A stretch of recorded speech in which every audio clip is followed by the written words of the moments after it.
Welcome, everybody, to the finale, episode 3 of the D&Dorks Halloween special, Agents of Hades. How is everybody doing today? Cast, audience, how are y'all feeling? Scared? Probably a little scared. I smile when I'm nervous, so... Lots of smiling from Nathan today, I assume, then. I don't want to die! Boy, oh boy. I am also nervous, but for a different reason, because I have things that I gotta make work tech-wise today, and I'm not gonna tell you specifics of them, but oh boy, we're gonna make do with what we got. So, episode 3. I'm very excited for this. What announcements do we have to do beforehand? Do we want to just jump in with what we started with last week? Art. There is new art to reveal every week of this show, as is the nature of this. So I'm just gonna go ahead with it. And reveal our final 2 characters for Agents of Hades. Designs now completed. There they are. Look at them. I don't actually remember. Yes. Momo and Panda, you had not looked at these yet, right? This is the first time you're seeing them? No, I had never seen these before. They are very new. They got finished like yesterday. They barely crept in through the deadline, which is my fault, not the Earlist fight. But yeah, I am very, very, very excited about how they look. Let's go over to the showcase screen so that you guys can see those. Mike, Nathan, what do you guys think? Fucking fire. Ugh. So good. It's so good. And I hear you all saying Ganon. I don't know how I didn't base him off the more obvious green video game man. It is Ogre from Tekken, but he's just a green guy. What? That's all we gotta know. And like, look, man. Big green dude with a sword and red hair, and you based him off a Tekken character? Listen, first of all, that is accurate to the Tekken character. Second of all, I was not a Zelda kid. Gotta be real. I feel like a lot of Zelda games for me were mid-experiences. But we don't gotta get into that right now. This art is sick. It looks... The artists... They've done such a killer job with all of these, but just like the layout, the way the wing capes overlap each other. To it. Yes. Yeah. Shout out to our artist. Her link is going through chat, and it is in our link tree and everything. Please go look at all her stuff, because she has done a fantastic job with everything for this series. And also, speaking of cool art, if you like the art and want to wear it on your body, the merch store has once again been updated. We do have Theo merch, specifically Theo. We have Soma merch, specifically Soma. And of course, we do have merch with this double pose as well. I went ahead and put all 3 on there for you. So, merch store will also be going through chat. Give that a look. And I'll go ahead and say this now. We are going to be getting merch of the monsters as well, but I'm waiting to do that because they're kind of spoilers. So if someone like watches episode 1, I don't want them to go to the store and get spoiled. So the merch of the monsters will be happening. It's just going to be a little bit later when it is not a spoiler. So with that, actually, I think yeah, there we go. It's still going to be on them. With that, what other stuff do we have to say? Do we have anything else major we need to talk about? I don't think so. I don't think so either. I will shout out one more thing for our Patreon, which is that, again, if you like the art, we have concept art for all of these characters because we got these all professionally done. So if you want to see some concept art, that is, I don't believe it's posted yet, but it is going to probably start being posted like once the series is done. So we've got a ton of concept art for all these that'll be going up on the Patreon as just a little extra bonus thing. I actually don't know what tier that'll be available on. Momo, have you decided what tier that's going to be on? I don't know. I think we'll roll with dice, evens, everyone, odds.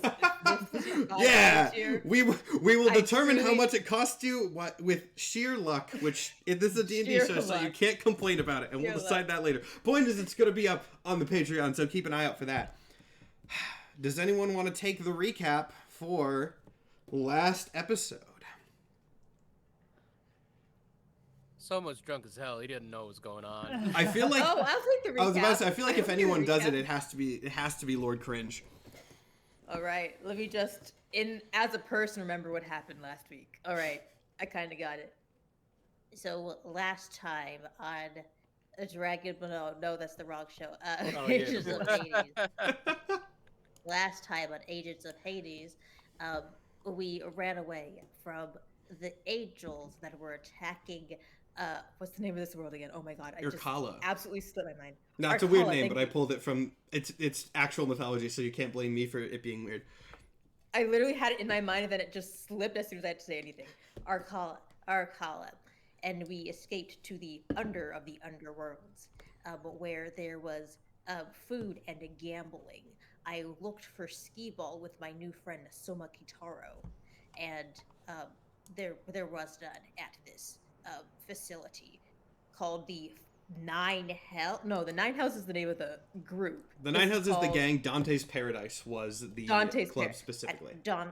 Dante's Paradise. However, we were served some form of alcohol from some sort of terrifying mermaid. Soma Kitaro seemed immune to the effects of said alcohol until he stepped out of my protection zone. But I don't think we've ever actually tied those two together. Meanwhile, H.A.D.E.S and Theodus were doing the real work, trying to get us an audience with... Oh my god, I need to remember names.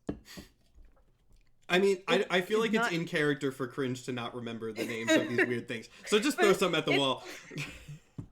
Valafar? Yes, Nathan, that's not where Nathan is on your end. Nathan got it. Valafar. They say with Valathar, who seemed to run some sort of gladiator-style fighting arena. In order to get his attention, we had to all fight. I don't think I remember volunteering for this fight, but it seemed as if H.A.D.E.S had volunteered all of us. I somehow was triumphant in this battle, besting my foe in 2 strikes only, while Theodus spent most of the time underneath some massive crocodile. It was very unfortunate. Hey, we try our best. Lord Cringe was truly the standout of the fight, getting the worst rolls in the world in the best possible situation. And it worked. So I can't say shit about it. And Valathar was thoroughly impressed. It seems I might have some sort of history of a tenure in my future there, fighting in the arena. We were given a map to the deepest depths of the underworld, where H.A.D.E.S for some reason decided to throw his head down, and we had to go retrieve it. I forgot about that part. I genuinely forgot that happened until now. There we met a lady that was very pregnant. She was also radiating some of the strongest evil energy I've ever seen. Actually, Theodus has ever seen. He said that several times. And when we were asking for her help, she sort of disappeared, and then we saw her true form, which was this absolute massive creature that seems to want to eat me. And actively, right now, we are running for our lives. Ends tape recorder. All right, perfect. I love that. That's what the fuck are you talking into? Clean segue. Go. You guys are rocketing back up. A giant roaring monster following you close behind. Is it crawling up the walls, or can it fly, or what's going on here? If you look out, we'll say there's like a camera feed out the back of the ship that you can see. You are going up ravines, and so while it does have some sort of wings, what it seems to be doing right now is like a lot of climbing and jumping. It's like clawing up the walls and like jumping from one side of the walls to the other. Maybe if you know what, sure, give me a perception check. I'll see what you can learn from this. You got if you're trying to do tactical, I'll make you do a roll. That's a dirty 20.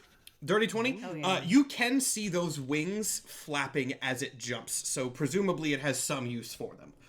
And they're not just, like, it can probably fly. The temptation to make a Star Wars joke right now is overwhelming. Go ahead. They fly now! It's flying now! In this universe, Star Wars is even older, so... It can be an old reference. Wow, that's true. Because I don't know if I think I've said this before, but this takes place in like 2035, which matters more for like the rest of the universe, but for note. It flies now. Mm-hmm. We need to move. Just as a reminder, if I'm not mistaken, as this thing chased after us, we heard the screams of children. Yes. When this thing pulled its lure into the blackness for the first time, you heard crying. You heard a crying child. I don't know why I just got a billion Discord notifications. Is that me? Why is that happening? What the heck? I'm sorry, I turned my Discord notifications off. I don't know why I'm getting a million of them right now. That's... What the heck? Gotta love a live show. I'm sorry, I don't know where those are coming from. I turned all of those off. Let me turn them back on and then... Okay, well... Hopefully they're gone now. Luckily that happened before we got into anything too serious. Yeah, well.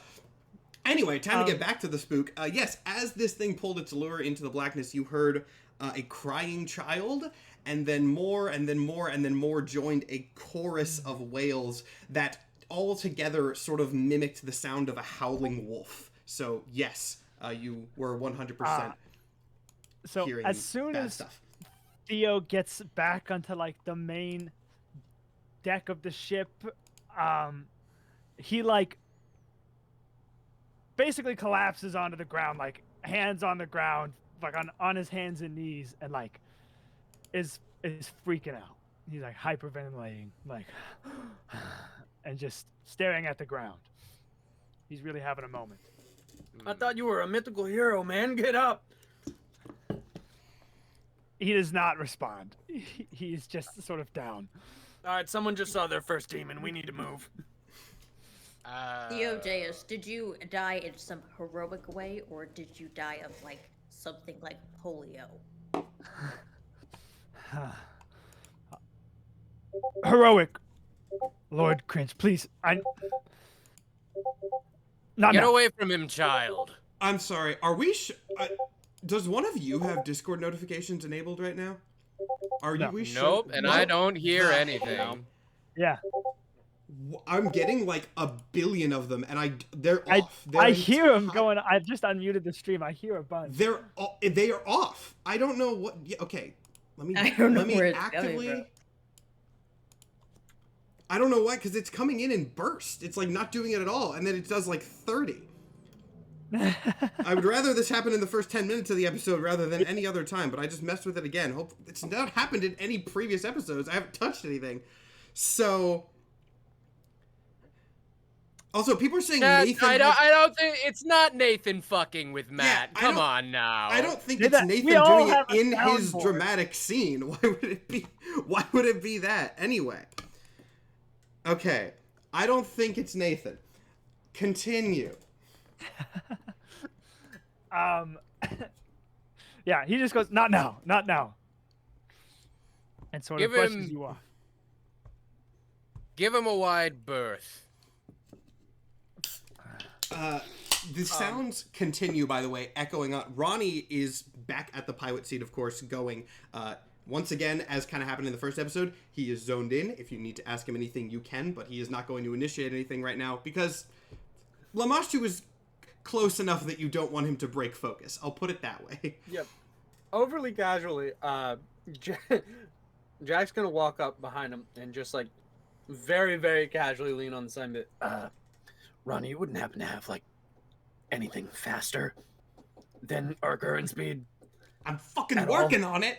But he kind of points out in front, and you can see like you are in a large ravine, but like it's twisting and turning. It is kind of like a labyrinth. But it took you a bit to get down here. There are a lot of turns that are happening, so he can't full speed gun it, or he will probably hit a wall.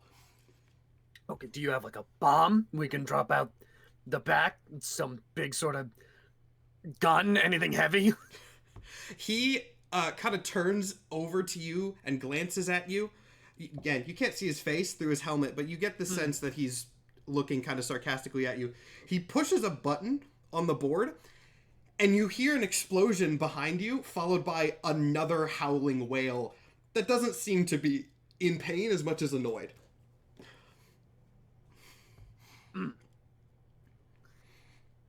All right. I'm gonna go back to the crew and be like, good news and bad news. Which one you want first? Is there good news? I feel like there isn't good news. The good news is that our ship does have weapons. And The bad news is that they don't affect that thing at all, and we're probably gonna die. okay, listen, I know it's terribly scary, and I know it is technically chasing us, but according to that quack Valafar, isn't this thing supposed to help us? Somehow? Perhaps this Valvar is. perhaps this thing is just supposed to help. Did y'all have the mafia in Greece? A moth? No. No, I do not believe so. He's not exactly based in truth. I can be give a terrible time to pull a prank.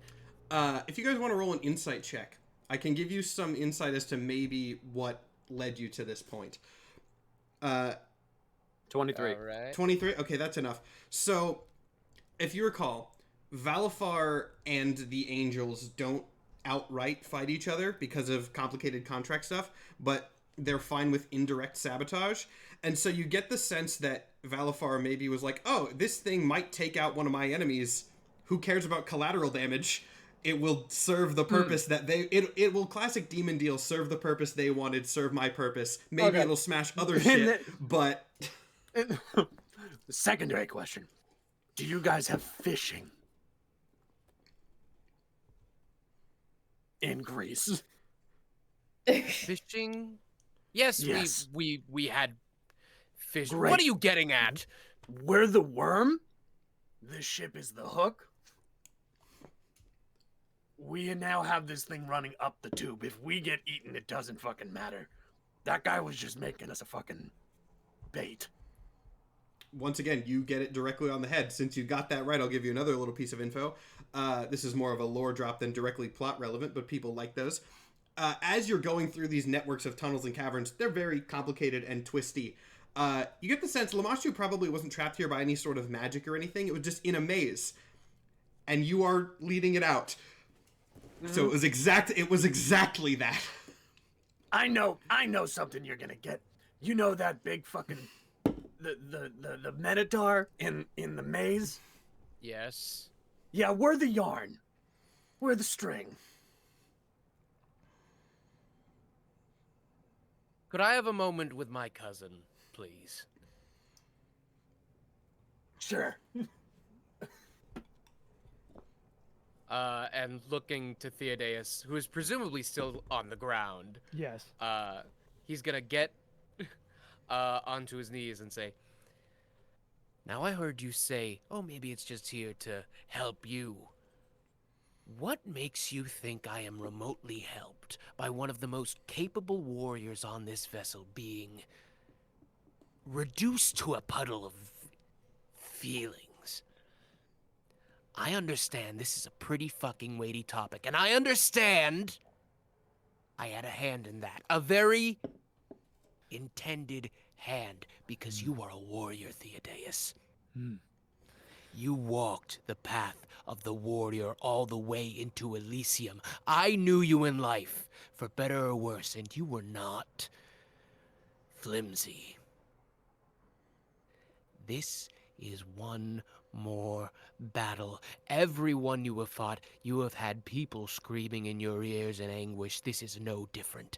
I need you to stand, because if you don't, then there is more than conquest on the line. There is the afterlife on the line. How do I... Everything... By the gods. Everything is always a game for you, Soma. It always has been. You've had a hand. How do I know you don't have a hand in this as well? Even in death, still playing these damn games, always doing whatever it takes to get ahead. I think that is why you would want me in a puddle right now. So you can have this to yourself so you can make me look like a fool, or perhaps rather you just make yourself look like a hero? Yes, Theodus. I made it so that I pulled the strings so that some god would come down and destroy all known afterlives to fuck with you. I'm a lot of things, Theodus, but I am direct. And directly, right now, there is a threat at our tail and a threat at our head. And the body cannot fail us now. Whether You know what I hate about Athena? You know what I always hated about you? Oh, war's about protecting people. Oh, it's not about glory or conquest or whatever. Bullshit. If it was about saving human life, we wouldn't do war. It was about glory. But now, in this specific instance, it is about protecting something. So, are you gonna waste that? The most true incarnation of your calling?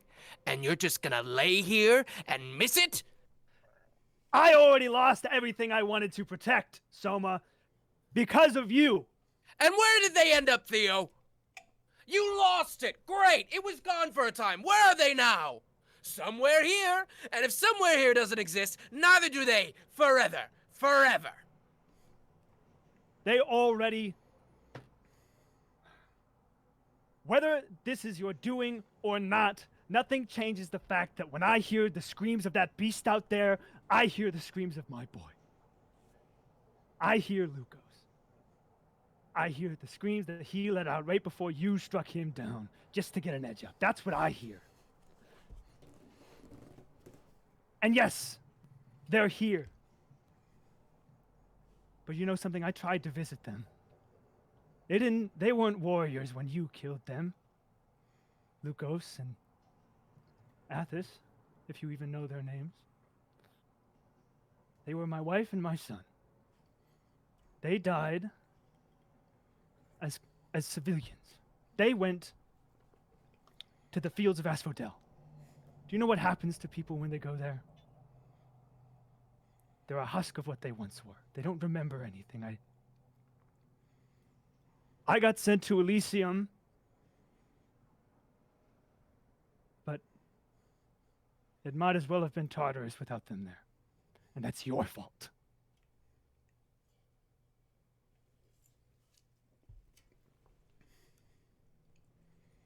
But you're right. Theo stands up. We have a job to do.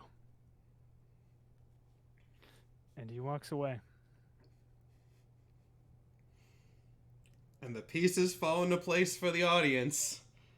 Remember when Theo tried to warn? The pieces fall in place for us. What the fuck? Okay, also fair. No further comment from Soma. He's got to hold that one. Like, yeah.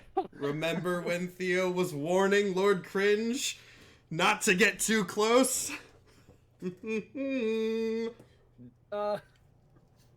There's history. So much Jack's history. sitting there, just like turns to someone. You axed his fucking kid, man?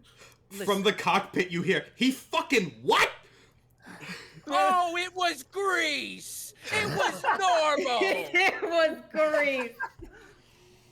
Man, I've interacted with a lot of fucking spirits. I don't know if normal is what I would classify that as. Yeah, Look, to murdering walk a the wife and child is not cringy. It is just bad. Look, it was a mix of revenge and giving him motivation to walk the path of a warrior. I could get into it all of that right now, but we don't really have the time, and it's not really the proper time. I'm sorry, did you just use the reasoning that you were being a supervillain to make him a better hero? That's crazy! Supervillain was not the parlance of the time. I was a tyrant, thank you very much. And you were So you- confused why you didn't end up in Elysium? Not remotely. I thought I'd be somewhere better than Yakala. You I killed his know, fucking kid, man! Yeah, it kind of seemed like that was a fitting end for you. Worse people have gotten far better, is all I will say. Can you give an Did you do example, anything- please, quickly? I'm so glad I'm not here for this. Did you do Yes, anything to please give an balance that example. out, or? Okay, I was in a stasis for thousands of years. I don't have current events on the brain. Goodness gracious. Okay, so it's a what Everyone's about on it, your though? case. Hercules killed his kid, but at least he did some hero shit afterwards. Like, Yeah. did you And do we're going to anything? save the afterlife, so He's gonna do the hero shit now. yeah. Jack decidedly like scoots over like one more length away from Soma.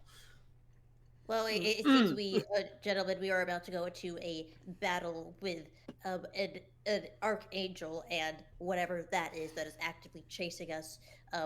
We would need to do a sort of group hug in order for me to bless you with my cringe energy to give us extra hit points. Bring it in. Not you, Soba. No. So you want a group hug now? Okay, not him. Alright, cool. Yeah, I can work with that. Yeah. Okay. Not you. One atrocity from your past is unveiled, and suddenly everyone looks at you differently. Bro, what? All right. And I cast aid at a 3rd level. Me, Theodus, and Jack Alias will have 10 temporary hit points for 8 hours. Score. Ooh. All right, 8 how do hours. you- Sounds Oh, you good. type it in the side. 10 temp HP. Cool. That is enough. So after this happens, a moment passes, and then Ronnie calls back from the front and goes, "Hey, everybody, get up here for a second. We got a we got a lot of fucking problems, but there's some newish ones." Elaborate, please. Yes, Jack what's the starts matter? walking towards the front, but he is decidedly not taking his eyes off of Soma at this point. Ronnie taps some things, still flying, and pulls up like a little sort of magical hologram vision thing in front of you all that shows images of little angel zombie heads, but a lot more of them. It seems to be a scan of the area above. And yeah, while you guys were down here, Uriel has expanded his influence a little bit. So wherever you are going, there's a lot of bad stuff between you and him. So he goes, "Okay, so we got a big fucking monster up there. We got a big fucking monster behind us. Do we have a plan? I think we just let him hit, see who wins, and then try to deal with that one." I agree with Ronnie. I think that's a great idea. Can I roll some kind of insight or intelligence on what a potential battle plan would be as a... Go for it. as If a you do, big guy, I that will kind of actually stuff? bring up a thing. Yeah, I'll bring up a thing early if you do.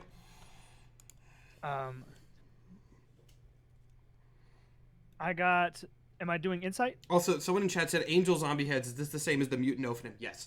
If you guys want to name them, you can. I have a name if you don't, but I was gonna let you guys name the minions if you had an idea. But yeah, go ahead and do me an insight check. I got a 26 on that. All right, cool. In that case, instead of giving you information, I'm just gonna have everybody turn their attention to the stream.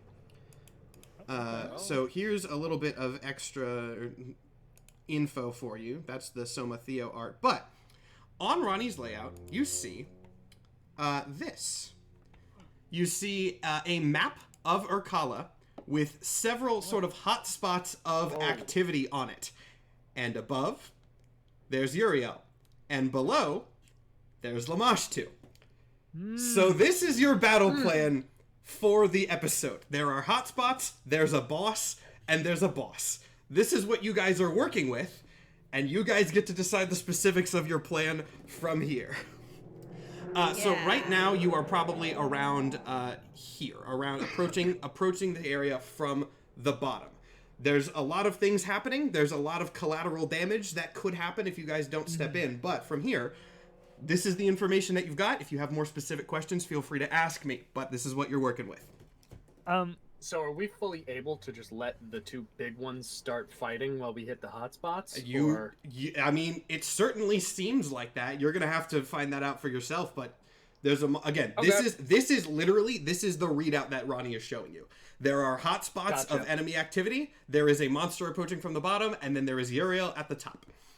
With a 26, would I be able to discern any possible, like, the downsides to letting the kaijus fight it out, you know? Like, Yeah. civilian loss of life, or you know, backfire in some way. Like maybe they fucking are homies and team up. So generally, what you know about these things, Uriel obviously wants to expand and corrupt things and purify them in a sense. Yeah. If you want to try to get more information on that, you can, but you're probably going to have to go up and try to find it because you guys plunged down very quickly. You're going to have to do some recon if you want specifics, which is something that you can do. Lamash 2 is probably a more, like, monstrous...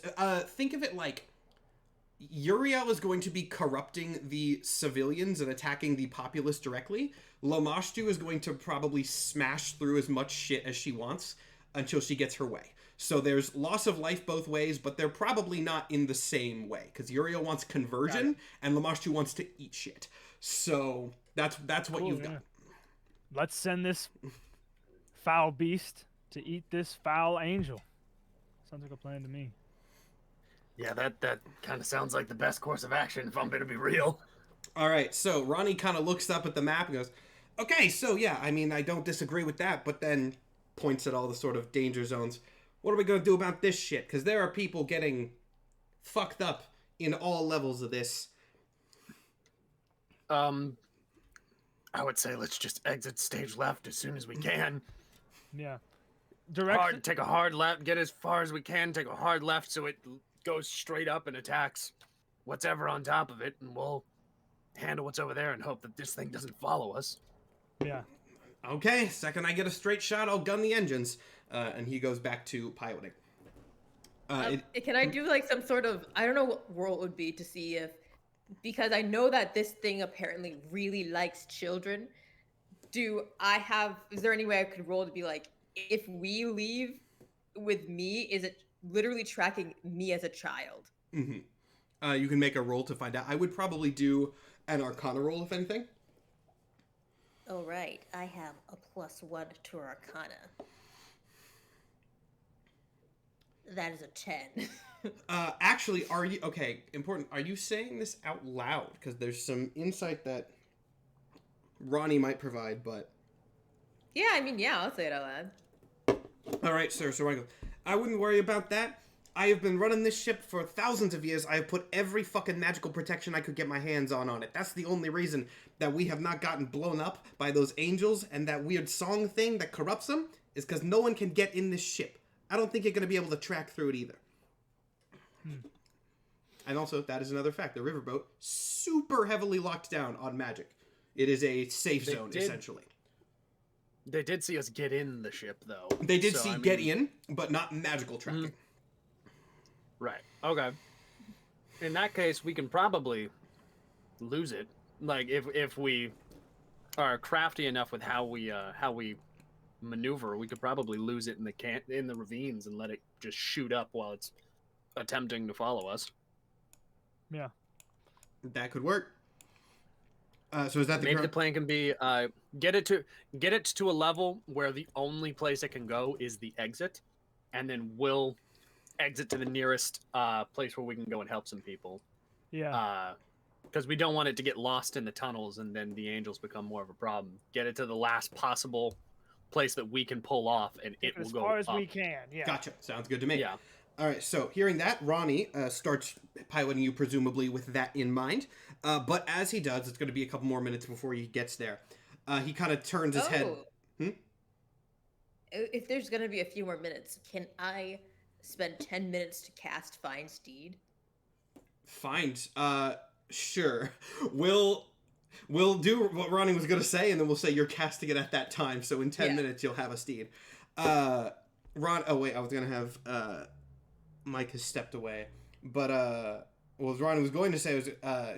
so I was flying, but seems like there's some interpersonal issues that were going on in the back. Is that going to be a problem for this whole thing? Because I will dump one of you off the ship right now if it's going to cause interpersonal conflict.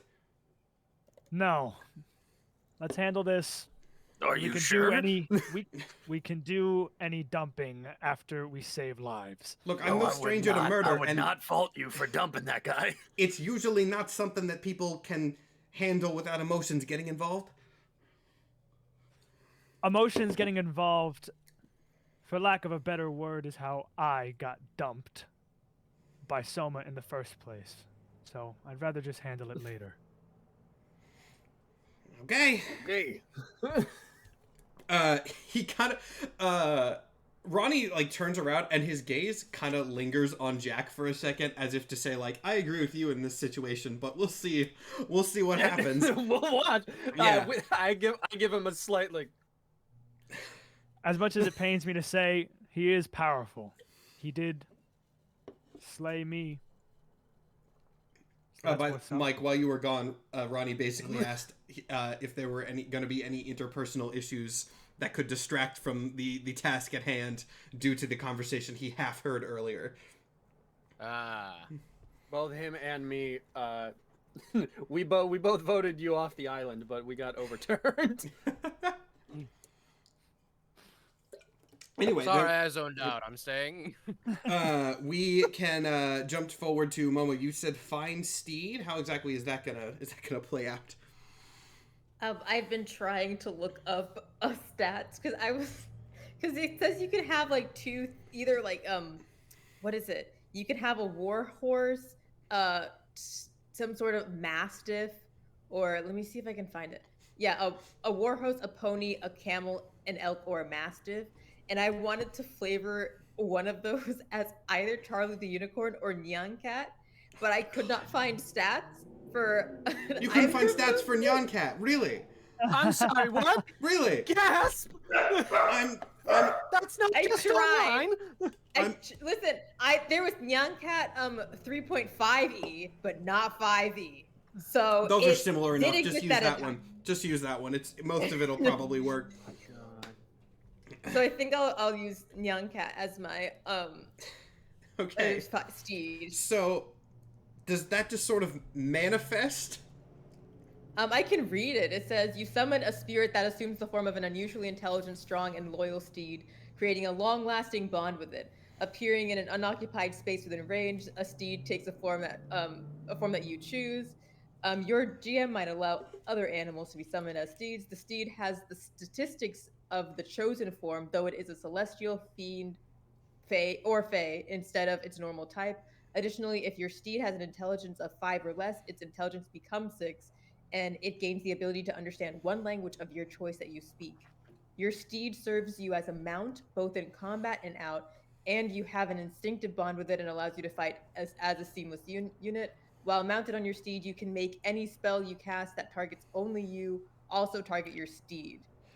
So it does just appear in the riverboat, though. Yes. So this very bright colored cat with, I assume, music playing just sort of manifests in the cockpit. The riverboat kind of like swerves to one side and crashes into the canyon wall for a second as Ronnie kind of flinches from this very bright multicolored light appearing right next to him. And then starts just a stream of curse words. What is the issue? What do you mean the fuck is the issue? What the fuck is that thing? I climb on my 2D steed. We are not going to worry about how that works, but I do climb on it. And I say, this is my mount for this upcoming combat. This is Nyan Cat. This shit's above my fucking pay grade. Just, can you turn the brightness Someone, you want to down? kill another kid? Oh my god. I feel for my longevity on this team, I shouldn't say. For once, Soma, you are being wise. I'll let you have that one. Also, I can communicate. It says you can communicate with each other telepathically. But the one language I have chosen for it to speak is Elvish. Okay. And yes, Lord Cringe So does there know aren't that. elves in Pops this up and setting. starts reciting the Silmarillion. Is that what I'm hearing right now? Like it's the Elvish used in fucking Lord of the Rings Elvish. Yeah. Who said Lord of the Rings was canon in this world? I can canonize Star Wars, but not Lord of the Rings. Oh, okay. Then I'm sure there's another. I don't franchise like Lord of the Rings also that much. uses So what if I just decanonized it? Oh my god. All right, is there another franchise that uses Elvish? I'm pretty sure. You go ahead and find Elvish, Momo.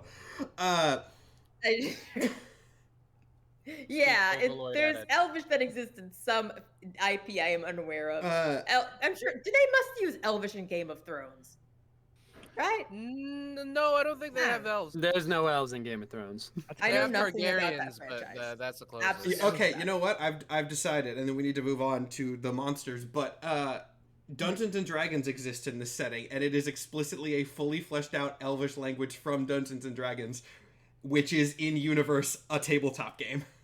There you go. So it's the exact same language. It's just the reasoning Yeah. for it is worse. Yeah, Gotcha.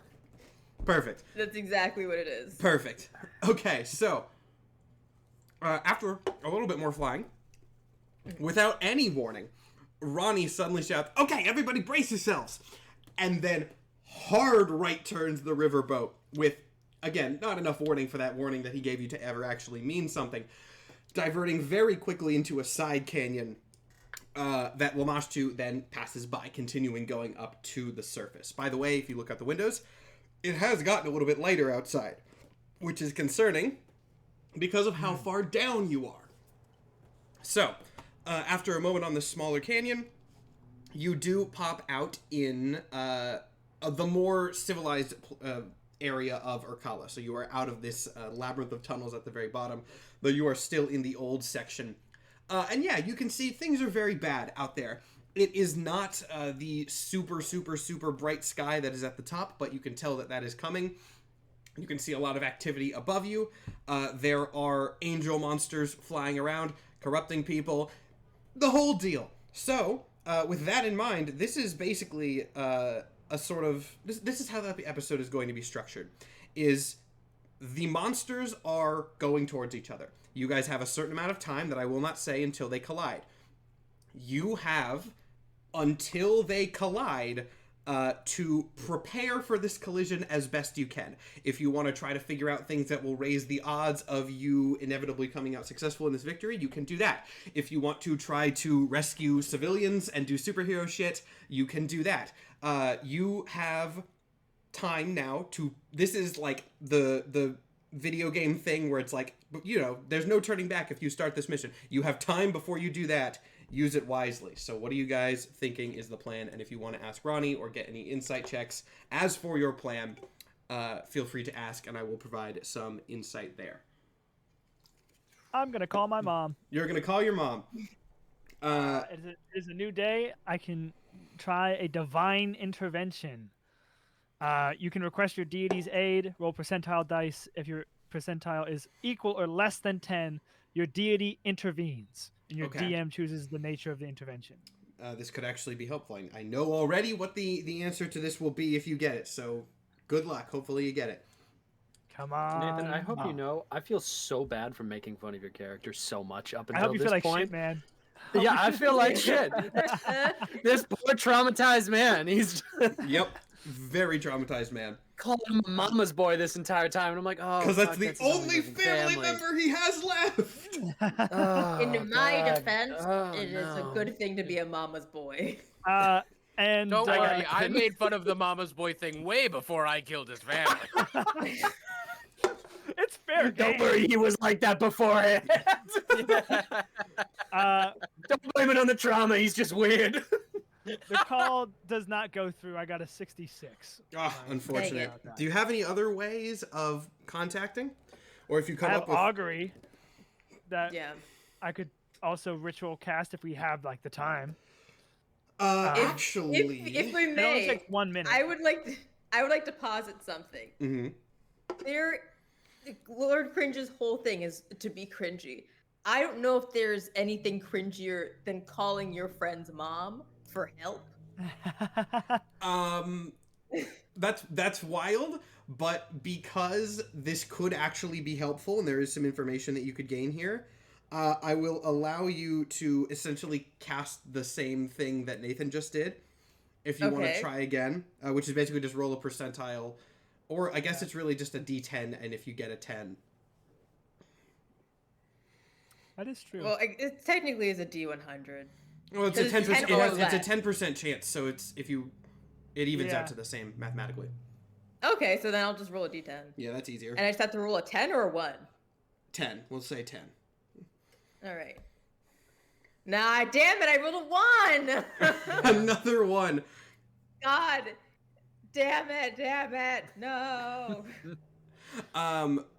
Okay, at this, Ronnie sees both of you trying to do this. He goes, "What are you guys trying to do? Are you trying to call somebody?" Yeah, Athena. He pauses for a second. That actually could be fucking helpful.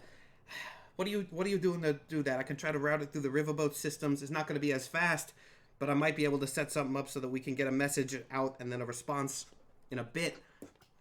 I hand him my shield, and I say, "This is basically my focus.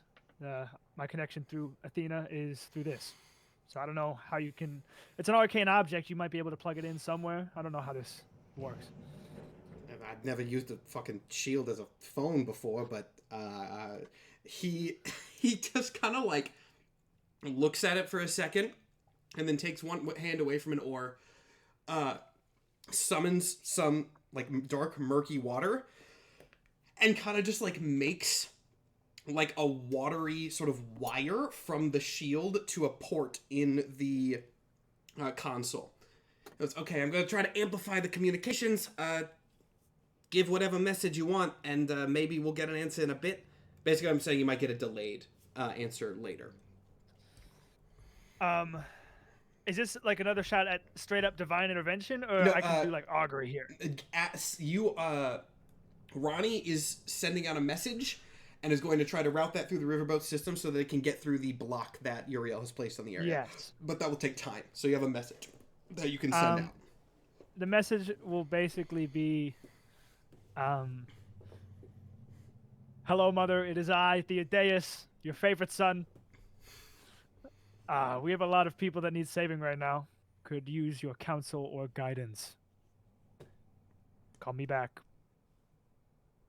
Fucking great. Okay, not very specific, but we'll work with it. You forgot to say "I love you." Bye. Bye. I love you. It's too late. I already cut the call. I think she's heard you say it enough. To undercut the tension here, I just want to ask, Momo, is Nyan Cat still reciting its song in Elvish while all of this is going on? Yes. It's drowned out by the It's just crying like and the it's a screaming from the perpetual monster. thing. It doesn't turn off. It's just kind of on an endless loop. We're just sitting here, and it's just an endless loop of the song next to us while all of this is happening. I can make it so much worse. It's less that you're sitting there with an endless loop of Nyan Cat. It is more that you are flying through a city, hearing like explosions and wreckage and screams of terror with faint Nyan Cat undertones. Which I imagine is like actually making it a little scarier somehow. That's what the riverboat sounds like, is it's like flying over everything. People are screaming and begging for their lives, and then just faintly over the top of them, they hear it just as it goes off into the distance. Okay.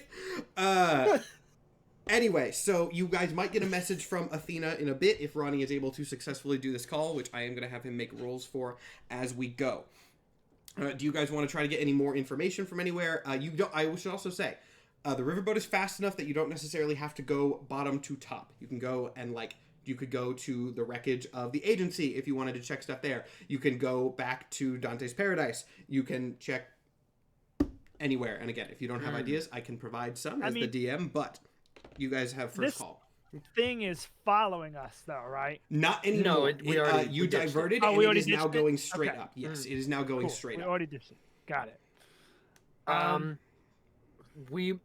It might be a good idea to stop by the agency if the big archangel isn't there anymore, so that we could potentially restock, find anything there that we can use, potentially see if there's anyone to help us. I mean, I don't know. That building got blown to smithereens. I'm also going to say, space lasered. Again, I have this map for you. I'll pull the map up again. Sort of this whole area is places that you can go. The order that you visit them in might matter and affect things later. The reason that I'm being kind of vague right now is because once you pick a starting thing, there is a cascading flow chart of what happens next. So, I would say we should stop by the closest one first if going anywhere isn't I don't think going anywhere will really help us. Valafar No. isn't going to do anything for us. So we I might would as well just very start much- helping people. Yeah, the one immediately to the right of the danger of the monster. I would say we just go to the closest one, and then the closest one to that, then the closest one to that, and just Give me snake our way up. give me an insight check really quick. Insight. Can I do that? Yeah. Everyone who is involved in this conversation can give me an insight check. Hit. That's an 11. 25. 25. Okay, so it is worth noting that the one closest to the bottom is also, by definition, the one closest to Lamashtu. We're not going to get spotted and got if we go there, right? You We do could not know. still- Again, we could the map fly is there's a by if we- there's a monster at the top, monster at the bottom. Listen, Lamashtu can't track us, and he's not tracking the child on board. So technically, we could just get close enough to see if Lamashtu is there, see if we can help, and if Lamashtu shows up, they're already dead anyway, so we'll just fuck off. We could just try and help as much as we can until the big monster that's definitely going to kill us shows up. My thinking is, even if we pass this one and move on to a different one, Lamashtu will still show up to that eventually as well as it passes by. Mhm. All these are valid choices. We can't outrun that thing forever. And currently, we just basically juked it, and it's just going up. So I mean, we can just take a stop by the nearest town, see if we can help out, and fuck off. I think that's probably our best bet right there. I agree. All right, if that's is your plan, you guys can go ahead and go to roll 20 for me, which is where we will spend a good chunk of this episode. I do think you guys can go. You might not necessarily need to fight yet, but there's, like I said, the reason that the beginning of this was in your hands is because I have flowcharts. So let me go to my view here. You relay your plans to Ronnie. He doesn't seem particularly enthused about them, but at the same time, he doesn't seem to have a better idea on hand. So he starts taking you in the direction of one of the hot spots that is closest to the bottom. Now, let me go ahead and say, since there are potentially a lot of fights this episode, and I know you guys are in the audience are just seeing a white screen. That's what the players are seeing right now. It'll change in a second, but excuse me, I have something caught in my throat. Anyway, for all the different maps to streamline things, all of your character tokens are in the top left. You should have control over them already. So when things start, I'll tell you where you can put your characters and you can move them there. But when we get there, you should all have control over stuff, and again, it'll be in the top left. Let me go to my little doc here. Where have you guys started? You said you were going right to the bottom. That one is page 6. So, you guys are starting again right at the bottom of the main streets of Urkala. So, this is old Urkala. This is not an area that is as well developed. It is less of a city structure and more reminiscent of the type of afterlife that you would probably expect from this area. It is gray. There is not much there. There are just sort of buildings and things, but they're kind of ruined and old and crumbling. Not super notable. As you start flying in, because it will take you guys a second to get there, go ahead and have everybody roll me a perception check. Oh boy. I have really bad perception. That's a 7. That crack in my skull is really hurting at this point. Oh, Yeah, I forgot you had that. 15. I 15 as am well. at 31. I'm at Wow. 31 fucking health. What? Maybe we took a long rest. Yeah, no, because you- dropped your head. Oh yeah, you dropped your head down Before the after I cliff. threw my skull out of the ship. Yeah, you made that Did you lose interesting that decision. much health for that? He I guess plummeted that's at not- terminal velocity. He's lucky I didn't kill him. My head. I thought that was a good Yeah. idea. What about your temporary hit points? That brings me to 40. To 40. You Okay. didn't. That wasn't So a we're short fine. rest when we were there. We didn't short rest. Short Fine. rest is really 4 hours. I will say. Really, Lib's HP was like 40. Um, You're used to this. Not only was the flight back up a little bit faster, it was because Ronnie knew where he was going this time. Also, there was constant screaming and crying and echoing, very haunting and bad sounds. It probably... Oh, That's also, fair. you learned that one of your teammates murdered the family of one of you. I imagine it was not very restful. Yeah, I'm not. It's like I'm not mom really and dad rested up. arguing through the door while you're like trying to sleep with a pillow on your ears. Yeah, probably not the most Isn't restful. that super? Aren't you sleeping just great? Anyway, what was the highest of those perception checks again? I think me and Momo got 15. 15? Okay, so, you see, just kind of... Whoop, that's not the DM layer. Hold on. Let me go back to this. So, you see, around the street where you guys are looking, there are some civilians just kind of, like, mulling around. They seem, like, a little bit on edge. Some of them are kind of hiding in things. It's obvious from the fact that there's light and also echoing monster sounds in the distance that things are going on. But all that you can see right now is basically, like, you know how in, like, big scary thunderstorms, like, sometimes people will, like, come out of their homes and just, like, kind of mill around looking at lightning and stuff? That's basically what's happening, but with, like, monster sounds. With a 15, that is, at the moment, all that you see. There are a couple people, not a lot. They are mostly, like, dressed in sort of older, more ancient clothing, because this is the older area. But that's what you got right now. God, I have an idea, but I don't know if this is gonna work. Most of your ideas are terrifying. I'm not. Your last idea resulted in Elvish Nyancat, and I'm not psyched about the next one. There isn't any active like enemies around right now. It's just people out, but this is a danger zone. You cannot see any enemies actively out right now. Again, you can hear Lamashtu in the distance, and there is light coming down from above, which suggests that there are, again, things coming from both directions, but you cannot see any right now, again, at least not with a 15. I'm not going to tell you if a higher number would have confirmed or confirmed enemies or confirmed no enemies, but right now you cannot see anything. And is it like a neighborhood, like they are, or was it that just an analogy? Like, are they actually outside their homes? Presumably, it's kind of hard to tell at this point because all of Urkala is like big city streets because it's built into the walls of ravines. But you can probably assume that this is something like that. I mean, we could just have Ronnie get on the loudspeaker, tell people to get inside. I don't see any enemies.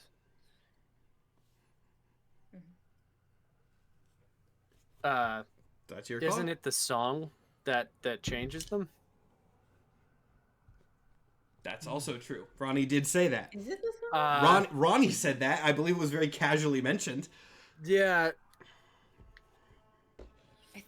Do I have Taking a quick can I perception check to see if these things have ears?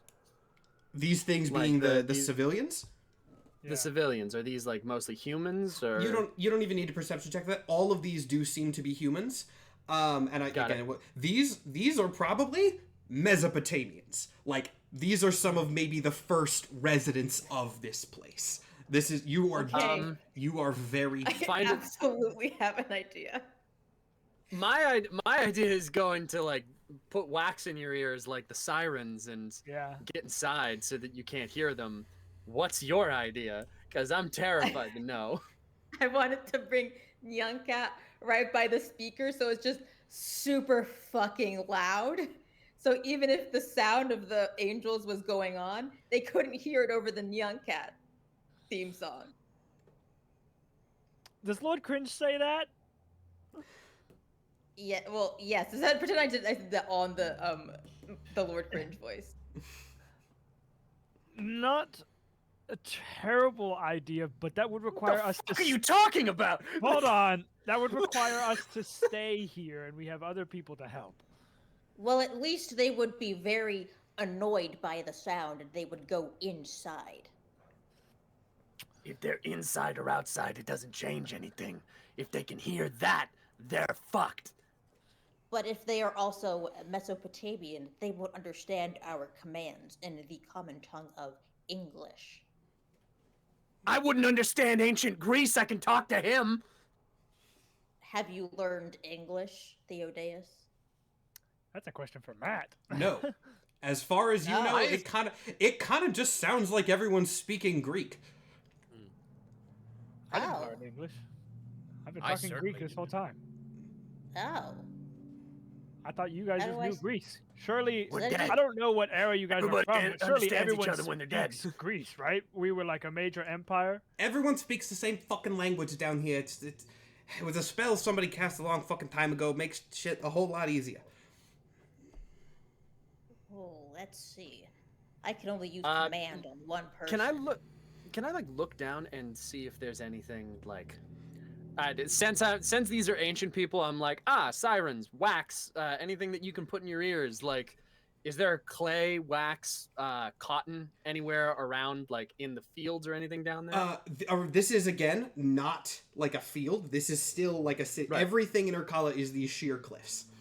Right. I yeah, understand that. I'm saying, is there any like uh, alcoves that have things like that in it? You are not That going to I be can able to. see.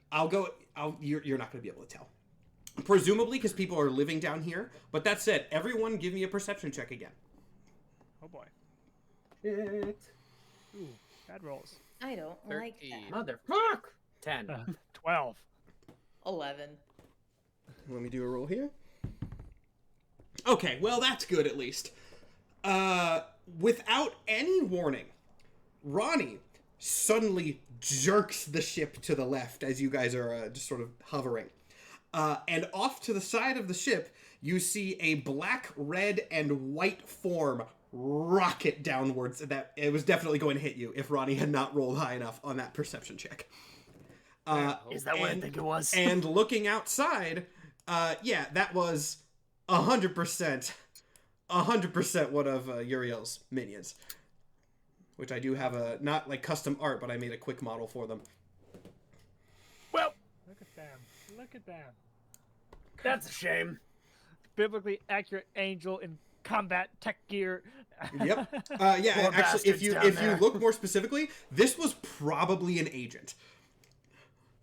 Got Oh it. dear. Great. Well, that's a shame. Lost cause. On to the next town. Everybody, plug your ears. Don't listen to the song of the archangels. Yeah, can we say that over the speaker? Are you close to a speaker? Yeah, I was bringing the young cat over. You were just doing the plan before you asked? I was walking over and explaining my plan. Okay, well, let me do a roll really quick here. All right. So are you just like hitting the loudspeaker button and shouting?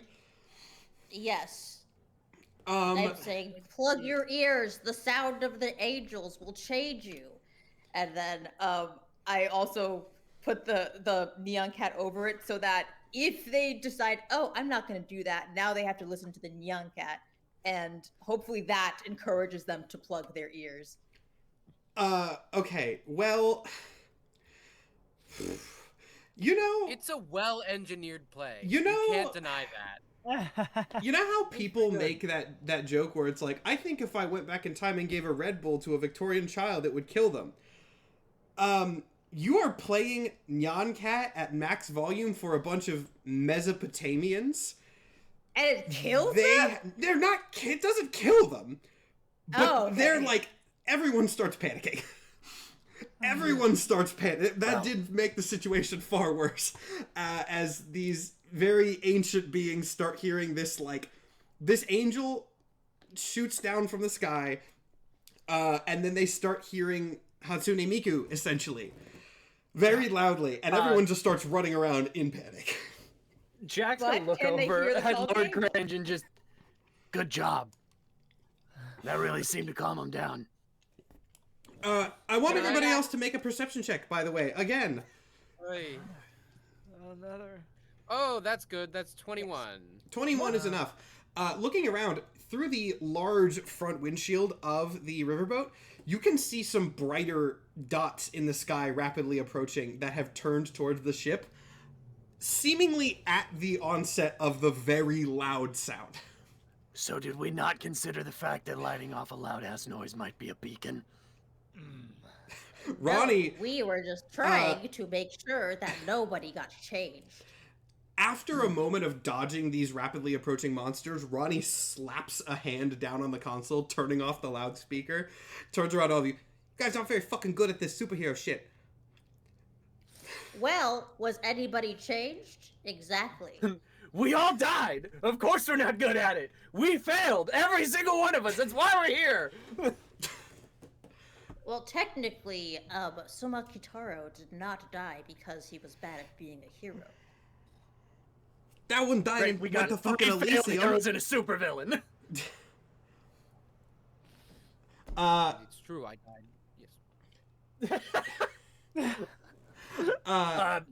I'm willing to call this one a lost cause. I'm Oh, not fighting guys. 5 fucking angels. No. There's like 2 or 3. If you guys are booking it from 2 or 3, you guys are gonna die the second you get into This is another not fight. a lost cause, Jack. Yeah, so another one of these things rockets down past the ship. And I mean, it's faint because of the safeguards on the riverboat, but you can hear the chorus. Are they Can I already go over to the? transforming? Can I go over to the loudspeaker? The same way that that Lord Cringe did, and just simply go, "Cover your ears now!" As loud as I can to see if anyone fucking listens, because I know that they're panicking right now. Give me a persuasion check. Let's see. 23. Okay, so with the music stopped and someone giving more, I guess, understandable instruction, you do see most of the people start to cover their, and of course they're all fleeing from these monsters. Right. As this is happening, a couple people are still kind of confused and don't immediately cover their ears, but like it seems to get the gist mostly across at the very least. However, when you shout that through the loudspeaker, both of the creatures start looking up at you, at the ship. Got it. Again. As soon as I scream it and I turn off the mic, I turn to Ronnie and go, "That big ass gun from earlier now." Yeah, I mean, that makes sense. Ronnie turns around, starts slapping as many weapons and things as he can, and then starts shooting down at these things, seemingly obliterating these 2 that are down here at the very least. Gotcha. Can I turn and go and open the bay doors and look at I'm gonna look at Soma and Theo specifically because I know that they can throw down, and I'm still kind of scared of Lord Cringe, and be like, do either of you have anything that's ranged? That is an Oh excellent question. gods, no. Wait, Not hang getting you on. any goodwill points today, so Well, no, I have a javelin. one 30 javelin. feet. Great. No, Actually, I no, have- Ronnie says that. One fucking javelin. Fan-fucking-tastic. I tug on Jack Alias's coat. Excuse me, Jack. I noticed you have not asked me if I have any ranged weapons. I kind of take a long look and yeah, Theo. Nope. Fuck, you're useless. If I die for this, I hate all of you, and I am gonna try and climb on top of the riverboat to try and start shooting Ooh. down angels as they're coming down. Okay. Give me a dex check. I think that's probably just a flat dex will be fine for that. Or I'll give you... No, athletics or acrobatics is fine. Awesome. Those are the same roll regardless. So I might fall to my death here. That's a 13. A 13? I will give... Okay, you know what? I'll be Wait, nice. You can have guidance. You can add a D4 to that. This is not I'll like... hold on to guidance for later. There are like ways that you can get to the top of the ship. Like there is something that resembles some sort of like ladder or something, so that you can stand on the top for various reasons. And since this is not like this is not you trying to climb up the ship just like chaotically, it is you like leaving from the inside trying to get up from the roof. So there's a way for you to do that, and so you can make your way up. You are now standing on top of the ship. As you do that, now that you are outside, you can hear Uriel's chorus just very faintly from above you. You see it gets louder as any of the angels fly down, but then they get shot down as that keeps happening. But it is definitely happening, and it is a present threat. We will say it like that. Got it. Is there any that are getting close enough that I need to be concerned that, like, Ronnie's missing? At the moment, no. Ronnie is pretty good at this. Okay. But there are, again, more... I will say, they... well, give me another perception check. We'll make you do checks for tactical stuff. Just Jack this time. Fuck me. That is an 8. Okay, never mind. My eyes don't work good. I'm a skull. Yeah. I am kind of hunkering down on the top to try and stop things that are coming, but I also know that we're not going to try and stay here. Is the current issue on Ronnie's map? Is the current issue resolved? Because I know that there was a big problem at this area, which is why we came here. Is this under siege and that's why we're doing it? The big issue right now does not seem to be immediately resolved on which one is this. This one right above the bottom. The big issue here does not seem to immediately be resolved. No. Okay. All right. Gotcha. And again, in that case, you don't have to do all of these. This is not like a here situation. It is just, again, it makes it easier for my flowchart purposes. This is for me as much as it is for you. If we're going to try and help this place, I am hunkering down to try and, like, stop what's going to come down to us. Okay. Well, is that everyone else on the inside? What are you guys doing as Jack is doing this? Because Jack is now outside. Are you having any plans amongst yourselves? Are you waiting to see what happens here? I mean, if Jack's posting up, like, and more of these show up, he's not going to be able to handle them all himself. No. I think, how high are we off the ground right now? You're probably a good 40-50 feet, but you can move if you need to go higher or lower for any reason. I'm only good on the ground. So if I think I'd like to take, like, a more one-on-one approach, get on the ground and, like, go to each person and be like, get back in your house, plug your ears, like, before, if shit's about to pop off, like, get people out of here. Okay, so, I think I want to do. That can definitely happen. Soma and Lord Cringe, what are you guys thinking? I literally forgot that Young Cat was there. I don't know how I forgot, but Already? Young Cat literally flies. So I'm going to go on top with Jack Alias but on top of my mount, my flying Pop-Tart cat, Young Cat. Okay, so you guys, you go up top. Theo, you're going down, and the boat will lower so that you can get off without breaking your legs, and then raise back up. Soma, what is your plan in all this? And then we will actually play that out. I guess I'll also get off the ship with Theo, not to help civilians or anything like that, but in case some threat comes from the ground and there's something that my short-range little ass can deal with, he wants to be first in line. Okay, cool. So the riverboat lowers down.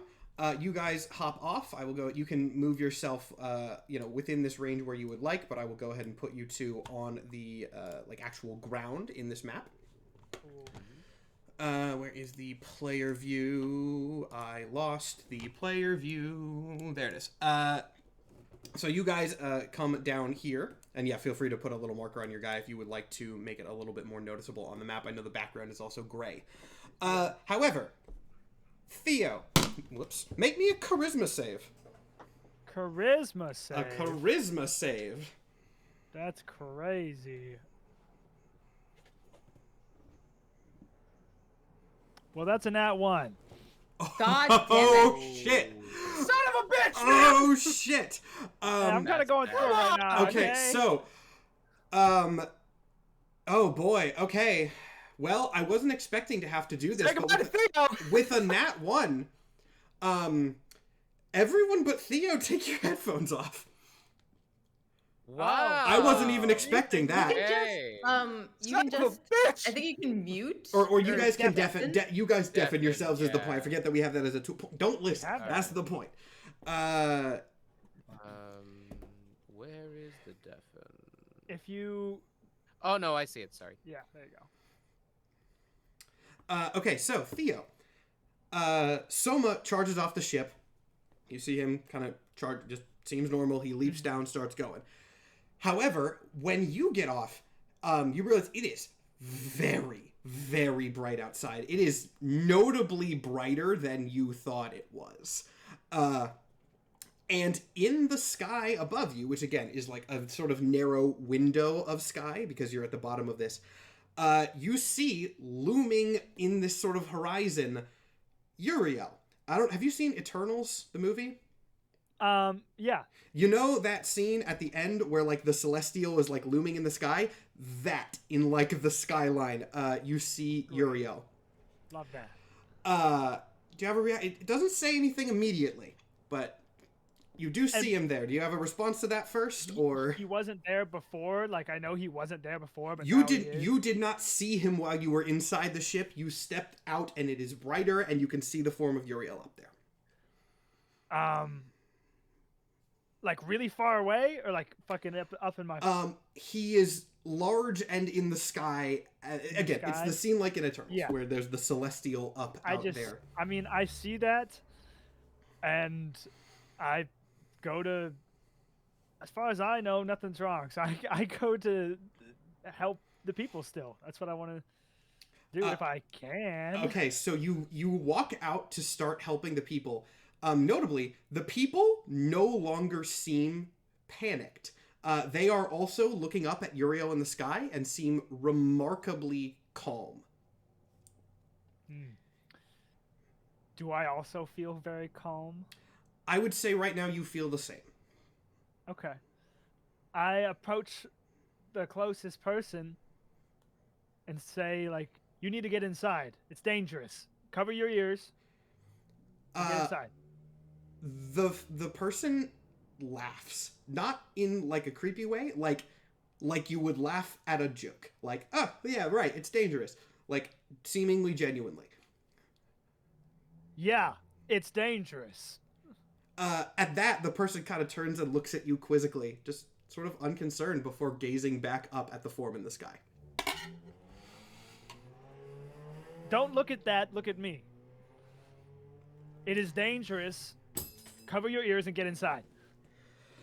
The form just ignores you and then goes and looks back up at the form in the sky. I assume if I try this with another person, which I would, it's the same thing. Are you running just like right to the next person and getting the same thing? Yes.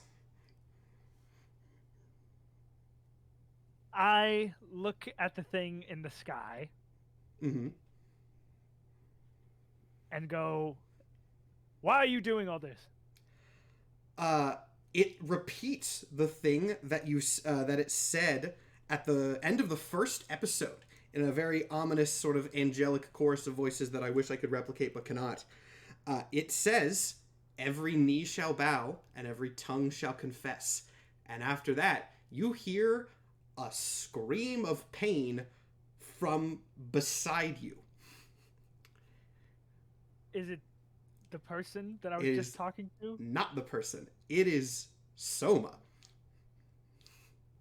A scream of pain? A scream of pain from Soma.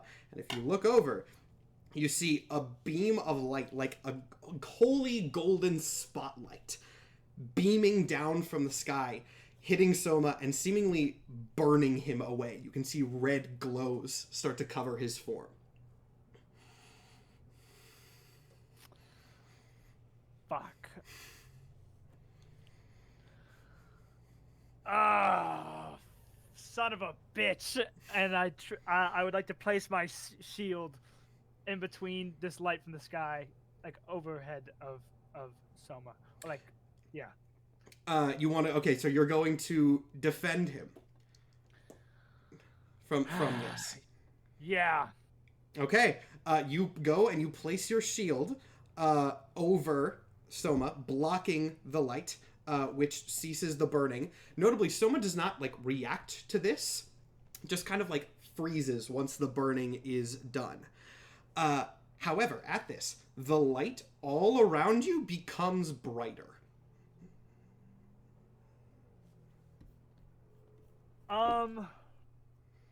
I yell to Soma, get back on the ship. There is no response at this point.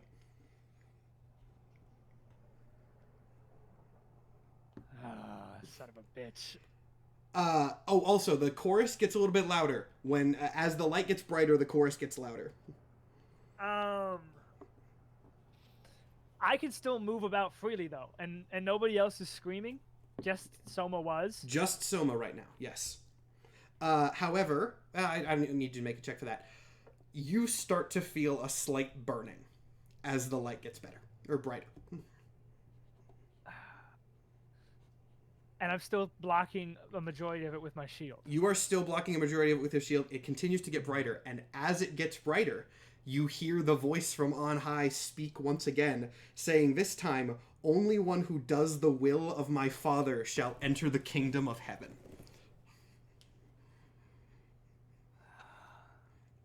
At this point, make me... You know what? Fuck it. Make me a spirit save. Fuck. Should be good, because I believe you're at full, if not... Full. Add a plus 20 to this. You should be good, but... I mean... It's basically guaranteed at this point, but we're doing it for dramatic effect. Yeah, I got a 19 plus 20 is... Oh, a 19? Yeah, you are totally fine. So... I would like to say to this being... Well, my version of heaven was Elysium, and frankly, it wasn't all that it was cracked up to be. This being...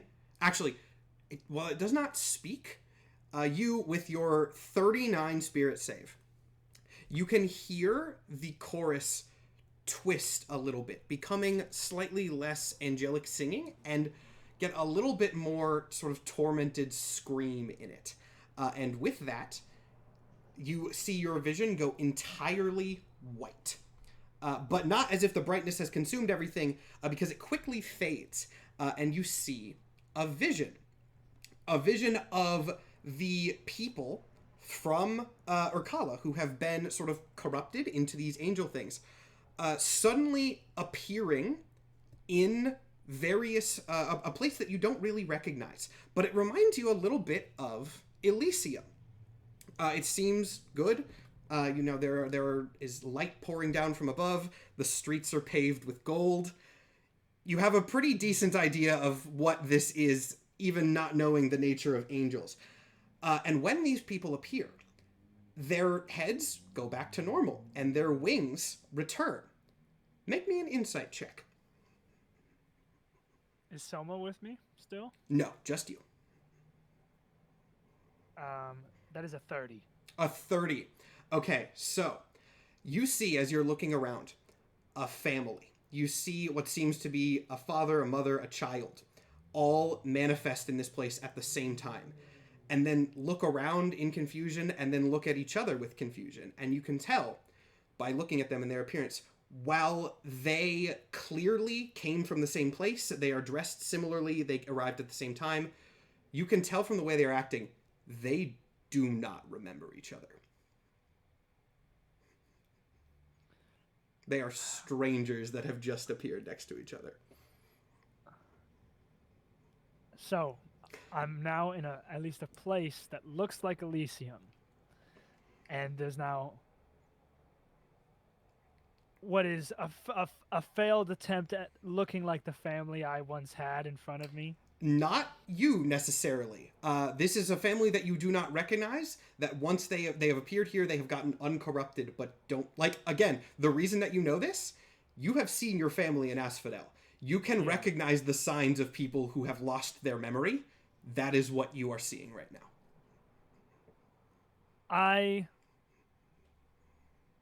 Fuck, man. I just shot... Do I still see Uriel in the sky? You do not see Uriel in the sky here. You see a big golden light, but that's it. It does not seem to be Uriel specifically. I just shout into the air then. My mind will not be bent at your will. At this, the chorus returns to your ears, much louder before becoming a very quick, very abrupt, piercing shriek. And with that, the vision fades, and you once again see Soma sprinting out of the back of the riverboat. All of this took place before you even stepped off the ramp. You heard the chorus, and all of that immediately went down. Everyone else can now come back. Okay. Everybody come back. Everybody come back. We are good. Maybe we have to text them. I don't know if they're on the page. Are we back? Oh, we back. Yes, Are we back? we back. Oh Alright. boy.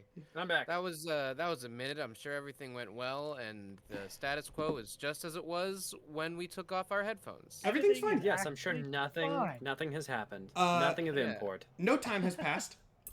I'll say that much. Okay. Cool. Don't like that. I would like to go up to the nearest civilian. You go up to the nearest civilian.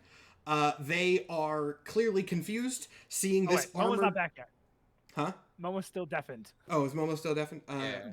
Wait. Can I force undeafen people? You can, yes. You can? As I the don't- server I bet you owner. could. You no, could I just can add her. force deafen them. But Yeah. you can't undeafen. Can someone else add her? Because I don't want to go to a different tab and screw up the cameras.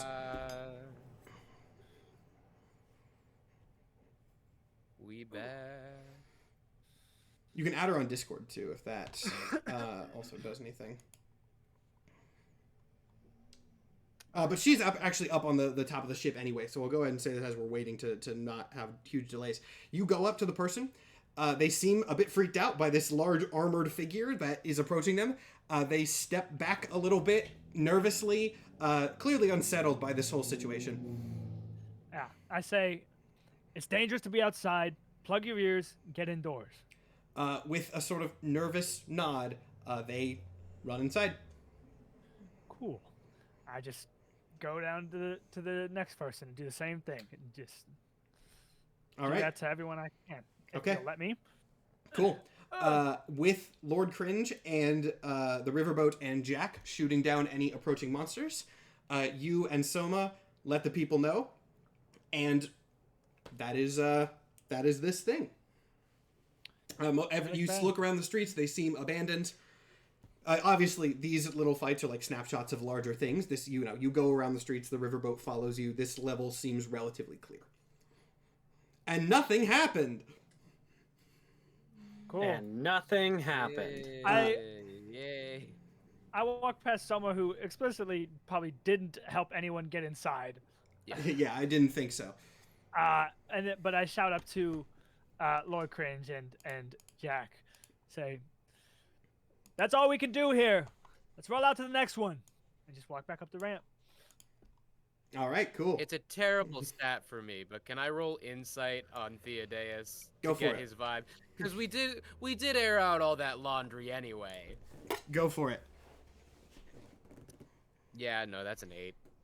Okay, yeah, probably nothing there. Yeah, you got nothing. Theo, Dang, if you he's still so weird about me killing his family. Damn. I wonder why. Yeah, 2,000 years. You'd think a guy would grow up.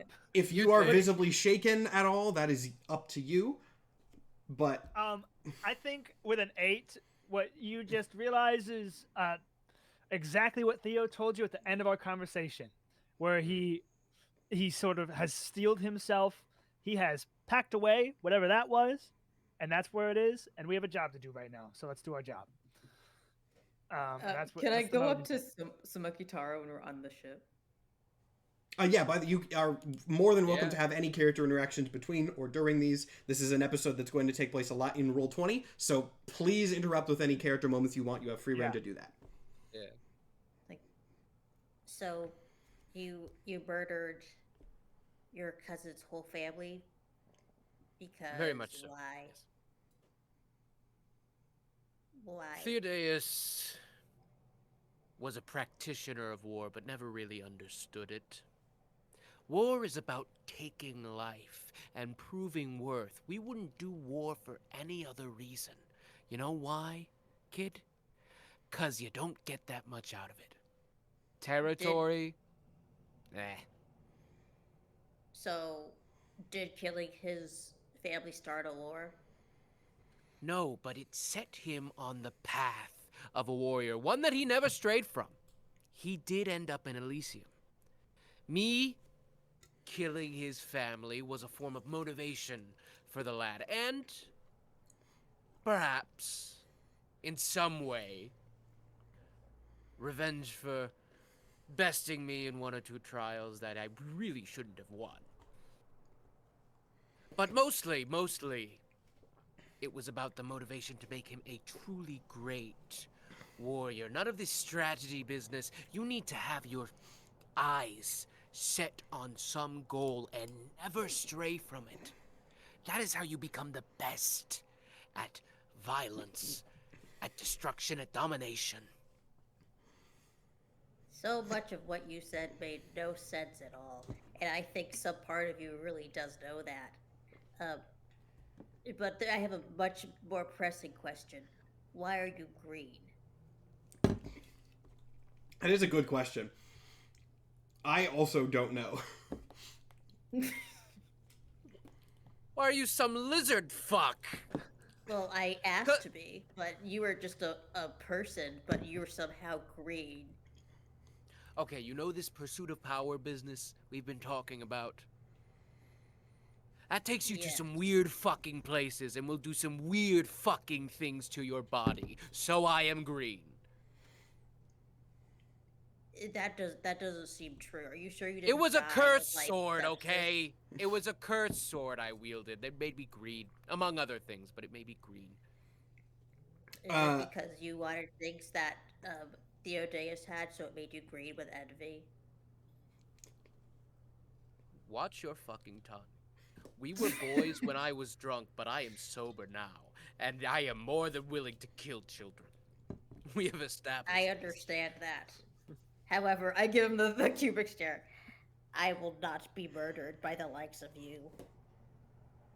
He meets you with his forehead on your forehead, and I will not falter to some whelp. I have my keyblade at his chest. Like, I will do it. I will do it. There's no one here that would stop me. Neon Cat hisses at you.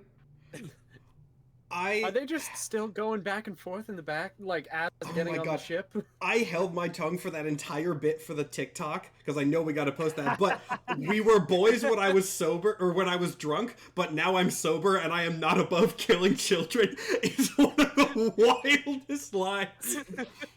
Jesus. Such a yeah. From you so guys actually confidently. hear from the front of the ship a thunk as Ronnie just like slams his head into the console. Like, god damn it, we're fucked. Where are you guys who's going? protecting the world. Next danger zone. Are you going up to the next one? Go ahead and you can. By the way, I'll go ahead and say if you want, at any point in this, you can make perception or insight checks to get like situation readouts. Essentially, whenever, just let me know whenever you want. I'll do that every single time we're in the ship. I figured. That is a 29. A 29. Okay. Theo, you're probably very acutely aware of the sort of soundscape of what's going on right now. You especially. Yeah. Lamashtu is louder. The echoing sort of crying howls. It's a bit hard to pick out between a lot of sounds going on.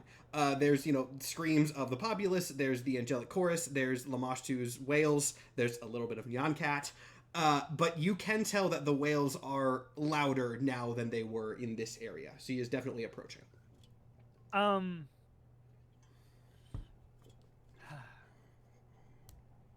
No, I don't want to talk to Selma. Never mind. Okay. So you guys still want to go up to the next one? Yeah, I think so. All right, cool. Ronnie takes you in the riverboat to the next danger zone on your readout. And what you can see is a big cluster of civilians in a central bridge. Again, Arcala is big ravines, and the buildings are built into the sides, but there are bridges and streets in certain points, especially in more major ravines, connecting them. And there is a large cluster of people on a center one, looking like up and down and trying to figure out what is going on. That is the main thing that you see right now. But there's no like angels about, or you do not see any active threats. It is much like the last one, where it is people trying to figure out what the hell is going on. But yeah, and keep in mind the angels are again coming down from the top. So the lower you are, the less likely they are going to be there, but they are in play. I'm gonna, with the knowledge of how the last one went, I'm gonna do the exact same thing. You're going to do the exact... Is go down on the ground and tell people to get inside their homes because it's dangerous. All right. What is everybody else doing? And again, we'll just assume what everyone else is doing and then play it out because the order might matter. Theo wants to go down. Let people know. I'm gonna lock myself basically on top. I'm gonna like hunker down because I am one of the only ranged fighters here. You got like a carabiner with like a strap attaching you to the top of a fucking ship. Yeah, I'm kind of using my bones to like hook into the paneling of the riverboat to stay where I am. Gotcha. Soma, Cringe. And I have Neon Cat, so it makes sense for me to. So you're just flying around roaming. Okay, Soma, are you again going with Theo or? I'm again going with Theo, and since it would behoove us strategically to have fewer archangels, he's there specifically to like intimidate anyone who maybe isn't persuaded by this guy. Like, you better fucking get inside now, or your eternal soul is damned. Gotcha. Okay, so everyone goes to their respective positions. I need everybody to make a perception check for me. Here we go. Gotcha. I'm really capitalizing on these battle powers by getting advantage on wisdom. Yeah, seriously. 13. I am going to change up my strategy and use some of my dice from my friends at Primus Dice. Right, I forgot that we have that thing happening. Eventually. We have a deal with a dice company now. You said perception, right? Yes. This is the map from earlier, by the way, Chad. I'm just getting it up so I can do a transition easier. That's going to be a 14. 14? Yeah, same. Better than the fucking single digits I was rolling before. Perception? Perception, yes. I got a 3. Oh, Damn. yeah, okay. It's hard to see and hear when you're riding on a giant cat that's making noise. Soma, what did you get on perception? 13. 13. So, this was not really a hard one. I more had this happen for dramatic effect. If you guys are not in the Roll20 again, by the way, you need to go back to that. Yeah, everybody else, as you get off the ship and get ready to help these people get to safety, you see out of the depths below you, fucking Lamashtu burst out of the depths with a howl, grasping onto the side of this bridge. Notably, she is big. Her battle map is distinct head and hands. Let's put the civilians in there. Yeah, so Lamashtu, that's the wrong thing. Lamashtu is here. These civilians, of course, are just right in the thick of it. Of course they fucking First are. big superhero moment time. You again. Why would they have listened? You no guys. one ever does that. Well, we'll put Theo and Soma in there as well. Lord Cringe, you are on this map since you are flying. There. Since you are flying, you can just ignore terrain. This bridge in the center is a bridge. All right, so this is probably going to be initiative. Yeah. Well, what's the thought here? You guys bailing, or you want to help these people? The Lamashtu showed up as we kind of got to these people, so we might have had a moment before we head out to have a moment. I will give you a very quick moment, yes, and then again, like, there's probably a couple seconds of prep, and then, like, she's big. You can see her approaching for a minute. Not a minute, but a few seconds before. As we enter our, like, second danger zone, and, like, my battle tactician brain is, like, cooking every single scenario we see, I'm realizing me and Theo are going to be on the ground probably a lot together if they're all like this. And so I just say to him, like, just not even looking at him, just as we're walking out, I can hear his big clunky footsteps behind me. Be like, let's leave all this shit off the battlefield and just keep our head in the game. Gladly. And that's it. That's the only thing I wanted to say to him. All right, what about the others? You see this happening from a bit safer of a distance here.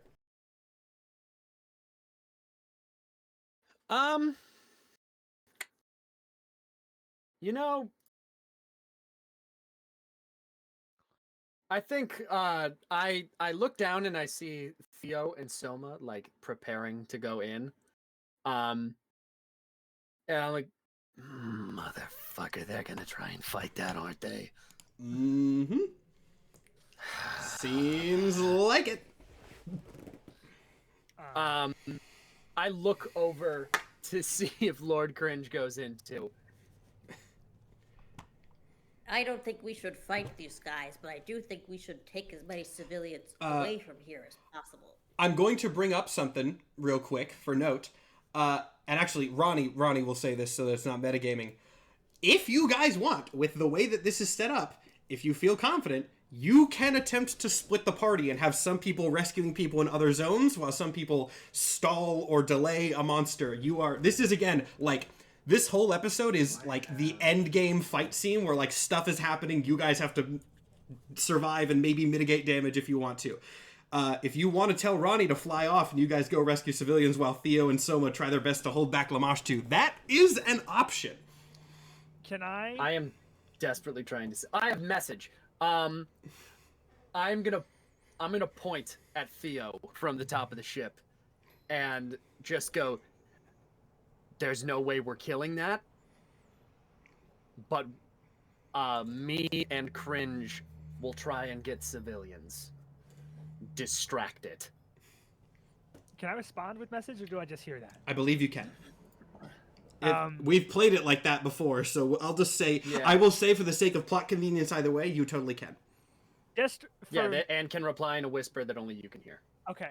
Really quick, Matt, can I make whatever check needed based on my, I'll say, advanced knowledge of my tactical and battle combat abilities and Soma's? How long do I think, like, we could hold this guy off, or do I think... Yeah. How long do I think we could hold this guy off? Before, but like, before you do the roll, I'm also going to tell you, just for note, while this prep, I have a counter in my head of how long you guys have to prep before Lamashtu starts eating people. But yes, go ahead and make that roll. What would that be, do you think? I think you could... I mean, I was going to say Insight or Arcana. I know for you that's probably going to be an Insight check. It's not going to be an easy one, given that you have not seen Lamashtu before recently, but... Still worth it. That's a nat 20. A nat 20, okay. So, with a nat 20, you think... You're not killing Lamashtu. You're definitely not killing her. But there is a chance that you could at least hold her off for now, until at least some of the civilians could be on the boat. But the main thing is, like, you are not killing her, so if you are going to try to do this, it would be ideal to have some level of escape plan, which, again, you do not have long to figure out. Another option, and this is not a great option, but it is one that I will pose since you are thinking of every tactical answer, even though I know Theo of all characters is not going to do this. If Lamashtu stays to eat this big cluster of people on the bridge, like... There's a lot of people around. You know she will be here for a while. And you could maybe go ahead and try to get some level of advance on her. Because, again, there's a flowchart. Yeah. These things are moving, and your actions determine where everybody is on this map. Yeah, that's not I have a really I did not think question. that was an option for Theo. Yes, what is that? I can't remember. I think we did do some sort of analyzation of Lamashtu when we first encountered her. And we found out that she had, like, this evil energy. Did we also find out if she was a fiend? I detect don't... Good and evil. You did detect good and evil. Spell, and it says I would find out if they were an aberration, celestial, elemental, fey, fiend, or undead. Lamashtu is a demon, so I will give you fiend. Okay, in that case, I can buy us time for 1 minute. Okay, I like this plan. Again, by the way, you, like... The next thing somebody says they're doing is the last thing that you will get to do before you roll initiative. I'm going to lock that down now. Jack in the message and say, get the civilians. We'll give you all the time we can. All right, everyone roll initiative before anyone says anything else, and then we will determine how that goes. Oh, God. All right.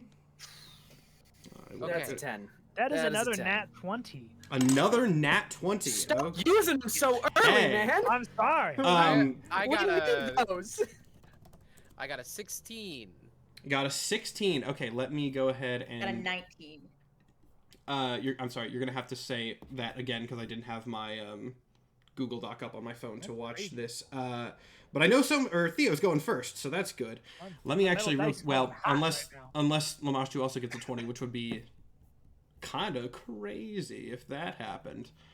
Where is the stat block? I do not know where it is. There it is. Okay. Oh, yeah. Theo's going first. I gotta think about different and then I heard Cringe got a 16? 19. 19. Okay, even better. Jack and Soma, what did you guys get? I got a 10. I got a 16. Oh, you were the one that got the 16. Okay. Yes. Wow. Okay, you guys are fairly lucky. Okay. I guess I should roll for that. All right, that makes a lot of sense. So, Theo, you are up first. Again, I will tell you just to make it very clear what you are seeing right now. Lamashtu is in the ravine below you and clawed up on this bridge. So it's big hand, big head, big hand, head over the side. That is what you are like a JRPG fight kind of thing. That's what you're looking at right now. Great. I'll zoom in for the sake of the audience now that they've seen the big reveal. I don't have anything that can affect a large group of people like a buff. The best I can do is, I think, what's the range on this? 30 feet? How far away is 30 Jack from me? Jack is still, I believe, on the riverboat, which I actually did not put into the map. But I will. And again, the riverboat can... I'll put Ronnie in the initiative order, and the riverboat can move on Ronnie's turn. We'll say that's how that'll work. Okay. So I will use a purple... Actually, I'll use Ronnie. But I'll make him bigger. I'm trying to do that on the player side again. Let's see. So the riverboat, for now, we will say is... And this is not exactly to scale, but you'll get the idea. We will say that the riverboat is roughly here, and then Jack is there. Okay. And it is higher up in the air. Yeah. Fuck. This shit sucks. I don't got good spells for this. All right. I love this fight. I love this reveal, so this is going to be fun to see how it goes. I'm going to... How long does this last? Up to 10 minutes? Fuck it. We got a demon in front of us. I'm going to cast Shield of Faith on myself. Okay. Which gives me a +2 to my AC, and I will step directly in front of everyone, face to face with this fiend, and announce, shout, everyone get on the ship. And that's my whole turn. Okay. And just put my shield up. I'm gonna spend my entire turn so you're bracing for You're Captain America in this shit of getting in front of the big monster, shield up, let's go. I love it. Basically. All right. The best we can do. Lord Cringe, you said you got something. I hope it's good. I hope it's good. I mean, it can buy us all the time we need to get the fuck out of here. I'm very curious what this is. And get everyone out. What if I legendary resistance it?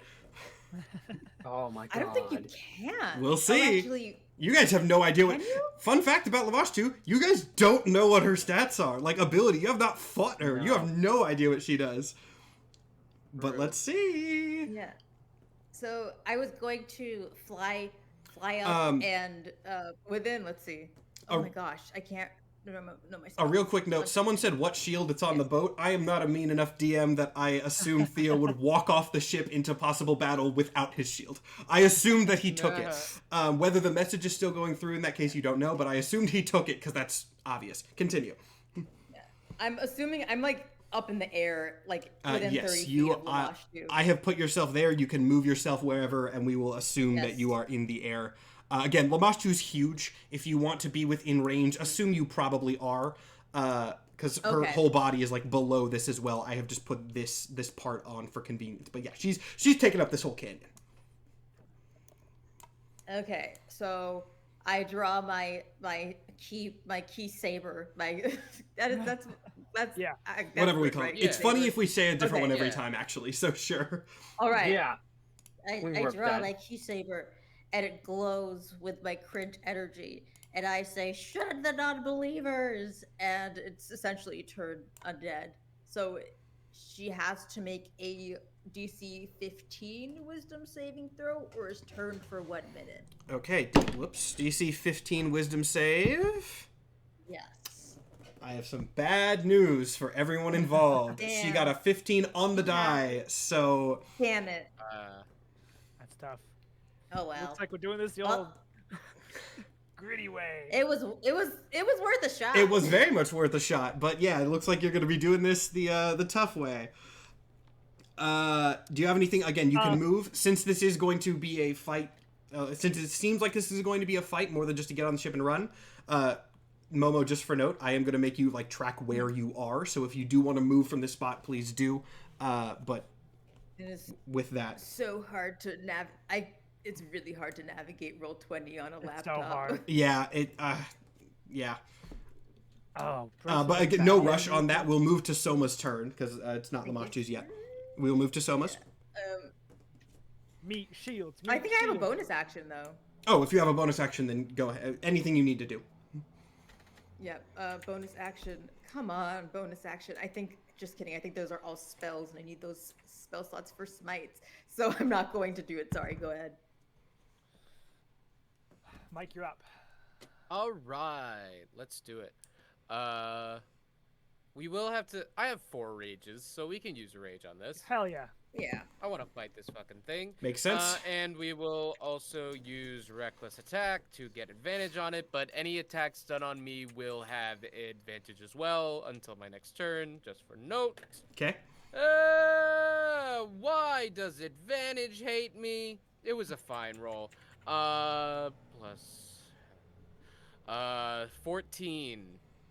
A 14 to hit. Yeah, 14 to hit. A 14 actually. I assume you're hitting this claw. Yes, I am. A 14 actually is going to hit.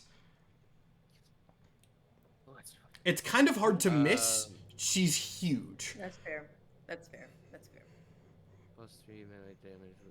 Just making sure I'm adding everything that I can add.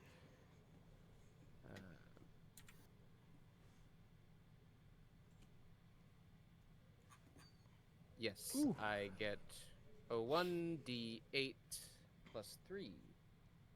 And while you're doing your calculations, I have to ask a question that is, I think, every player's least favorite thing to hear a DM ask. What damage type is this? That's great. I love that. It's a great sword. Oh, I'm looking at But the wrong. is it a goddamn magic one. For some- greatsword? Probably. I think it We is. Isn't it did his establish cursed sword? I believe it is. cursed, I believe it is yeah. cursed. So okay, I will allow it to be magical. Yeah. Magical damage because we did establish it is and- explicitly cursed. Yes, that is slashing damage, and that is 2d6 plus 3, because I was looking at Great Club for some reason. Hiya! That is a 10. Hiya. Even 10 damage. 10 damage. 10 damage. Yeah, you smack this giant claw in front of you with a great sword. It leaves like a scratch mark on the very, very, very tough skin. Doesn't break it, but it's not impenetrable at the very least. Well, luckily we have double tack, so let's see if it does bleed. Hiya! 15. At 15, least we that's know. better. But I like, know. for some reason, advantage hates me. It just never really does anything. I roll double single digits on each die. That was good though. 13 damage. Okay. So I assume, are you staying there? Are you moving? I will also note, just for what it's worth, these people next to you are civilians. So if you want to like trade places with civilians, you can like shove them out of the way. It's not like they're fully blocking movement. If you would like to move around in this small area. I will. Yeah, I'll swap with this. And Cringe, you can go civilian anywhere here. because you're flying. Just put him. Which one are you? The one in above. The one above me. Okay, The cool. one So above I move that one down. Go and move your guy up. Yeah. Okay. So with that, it is now Ronnie's turn. And Ronnie, kind of shouts. You hear him shout over the loudspeaker, so everyone could hear this thing. The ship is still hovering in place, but he goes, "Okay, so this is fucking bad." You see, like, you hear some buttons and things being pressed. He goes, "I can fucking fire on her, but only thing that's gonna do shit against this hide is fucking explosives. You want me to fire explosives right now? No. Your call." Open the bay doors and get people inside. Okay, good enough. And you see him move the riverboat over here. Now, he does open the bay doors, but you see as he gets a little bit closer, you see Lamashtu's tail come up from below and start smacking at the ship. That's my diabetes thing. I'll mute that in a second. So he does not get any closer for fear of the riverboat getting smacked by this tail. But the bay door is open. It's just a good 10, 15 feet off the side. And with that, oh, look at this. My jump distance. It's Lamashtu's turn. So, first thing I'm going to need is, I think, actually, everyone or on the bridge. So not Cringe. How high up are you flying? Roughly. I have to be within 30 feet, so So not super high up. Okay. So then, Cringe, Soma, Theo, make me strength saves. Well, I'll take that. that is my dump stat. So. Technically, Momo, it would be your mount. It would be your mount doing this. I don't even know what to even. Shut up. What is her strength? I got a 2. Well, plus Hold 3 on. is 5. I don't know. I got an 18. Yeah. And I mean, okay, I you literally- said so Soma, you got an 18?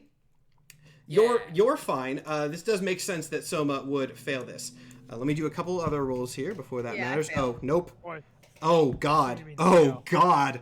That's Yeah. well, you guys are gonna have to do some fancy stuff here in a second, unless something very bad. You want something very bad to happen. So, Theo, you are set up right in front of Lamashtu's gigantic head, shield up, ready to protect from whatever happens, and she roars in your face with such force that a gust of wind basically shoves you backwards.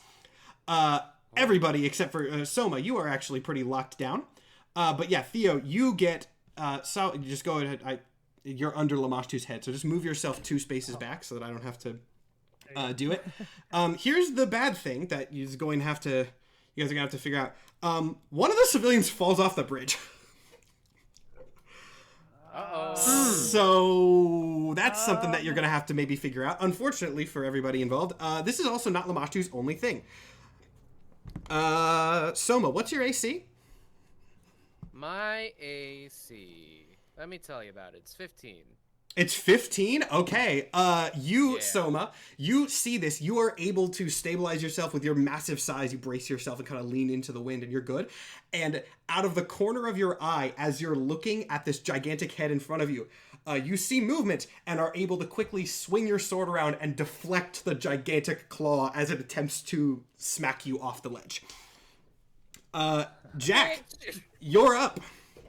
Again, there is a civilian now actively plummeting off the bridge, if you can do anything about that.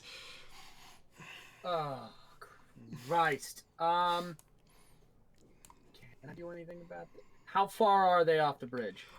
They are probably, like, they tipped and then fell off, so they're probably only like 5-10 feet down. They just fell off. Your turn is right after Lamashtu, so Okay. this is very quickly after. Great. They're 5 feet. If they're 5 feet off the bridge, I'm gonna use Gust to push them right back up onto it.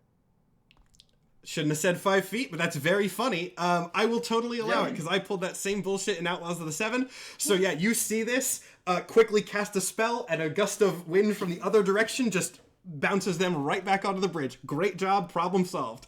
Fantastic. Gotcha. Excellent, fantastic, no notes. No more worry. I took notes from Outlaws, damn it. Yep. Great job. Okay, so now it is the civilians' turn. So some fun things get to happen here. They're panicking, obviously, and that means some of them are booking it. Only a couple because the one that, these guys are close to the big armored dudes. They feel decently safe. The one that fell off obviously isn't going anywhere, but they actually rolled decently well. So they start leaving. Nothing happens at the moment. And then it's back around to Theo. Great. I actually do have probably quite a bit of stuff that does magic damage. Let's see where we're at.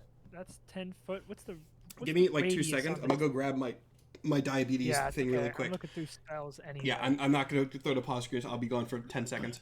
I'm gonna mute myself just for the sake of. 15-foot radius. Hot dog. From me. So that'll get. This is actually quite perfect. Oh yeah. Yep, that's gonna be a thing that we're doing.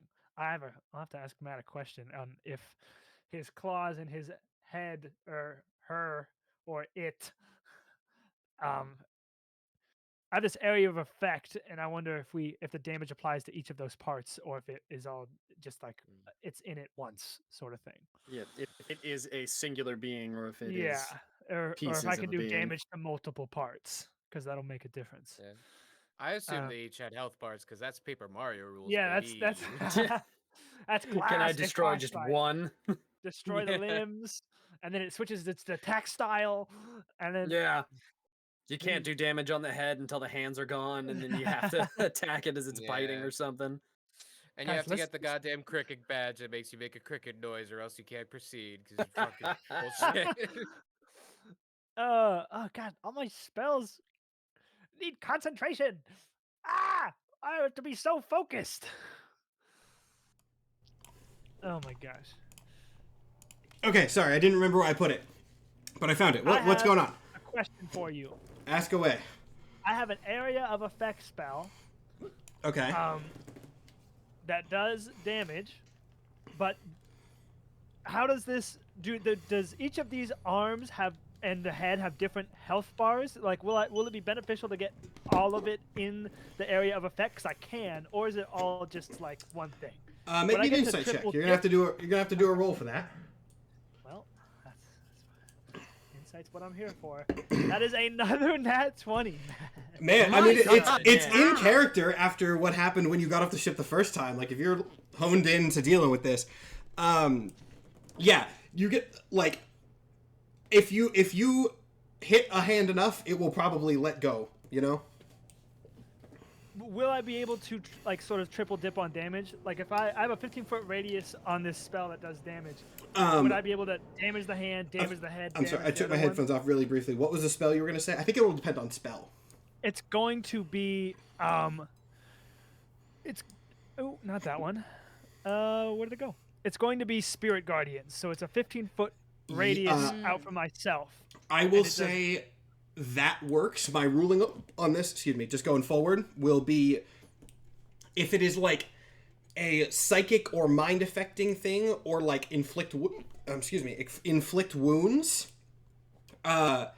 Then it will only hit once. But if it's like fireball, then it'll hit again. Like, if there is a benefit, or I guess really a detriment to being like more in the radius logically, then yes. I'm hoping that potentially it has not resistance, the opposite of resistance to radiant damage, because it's a fucking demon.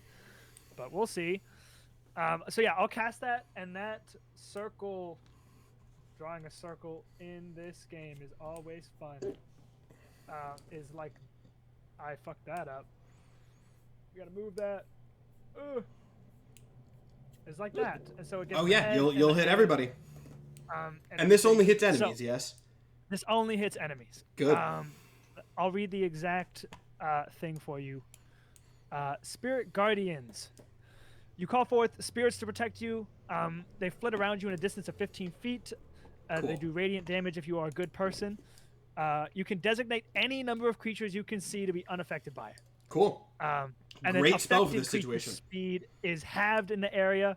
When the creature enters the area for the first time on its turn there, it must make a wisdom saving throw, and then on a failed save, the creature takes 3d8 radiant. So it Okay, has to make a so wisdom save. I will say when we get there, 1 wisdom save because it's 1 creature, but since it will be getting attacked in 3 different places, we will say it takes 3 different damage instances. For simplicity, you can just roll the damage once and then triple it, so you don't have to do a bunch of math.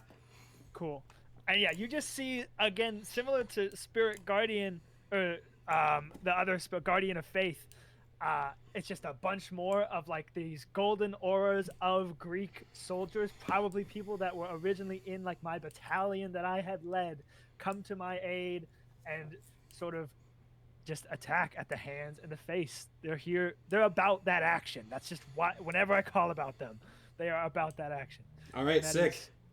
A 3rd level spell, I believe. You want to move after that, or are you staying in the center? I think I'm in the. It's centered around me, and I think I'm in the best position. Yeah, then that sounds possibly good. Be, so. In that case, Lord Cringe. I'm gonna go in for a smite, hopefully. Oh, I got a hit. Oh, please hit. Oh, please hit. Okay. 16 does hit. 16 does hit. All right, I get 2 attacks. So I'm just gonna try to attack. Just roll both of my attacks and then see. For note, what part are you attacking? For my note. Let's see. I think I'm gonna go for. I almost want to go for like the neck area. Just again, head, left, right. Head. Okay. I'm bonking him. Bonking her. Yeah. All right. So that is 2d6 plus 3. That was 13 damage. All right. Plus, let's see, 10 damage. And is this radiant? That's not radiant. That is, I think that's magical slashing damage. Okay, magical slashing. Yeah. Again, tell me the damage types because it will matter on this one. That is magical slashing. Let's see, and my smites, I'm gonna do 1st level smites, and I think there's no button for smiting here, which I think is dumb. That's surprising. But my divine smite is 2d8 extra damage. And then plus 1d8 on fiends or undead. So that is 1, 2, 3, 4. Wait, yeah. I can divine smite multiple times, right? Per attack. You not can do per it one attack. for each attack. One for each attack, not multiple each time. per attack. Okay, so wait, you just said not for each attack. If you attack twice, you can smite twice. If you attack once, you can only smite once. Okay, yeah. I'm smiting for both of those. Okay, yeah, it just costs a spell slot each time, but yes. I know. I'm quickly running out of those, but it's not like I can smite the angel. So that is 2d8. Actually, no, I'm only going to smite once because I want to save my spell slots. Also, I don't want her health to be too low. 2d8 plus 1d8, so 3d8, I believe. One spell to extra damage, yeah. And I think you just touched on something very important there, but I'll let everybody figure it out as they go. Chat got it, and I'm curious. Yeah, I caught it. I'm just So that's 32 damage. 32 damage total, or 32 additional? 32 damage total. Okay. And is any of that radiant? Yes, 9 of it was radiant. Okay, so this is a melee attack, right? Yes. Okay, so you fly by Lamashtu's head, and on your mount kind of carve a slash into her with your key saber. She wails again. That clearly did extra, and you could see a little bit of like glowing coming out of the wound. Lamashtu is a demon and does seem to be statted mostly as such. Okay. And yeah, you are going to have to move in to do that. You're going to have to get within 5 feet of the head. Yeah. I want to be... Though you can move that again. Each thing is... 5 feet squares. Here, so 1, 2, 3, 4, 5... Yeah, I want to be here. That's not me. That's not me. Whoops, I was moving the wrong person. You have access to anybody else? How do you... You shouldn't have access to anyone else. What did I... You just tilted Lord Cringe 45 degrees. I literally can't see him. Yeah, it's Oh, he's underneath the person. yeah. Okay. I got it. There you go. I was like, wait. Okay. Where's he go? And it kind of fits with you kind of going up the side of the head, so that works. Yeah. Soma, you are up Yeah, now. we can't. We really don't want to fuck it up too much. No. But like, I don't think there's a way we can get this thing off the bridge by reasoning. I do also, Or as Momo reminded me, I do also, as a cleric, have Turn Undead, which I Ah. can try twice for a short rest. that would be helpful. Yeah. What? Is it too silly to try to intimidate check to make it go away and convince it that there's a bigger fight elsewhere? You can try anything. I will also remind you that this thing, while reasoning probably isn't the best strategy, it does understand you. If it can speak to you in a language you understand, you have not seen that, but it does to some extent understand you. It's not like you're just yelling at a total like animal monster. Okay. Yeah, we were In that talking. case, Wilt Ball. I don't think I want to meet the damage threshold that will make this go away. So Soma's gonna move right up to the head, cut a line at his feet in the bridge with his sword, and point the sword at its neck.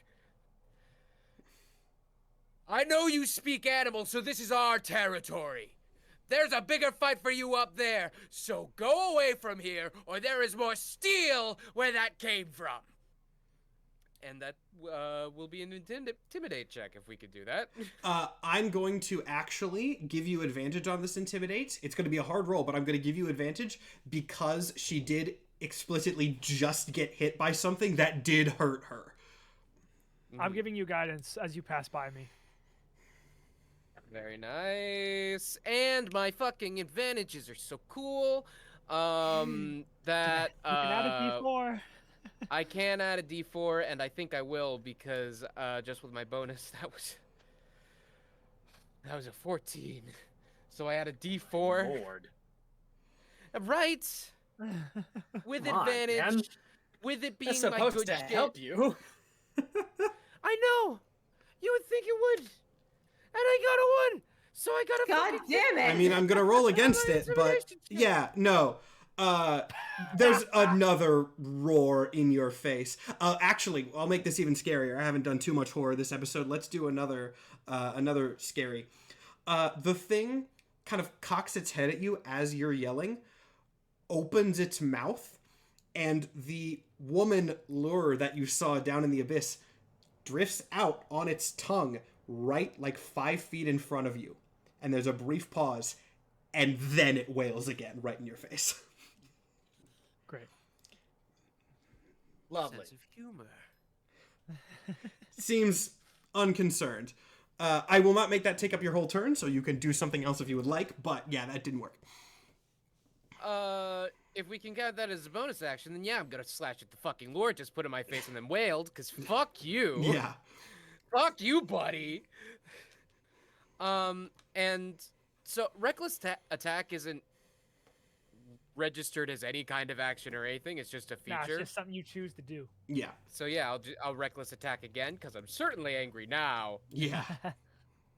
We continue the mid-advantage rolls. Man. That will be a God. 17 to hit. A At 17 least- will hit. A will hit. It's hard to not Yeah. hit again. At Dude, least you need to the put your AC ties is. in the full moon. God. I don't know. Yeah, I don't Jesus, know. do you need an exorcist? The fuck? My D6s came to fucking play though. That was a 12 plus 3 for 15 damage. 15 damage. Something has to. Yeah, And so we'll get the you get a slash off at the lure as it is retracting. And you can see, like, it doesn't react as you would expect a human to. It clearly does not have any agency of its own. But yeah, you do some damage to it. sick. And we get extra. Can we take extra attack or no? Yeah, go ahead. Cool. If it's something you could do, go for it. Oh my god! It was a 1 and a 5. Oh, My that's God. the first miss of this fight, I think, from an attack. Yeah. Does does a 12 hit? A 12 does not. A 12 does not. So yeah, it tilts its head and one of its big horns kind of blocks your blade as you try to slash again. My God, Jesus. At this point, it is the riverboat's turn. And actually it is convenient because while Lamashtu is distracted dealing with you, Ronnie is going to quickly use this chance to swoop the riverboat in and grab these 2 civilians. So these 2 civilians jump onto the ship, at which point he pulls it away again. That is 2 people rescued. Hi-oh. And then, that's very fitting, because it is now Lamashtu's turn again, and I think I'm not going to have the head part do anything first. I think it needs to make a wisdom save. It needs to make a wisdom save, you're right. What is the wisdom save of? 17. It is not going to pass that. That is 3d8 radiant damage. Okay. Where's my d8? There's 1. There's 2, and there's 3. 15 radiant damage. 15 radiant damage. And again, the radiant damage does seem to be more effective. So as this thing kind of starts moving and writhing, all of your spectral soldiers start hacking and slashing at it. You can see the sort of scars of golden light go through again as it... as the people slash again. It is effective. Lamashtu howls again. And maybe for better or for worse, Lamashtu is now incentivized to not be in this sphere, which, well, we'll see what happens here. We're going to make a roll. Oh, fun. How incredibly fun this will be. As Lamashtu starts writhing from this attack, you see, I guess, her left, the audience's right claw, rear back out of this range, grabbing one of the civilians as it does. So she now has one of these people actively in her grasp. Lovely. And you know what? Actually, I mean, she does not want to be here. So, God, 2. She has 2 of the civilians actively in her grasp. Wow. And then that is, however, I think the only thing that she is going to do. She will back away, but she will not attack. We'll say that that's out of the range. She will not attack you at this point, but yeah, now she has grabbed 2 people. Jack, you're up. You want to gust your way out of this one? I don't think I can gust my way out of this one. I gotta say, I don't know if that's possible. Is its mouth open? I mean, it's roaring pretty consistently, yeah. Sure. It not like always, but it's writhing around. There are chances where its mouth is open. I'm gonna cast a level 4 shatter in the back of its throat. Jesus. Okay. I'm gonna need a con save. A con save. A bad con for a monster, but what's that save? 16. Low roll on the part of Lamashtu. Score. All right then. Let's see. Mike, I saw that chat. You're not slick. Yeah, I know. I'm. That is going to be. Do I still? No, that wouldn't be on a damage roll. That would be a 2 hit. That's going to be 19 damage. 19 damage, but actively in the back of the throat, which is... Yeah, actively in the back of its throat. Okay, yeah, so that's good. There is another... I mean, I imagine this sound is very strange, because shatter is like a big sonic burst, right? Yeah. So there's like a sonic burst boom thing that kind of echoes out of this thing's mouth, then immediately followed by a very loud chorus of more wails as it does rear back further, and I'm going to go ahead and say goes to leave. Having that happening, now, notably, has not let go of the people. So if that is going to, has not left yet, but is leaving, so you now maybe have new priority here. It is, however, the civilians' turns, so I'm going to go into these people. Seeing that the riverboat is taking, they move over to make that easier, and the people in the grasp are going to see if they can wiggle their way out. Also, people are saying, how well can she climb with people in her grasp? She can also fly. She can also fly. Let's see, can these civilians wiggle their way out? One of them actually does. One of them wiggles their way out. So one person is now on the bridge and got a very good roll there. And they will move in there. But yeah, the person in the left claw, again, her right, is still actively trapped in there. Theo, you are up now. Okay. Matt, I need you to be 1,000% real. Okay. And whatever you say, I will abide by. I'm Is very nervous. the person in the grasp of this monster a child? I'm gonna say no. I was not going to. If it's a child, I'll tell you it's a child. I was gonna say that at most it's a like teenager, college age person, because this is I'm still gonna help. This is the very reckless group that was like standing in the middle of the bridge. In my head, while I didn't say it, I imagine this is a bunch of idiots who are like, "What's going on? We're standing out in the middle of the bridge. This is What's stupid happening?" people." These are like arrogant college age people. I would like to just run over, and try to make some kind of check to pull them free. All right, give me a athletics check. Athletics. Okay. Huh. That's another nat 20, Matt. Holy shit, Nathan! Theo, you are on. I'm gonna go and tell you, I don't know why I rolled. Lamashtu rolled an 18 pre-bonuses, so nat 20 was like the only way you were going to get this person free, and you do. You seeing this like were you on the other side of you dash over like leap over your shield, grab you are surprisingly easily able to pull this person out of Lamashtu's grasp. At which point, since she is leaving, unless anyone, I guess I'll say, Cringe and Soma, you have chances if you would like to get like parting shots, but she is leaving, so you can let her leave. And let her leave. All right. With that. This zone is then completed. Lamashtu, with another whale, continues crawling and flying and leaping upwards. This point again. This might be a good time for a break. This is again going to be a longer episode, but we're probably about at the halfway point. So, this is going to be the first break. I hope everyone's enjoying so far, and we will be back in just a couple minutes to continue the chaos.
Hello.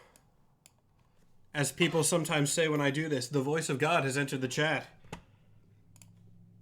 How are you guys liking things so far?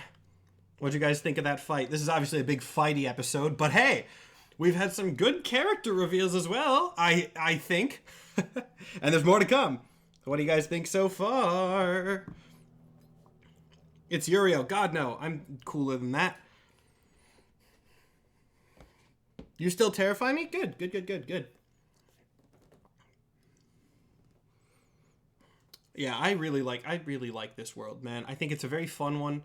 I hope we get to do more in it at some point because there's a lot more that I can expand on. And there's, you know, obviously we're only halfway through this episode, so there's presumably at least one more boss fight that's going to go down. Matthew, say hello to my wife's fiance, Andrew. What's up, Andrew? Awesome work with this so far. This has been awesome. I'm scared. Good. These are all things that I want. Also, what did you guys think of this Lamash 2 fight? Because I was like, oh, I gotta have a fight where it's like a bridge, and we like make, because it's hard to do like kaiju fights in D&D. I was like, oh, it'd be cool if it was like a bridge that she was hanging onto, and then we had the hands and the head. I thought it was clever. So maybe it'll come back. Who knows how this is gonna end up? Theo was more tragic than expected. Oh yeah, I've known this from the beginning. I have known this from the beginning. It worked out really nicely where we got to reveal their art before that, and then like Lord Cringe had good stuff in episode 1 or episode 2, and that was the thing. Very video gamey, yeah. Giving Doom boss fight vibes. Yeah, that's the intent. This, as you can probably tell, is like the episode, and will continue to be the episode where this superhero team really, hopefully, comes into their like superhero own. You know, where they get to have hero moments and do the Avengers flying around the city saving people type stuff. So, and yeah, Link's Mirror said, whole time I was just going, don't damage her too much, because we need the kaiju to fight Uriel. Yes, that is also something in fact. Look, there's a flowchart. There is a flowchart to this episode. And I good on the players for figuring that out as well. And there's more fun things to come, I promise you. What's even next? What's the situation report? Let me look at the situation report on my end. Because they're here. A very fun thing about this that I don't think they've realized yet, and they can't hear me, is they will not have time to get to all of these. That's another fun thing about this, is with like all of these points on the map, which I'm not going to bring up and show you now, but you've seen it. All these points on the map are things, and what they do and what they don't do will affect stuff.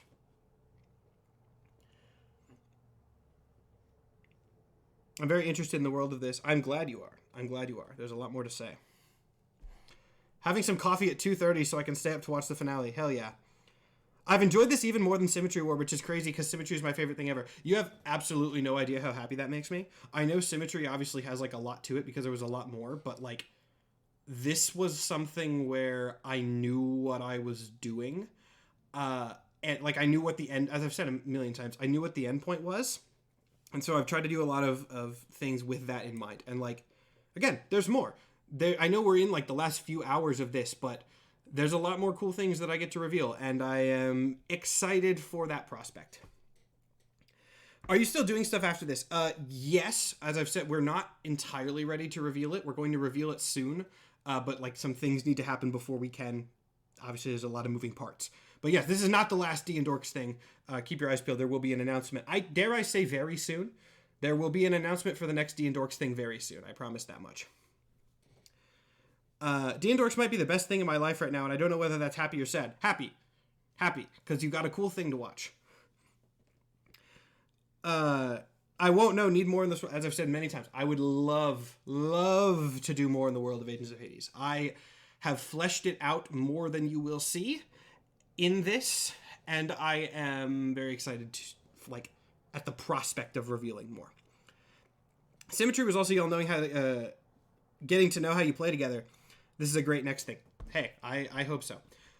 Oh, okay, I should probably get back to the call soon because we don't have a ton of time, but someone pointed out, what are the images in the word Hades? Yeah, that's actually a great little thing. And since this is episode 3, I think we can reveal it. The images in the word Hades are all chosen very specifically. They are old images. Sorry, I just dropped something. From left to right, they are like actual ancient depictions of Lamashtu, Charon, Uriel, Persephone, and one of the Mayan death gods. I forget which one. But they are actually like the images in the word Hades are actual ancient depictions of characters, which is one of my favorite things that I put into that logo.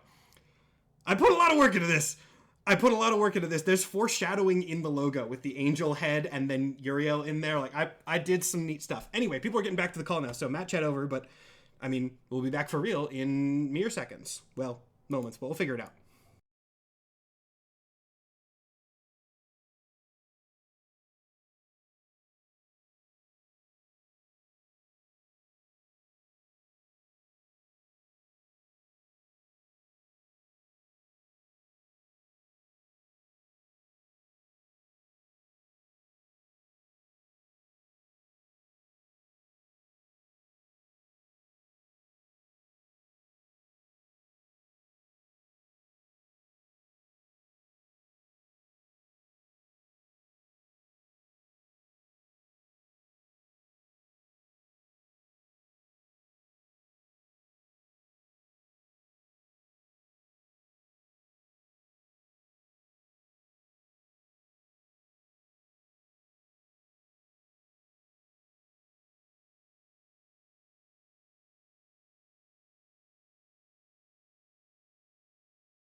And we are back. Actually, I should probably have us on this screen because I'm about to have to show something else.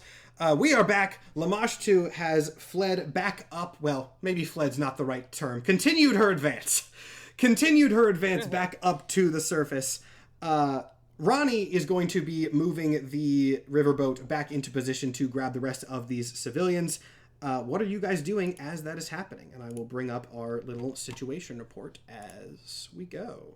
For note, you guys are on this second node from the bottom right here. I mean, I think we just keep moving. Well, is there any type of survival or perception check we can make to see if where Lamashtu is headed? You can always do checks, yeah. Whatever check you want to, and then I will again reveal more information. Because I'd rather not just follow them from place to place. Yeah. That is a 17. A 17. What was that? 17 perception. Perception.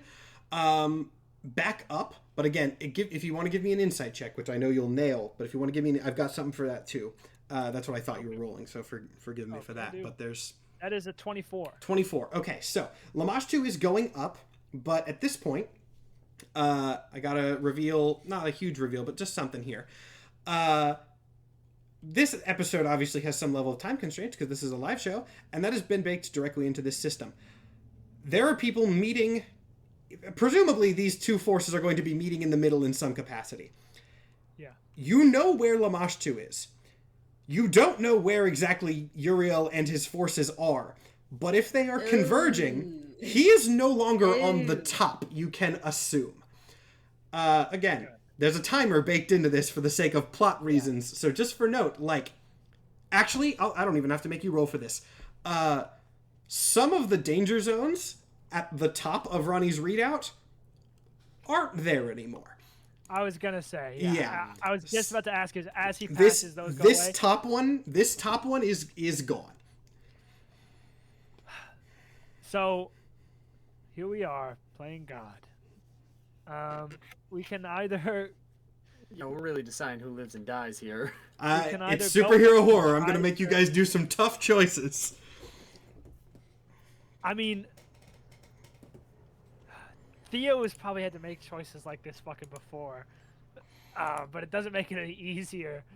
And again, it's super open-ended. This is a rough guideline for you for the sake of convenience and looking cool on the stream. You guys can. How many points are there? So you just cleared this second one. This first one has been cleared for better or for worse by something else. So there are at the moment these three. This is the best I can scroll on the stream to reveal these three. But these three are the ones that are still sort of. So someone got question. the one on the left that we didn't go to. This is the one that you were at. If I was understanding, if you were going up, it's you can't actually see the. Okay. So we went to the right, to the left. Yeah, these are close, but the left is the closer one. So yeah, it is these three in the middle right now. Okay. Lamashtu is presumably going up near the third, and Uriel and his forces, you don't know exactly what the breakdown is there, are coming downwards. I mean, we should just continue going to the closest, because if we just logically that makes the most sense. I will also say though, one thing about that, and I'll give you this with the insight: if you go to the closest, that is essentially going to be following Lamashtu. Okay. Will Lamashtu keep being a problem? I guess I won't know. Yeah, this is you guys got to be superheroes, but in a spooky situation with big monsters. And we need Lamashtu to fight Uriel. If I may, Theodus. Am I still muted? No, I am not. No, you're good. If I may, Theodus, yes. It might be a better move to move to the left of the map and take, or possibly help the people that are in the line of our enemy at the top. What the hell was his name again? Uriel? Archangel's Uriel. Uriel, thank you. Archangel Uriel. As we know that the danger zone to the north of us is likely in the line of Lamashtu, and if we fight her anymore, she might not be in any shape to actually give Uriel any form of a fight. I unfortunately think you are right, Lord Cringe. We need to change priorities because we still need Lamash 2 around for the greater threat at hand. Anyone else want to weigh in on that, or is that the plan you guys want to go with? Stay away from the beast. We need it. Yes. Panda, I think you're muted. Oh yeah, Panda, you're big muted. Yeah, I mean, that makes the most sense. I mean, we didn't want to kill the monster. It was just actively killing people that we didn't want dead. So, I mean, avoid it, but still help. Ronnie shrugs and starts heading upwards. Now, here is where you guys get to make a very fun decision. Oh boy. As you guys start heading upwards, Ronnie kind of tilts the ship so that you can see, like, up this lane, kind of he's going, you can see above you. You see, smaller than it used to be, but that's probably an elective choice rather than weakness. Off in the distance, you see the form of Uriel descending. It is on this map, probably somewhere in between from the top points 2 and 3. As you see this in the distance, make me a perception check. Oh boy. All right. Hey. Rolls. That was a 7. 5. I only got an 8. 10 for Lord Cringe. Uh, What did you get, Panda? 7. So, oh, okay. So, okay, that's all you see. Uh-oh. Nothing. I'm gonna. Did This is a Ronnie case in which, roll? you know what? Sure, Ronnie's busy piloting the ship, but I'll be nice. He'll roll. Someone give Ronnie guidance. no, Give Ronnie guidance. I'm gonna go and tell you, probably won't help. He is focusing on piloting the ship, and as you can see, he's like worried about not getting spotted by Uriel, so he's not looking at the notes there. So yeah, that is actually all you see. That's gonna be. I thought at least somebody would clear that, but that's gonna be maybe a game changer. As you see Uriel moving from 2 to 3, and that is it. I don't. And which one are Matt, we you're headed gonna to give right me now? heartburn. You are, I believe, your goal was to go to point 2, right? We wanted to skip whatever the one Lamash was heading to next and head to one that was in the path of Uriel. That was going to be in the path of Uriel, I believe. Yeah, okay. on the, So the left basically, side. you are both heading towards this one right here. The top left, top right now. You are both heading towards top right. Oh. Yeah. I mean, if that's the closest one that isn't the one Lamash 2 is going to. Lamash 2, you would be heading towards bottom right because you confronted her at bottom left. She is now going up towards bottom right, and Uriel is going towards top right. Okay. So does that change your plans at all, or are you still heading that way directly into the path? Just to be Uriel's going towards the one we're going to? Yep. Yeah, is Uriel going towards the one we're going? And again, there is more. This is so mean of me to say. There's more information, but you didn't pick it out. Well, can I say something? I feel like this is something our characters would all know. Yeah, go for it. We have a pretty good assumption that Uriel is not alone, as he's probably could be converting everyone on the surface. So there's a good chance he's surrounded by minions, even if we can't see them. Yeah, most definitely. Just to be clear, on the map, I can only see 4 danger zones. Are there only 4 on the map right now? There are. Well, no. This map is large. I scroll because I didn't know if you guys were going to start at the top or the bottom. There. Yeah. Basically, again, the whole bit of this is that there are 2 opposing forces converging. So these are These are the ones that are in play. Is basically what the case is. Okay. Has Athena got back to us? Let's actually roll. Let's find out. I will say there's that shot there. Oof. No. Great. Your rolls are good. Your auxiliary sort of rolls are not. That was not even that was going to be nice. Also, someone says, I assume they had started at the bottom. They did. It is Uriel that is advancing downwards, removing the ones from up there. So then I guess the simple question is, if I'm looking at the Twitch right now, the one in the top right is the one Uriel is going to. But also the one in the top left is probably in the line of her range as well? I'll break it down. Voices are. I will break it down real clear for everybody. So Uriel presumably just left top right. I know left right has just descended from top left going to top right. Uriel has ascended from bottom left going to bottom right. Lamash 2. Lamash 2, yes, I'm sorry. Lamash 2 is... And that's the top left and right that we can see right now on the Twitch. Yes. Okay. So, fuck. Again, So and she's again, already time been to time top is left. passing. Top left is gone. Top left is not gone.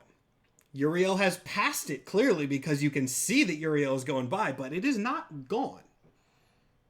Okay. If you're the kind of person who's interested in survivors or whatever, you should probably hit the place that's already been hit instead of the place that is actively being hit, especially if you're in a different weight class from the threat in question.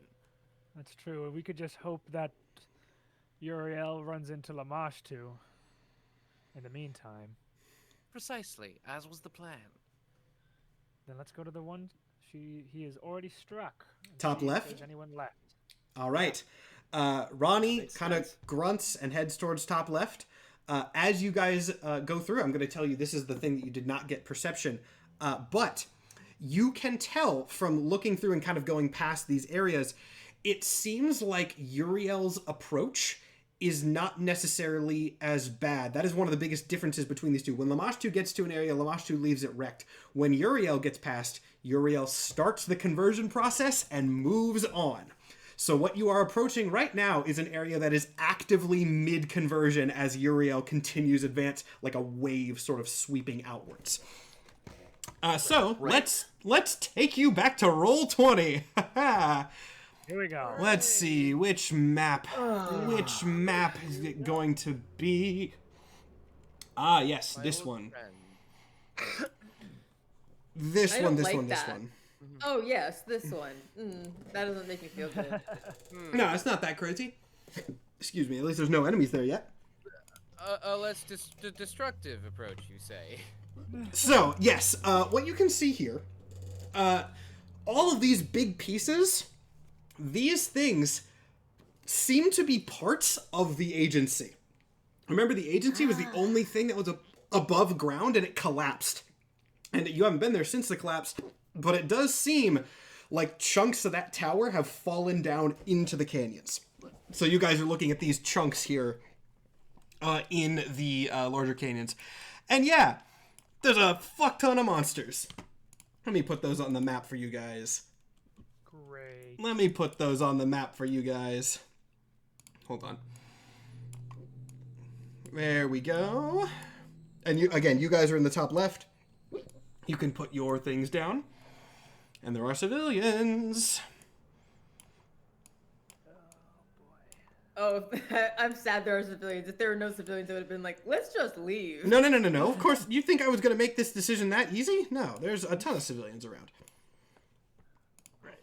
Hold on. What was the balance? Right. There's another one. Okay, so this is the situation that you guys approach to. And as with the last one, you get to approach and plan before you actually start initiative. But yeah, there are angels, there are civilians. It is bright, notably. If you look see this map is brighter than the others. That is coincidence, but a happy one. The light coming down from above is still very prevalent here. And also, for what it is worth, even inside the riverboat, you can hear a little bit of this echoing song. It is quiet and muffled inside the riverboat, but it is a present threat. But may I make a perception check on this light that is coming from above? You can, sure. Okay. Why am I doing a perception when I have -1 to it? I'll go and say, there's not a ton that you can get from that. My question is, essentially, where the hell is this light coming from? Because we saw Uriel already. Uriel, I believe this is how I described it in the beginning of the episode. Uriel descended from a light. There is something at the top of this realm that is generating light that is emanating down. That's what I'm trying to investigate. Yes, there is, be it some sort of portal or gap This is very, very far above you. This is like off way in the sky. But yes, there is light coming down from that. I'm like squinting with like the little opera goggles, like trying to see like what is this light up there? This is something that is concerning. It's not coming from Uriel. And once again, by the way, while you do have some level of time to talk, like things are happening on the ground as you do this. But yes, Nathan. Yeah. Is this a familiar light that I have perhaps seen? Make me an Arcana check. I am not that good at that. That is a 6. It's bright. Okay. Do I Theodus looks into the sun. Do I think what happened to me earlier is because I heard the song? It is reasonable to assume that it is because of the song, yes. Okay. Are we able to wax ears ourselves? Like, wax in our ears ourselves before we head out? Ronnie, if you ask him, has something that can provide not necessarily wax, but he's got supplies all over. Sirens and auditory things are a present threat in the afterworlds. That's a thing that exists. So there are earplugs on hand. I mean, we'd be deafened, but... Yes, you would be. Here, I have I have this. I pull out a Zune with earbuds. Okay. If you just press this button right here, it'll play all the best Nightcore beats. Hell yeah. Oh my god. Hell yeah. What No, is- don't ask. Don't ask. I'm being so nice to Nathan, not saying it'll only play core. True. Oh. I hear... Nightcore's way better for the character. That It is- Nightcore it is- playing. it's It's like, fitting for this the is character. fantastic. Yeah, I pocket that Zune into my thing. I go, well, we should probably come up with a plan before we get out there if we are going out there, because we should all be plugged up. Do I have to take the Zune? I'm taking the Zune. I'll take earplugs, please, and pocket them. Yeah, Ronnie distributes earplugs to everybody who wants them. I really hope there's like one outlier on this playlist, like Dancing Queen or something, or like... No. If it's Nancy Not even Queen, one, okay. It's the Nightcore. It's the Nightcore Yeah. version of Popular Top. Great. Okay. It's a lot of anime openings Yeah, and just endings. bum, bum, bum, bum, you know, fucking just ridiculous. Okay. Okay. You guys are getting ready to go out? Yeah, I mean... same prerogative for me. I'm not concerned as much with killing everything as I am with getting people out. Yes. Ronnie, to that end, as you guys are jumping out, calls back to the rest. He goes, I'm going to keep the riverboat in the holding pattern. Just call me when you need a pickup. I don't want to shoot down any fucking bombs on you. So Ronnie, for note, is circling the area. You can call him for pickup on civilians if, you know, that will be case by case, but that is the general bit here. So everybody roll initiative and put your characters on the map. If you are jumping out of the ship, you can drop down anywhere you would like. Anywhere we'd like. I'm going to... How go- far away is the riverboat? It can fly over and do a flyby and drop you off anywhere. Holding pattern, All right. we'll say like just around the edges of the map for convenience. Okay.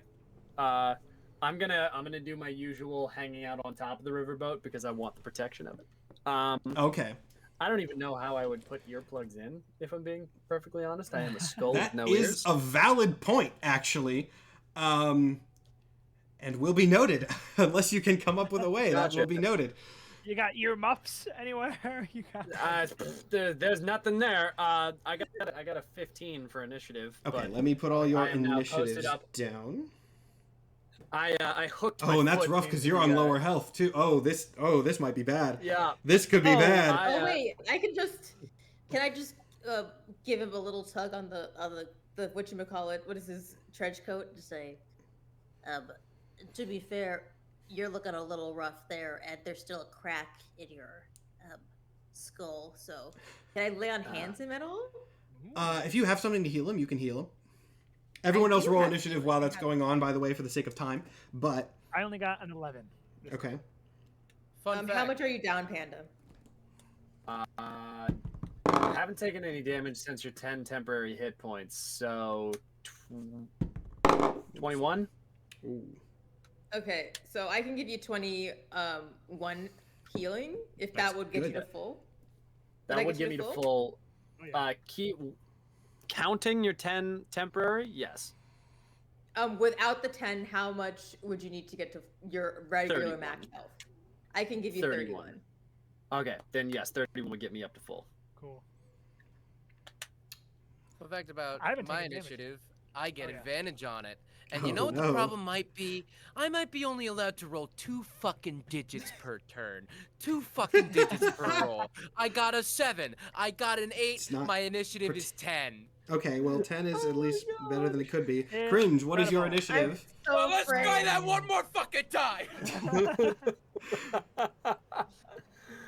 Oh my god. Also, Amy has consulted a medical examiner that she happens to be hanging out with right now and says there is no way to, like, deafen a skull. So, gasp. that's not great for you. Cringe, what was your initiative? And then we'll start. Wrap it in cloth. Will it stop 16. the vibration? 16, okay. Now, this is a fun bit. We're going to start combat now. The angels are I don't actually have a going to be brain going combat. first. How great is that? Or at least some of Oh, them. wait. Well, Mike, I drop wish yourself I in didn't hear that. Wherever you. Oh, yes. Wherever you Where need we to be. dropping, boys? Oh, yeah, I and put went your, right to the middle. put your guys wherever you want. However, as that is happening, I'm going to need everyone, yes, everyone, to make me a... Shoot, I forgot which save it is. Constitution save, I believe, is what it is. If not, that's what it is now. Right. If not, that's what it is now. Because For I... what? If it's the same thing as What do you mean I for failed what? before, it was charisma. It is not exactly the same thing. It is Okay. similar, but not exactly the 16. same. Okay. not have- I'm trying to see. 16. 16, you're actually good. Thank goodness. 18. You're Let's good? go! I only have a +1. I didn't move my people. I'm sorry. You're gonna hate me after this fight, but it needs to happen.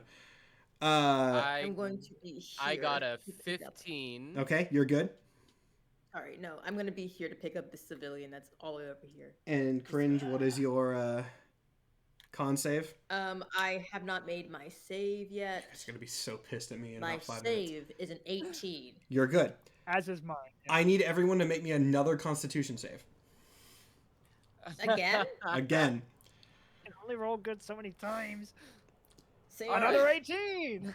Hell yeah, that's a 22. 22. 19. Okay. Hello. Not 20, bitches! Okay. Wow, you guys. So, as We're all here. of these angels are singing in tandem, you guys are good. Here's the super annoying thing. Make it again for the third one. Except Are we Jack. gonna do 6 of these? No, not right now. Jack, for the nat 20, I will go ahead and say you're cleared on the second one, or on this consecutive one. Christ! I will give you Okay. that. Nah, I don't think I got that. That's a 15 for my last one. Nope, you're good. I just It's have not- 15 okay. for mine. as It's well. not a hard save because there's so many of them. Okay. I have a +1. I got a 15. Wow. Okay. What are we rolling for? Sorry. Constitution save Another again. A con. third one. Again? Yeah. Every one of Okay. these things is singing. I don't think anyone is within 10 feet of me, unfortunately. I'm really sorry. No, Mike, what happened? That's why you need the advantage despite rolling like shit. I got a nat 1. No. A nat one. Okay. Well, yeah. My con saves +7. You got so. Well, there goes our 2 heavy hitters. Yeah, you guys have a. It's an easier save this time because you have all earplugs in. But a 1 is still. That's a problem. Yeah. 1 is still a problem. So Soma, you are going to take 13 damage. That's okay. That's what. Yeah. Honestly, we're. I mean, we're hey, chilling. we're on our third fine. one. I haven't taken damage yet, so I'm feeling pretty good. Yeah, isn't Yep. that just you just chewed through your temporary hit points? Just kidding, you didn't have any.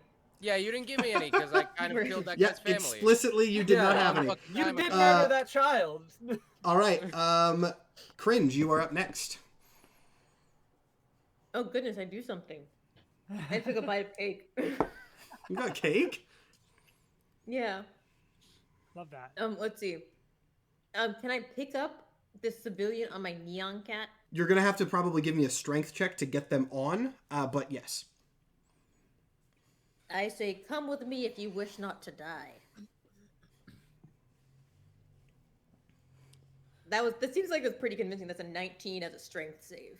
Yeah, Or you're good. strength, just a regular strength check. Yeah, you were able to So pull I them up. throw them on the back. How big is young cat to be able to carry people? I'm very small. I will know say that Mastiff was one of the options, right? We will say like Mastiff sized, like big dog. Mastiffs are massive. So God, young cat's like real- a Pop-Tart, right? So real does it just big dog. flatten out like a magic carpet. We're not and you gonna can, think like, about it. We're not going to worry think about it too heavily for the sake of time. just So fly you have sideways. this person. We're gonna take them off the map, and for all intents and purposes, they are in your space as well. What are you doing there? Are you taking them back to the riverboat, or? My plan is to get them back to the riverboat. Okay. And of course, I pass on the information, like plug your ears to not hear the sound of the angels. All right, so Ronnie comes by, gets the pickup, and that civilian is good. You can put yourself anywhere on this end of the map for where your thing is, but you have rescued one. Apologies. On that side of the map, you said. Just anywhere, like roughly where you were, to symbolize you going off to the riverboat and coming back. Oh, okay. Then I would go here to pick up the next civilian. All right, in that case, that is going to be your whole turn because you have to like actively pull somebody on. Jack, you are up. Now, I will say, we assume you are on the riverboat. The riverboat is on, like, again, I'll put sort of a symbolic thing of Ronnie for where is Ronnie's thing? Yeah, so the riverboat is, like, off on this side because it just picked up that civilian. So probably, like, here. Okay. Cool.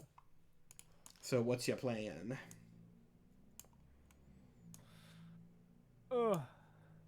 Panda.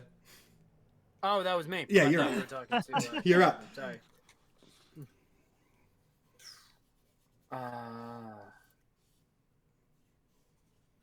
You know, I'm going to be perfectly honest. I don't exactly know what the plan is, if only because there's so many of them, and I have surprisingly few spell slots. I'm wondering if any of... Have we tried fire attacks on any of them? You have not tried any attacks on these right now, no. Right. I remember the first angel that we fucked with was Fire Wheel, which is why... Yeah, my brain was like, these oh, are fire varied, by the way. I have them all as the same model for the sake of convenience, but they are all varied. Most, if not all of them, you'll have to look to find details, but most, if not all of them, seem like they were once human. Okay.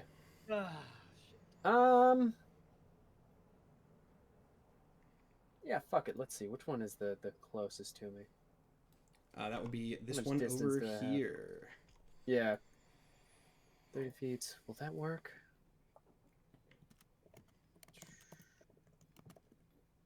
Yeah, that'll work. I'm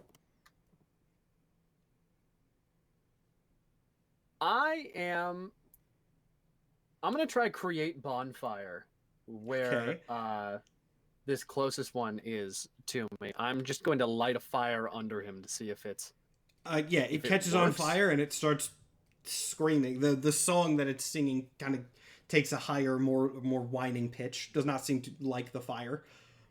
Got it. He's not even gonna try for the save for that. I think it's a dex save to try and get out of that. Then sure. Yeah. It's gonna fail the dex save. Okay, cool. That'll do. Oh wow, horrendous! That did 4 damage. That did nothing. Hey, well, it's something. So now that one's on fire. I was like, I wonder if this will work. And then it singed his wings a little bit, made him scream a bit. Yeah, I have 1 attack, and I just used it to just kill him. Hey, well now you know fireworks. Fireworks. Okay, that's sorcerers for you. That's sorcerers. Yep. Yeah. I'm gonna yell to everybody. Fire hurts them a lot. And with that information in mind, Theo, you are up. Cool. I'm not strong enough to just pick somebody up, am I, and like run with them? That's a question for your character sheet, not me. I mean, I have 16 strength. You can Of make a course roll. you're strong enough. You can make an athletics roll. Okay. Well, first, a question about this map. Am I actually? It looks like on the map I'm at like a lower section than everything else. Is that also Yes, the case? these big chunks are wreckage from the HQ. Okay, so when that's the case, I'm not going to pick anybody up because what am I going to pick somebody up then jump up 20 feet? That's just not going to happen. Well, there is a gap here at the bottom as well. Like the riverboat could come in through here. Probably the riverboat probably cannot come in here because it is in between two things, but like there is a gap here. Okay, well then let's get rid of the guy in the gap at least. Clear a path. That's smart. Clear a path. I only have one thing that does fire damage. Which is a shame because it's a 5th level spell, and I don't think radiant damage will do that much to angels. So I'm going to cast one of my 2 5th level spell slots and cast Flame Strike. Flame Strike? It has to make a dex save of 17. It will not make that. A vertical column of divine fire roars down from the heavens on a location you specify. Each creature in a 10-foot radius, 40-foot high cylinder makes a dex save. A creature takes 4d6 fire damage and 4d6 radiant damage on a failed save. Oh, damn. That is a good spell. Go ahead and roll that damage for me. Separately, because they'll probably have like some sort of resistance to radiant. So we'll roll the radiant first. 12 radiant damage. 12 radiant. And blast. 11 fire damage. 11 fire. Noted. It is now burning. Do you want to move or help these people, or what's the goal there? I tell them to plug their ears. Tell them to plug their ears. Okay, noted. And just stay by my side. Okay, in that case, I'm gonna need. We can just do it all at once. I'm gonna need everybody to make 3 con saves again. We'll just do it all. Now that is. Again, this is the fight where I get to be a little bit mean right at the end here. Do you want me to make them one by one, or if I fail, can I just tell you? If make them one by one. Okay. These are. Well, if you fail multiple, things are going to happen. Okay. I don't know what's the DC. I have not told you. Pass? I have not told you. Oh well, hey, I got an 8. Because it's variable. You got an 8. An 8? Yeah, that is going to fail. Okay. Actually, okay, I got a 12. No, that's a pass. 21. That's a pass. I got 11, 7, and 18. That is pass, fail, pass. I got 8 for the first one, which was a fail. 20 on the second one. Good. And 16 on the third. Good. 12, 14, 17. You're all good. Amazingly. 21, 23, and... Hey, 21. You are also good. Oh, I know, 19, but like... You're still good. If you fail, I think people only failed 1. I don't think there was anyone that failed. I failed 1, yeah. Yeah, no, the people who failed 1 take 14 damage. Yeah. I got 10 HP. That's 14 damage. Now let me do some more rolls here. Oof. Oh boy. Okay. Who knew not having ears means that I just don't get affected by this shit? Yeah, amazingly, that's okay. Cool. Now I believe Soma is next. Yes, Soma is next. Yeah. And then something. Yeah. So Jack says fire really hurts them. Soma gives a thumbs up, fully knowing that he has nothing fire related in his kit, and rages. That's a yeah. And yeah, it's a bad idea, but I am still a little burned by that now 1, so we'll do reckless attack. We seem to be doing mostly saves anyway, rather than direct attacks, and that's pretty fucking good. That's 19 plus 7, 26. That's yeah, that's a big hit. Hell yeah. Decent damage. That's 8. 8. Okay. And we get the extra attack. Hiya! It's still pretty good. 24. 24. Also very good. 3 whole digits on those 2 dice. Wow. They listened. Making They waves. they had enough of their fun at my expense. Another 8. Another 8. All right. Are you On your way moving up. or doing anything with the civilian nearby, or is that your turn? I mean, if the rowboat's not in range, then probably not, because my only play would have been to, frankly, push the civilian into the gap onto the boat. All right. But that's not happening, so we're chilling. In that case, I debated having everybody make a perception check for this, but I then decided against it because I think it's loud enough. As you guys are fighting, off down below you, a little bit farther down the cavern, you hear sounds, very, very, very unpleasant sounds. You hear wailing and screeching and this, again, sort of staticky, whining song. You can tell from that sound alone, Lamashu and Uriel have probably collided at this point. They are definitely locked in combat now. And notably, and maybe a little bit more ominously, the angels start to follow it. They abandon this entirely and start going down there. No opportunity attack? If you want an opportunity attack on them, you totally can. Yeah, No fuck them. opportunity attack. Okay, sure. It won't matter too much, but if you want to do it for the vibes, we'll Yeah, say I got as 26. this. Oh yeah, okay. I mean, screw it. It's leaving. If you hit an opportunity attack, you can like cut their wings down and they plummet to their Oh yeah, presumed I depths. hit with my opportunity attack. Yeah. As these things are leaving, you guys take advantage of what you can, leap up, chop their wings down, Soma for flavor, because I feel like this fits your vibe. As it turns around, you grab one of its wings and just pull it back onto your sword, impaling it. Hell yeah. As this happens, Ronnie Hell yeah. swoops in, starts loading the civilians onto the riverboat, so now there's a bunch, because you've rescued from 2 sections now. There's probably like, 10 people in here? It's getting a little bit cramped. But Ronnie goes, we going to the fucking... we going down there now? What's the plan? We want to watch this shit play out? We gotta be there. We have to capitalize as soon as one of them dies to kill the other. So yes, we have to at least stand by. We're gonna fucking die! And he takes the riverboat down. As this is happening, I want everybody to roll a perception check. Here we go. I don't want to do that. 16. 16? I see nothing. 13. 13? 1 second. 15. 15. All right. Time for me to do maybe the meanest and darkest thing I have ever done in this series so far. I don't like that. As Ronnie starts heading back down, and you guys are waiting, from the back of the ship where the civilians are, you start to hear something. And if you look back in turn, you can see that I believe two of them in the back, you see their eyes start to bulge as their skin from their neck up begins turning white. Can we just kick them off? Can we... Stab, steal, kill, stab, get rid of. Yeah. Like before they fully turn, can we just lower the bay doors and give them the boot? Is that... Yeah, can Yeah.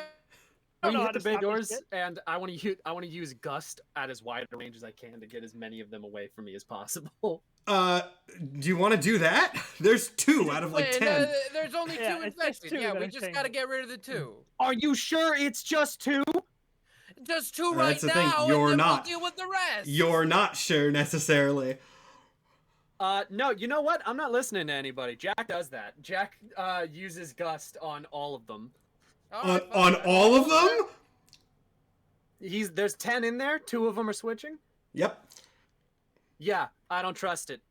He sees 2 of them. He hits the bay door and he Jesus. hits Gust to knock as many of them out as he can. Christ alive. Hold on. Theo's gonna have to stop. Okay, this just became something. I knew this was going to be a character moment, but god damn. What Jack is ruthless. We haven't been able to see Yeah. Jack be ruthless. This is good. This is good. We Jack get a has bit more always character been here. the, fuck it. It doesn't matter. We tried. They're fucked. I don't have any reactions or anything that I can do here. Okay, So, just try to grab Now I onto believe him. Gust is just a 5-foot radius. So, or 5 I foot. think so. So within a Yeah, 5 foot in front of me and just. They do get saves. Oh, interesting. It's got Wow. to be a strength save of 16. This maybe just went the worst possible way that it could. I knocked everyone but them out. didn't You I? knocked 3. You fire this gust down the center of them. One non-transforming person falls out the back as both of the transforming ones stand their ground. You hear an anguished wail from one of the people still on the ship as they like reach out to catch the person falling and fail. Unfucking believable. Well, business to do. I'm a big fucking guy. I'm gonna push the 2 infected ones off. All right, make me a strength check. Can I help? also say that as he's pushing them, I want to fire magic missile the second I see it didn't work on the 2 that are changing. Okay, we're gonna say Soma gets that first because I assume he's kind of doing this at the Yes. same time. If this is like an instinctive thing, Absolutely. Can we say we check my athletics? it can be athletics, sure. Yeah, it can like be a shove athletics. attack. Yeah. If he gets one, I'll get okay. the other. That's a 17. You get one of them, yeah. And I rolled a 15. A 15. I will oppose that. You do manage to get both of them off. I'm still casting magic missile as they fall. To shoot at them.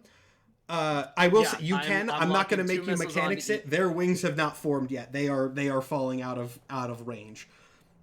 Gotcha. Let's see. That's 1. Okay, you don't have to roll damage. Like they're falling out. Again, Okay. for the sake of time, you don't have to Awesome. roll damage on this one. Yeah. Yeah. You see 4 missiles go out after them to kill them as Yeah. they're going down. As you can expect, the atmosphere in the back of this ship has shifted. Everyone kind of just saw these people that they thought were saving them, or at least specifically the skeleton, just knock an innocent person off to their death. So like everyone is hushed. They start kind of creeping back towards the walls. Yeah, I would like to grapple Jack, or attempt to. I don't know what the opposed check for that is. Is it just opposed athletics? I believe so. Yeah, I think it's technically opposed strength, but opposed athletics is fine. Whatever. Also, people are saying Ronnie should be fine. Not surprised. Ronnie's flying. He's not in the hangar bay where people are. Is like a little bit out. It's not directly in the view of the cockpit. I rolled a 21 for athletics. For a strength? For an athletics. For an athletics? Do I roll against that? Do I roll a Yeah. dex against that? If you're trying, I mean, you can just let him if we you can want. But look if it you're up. trying to resist it, then yes. Yeah, I probably wouldn't even try and resist. I'm already dead. Yeah, you can grapple me. Are you pinning me against a wall? You throwing me to the ground? What are you doing here? I think that's a great question. Are the bay doors still open?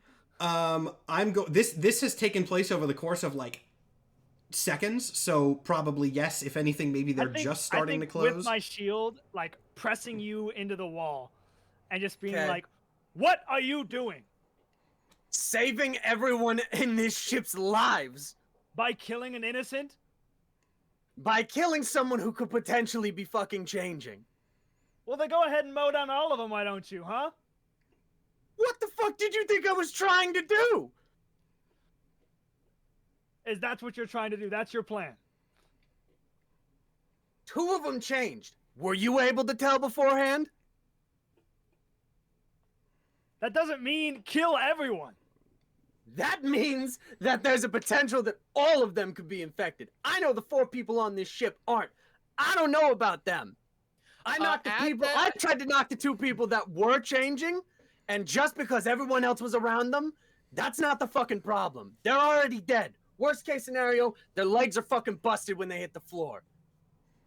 Steal your nerves, citizens. You've nowhere else to go, and I'm gonna intimidate them check them right now to have them like not try to jump out the back of the fucking ship because Jack just said he's willing to kill them all.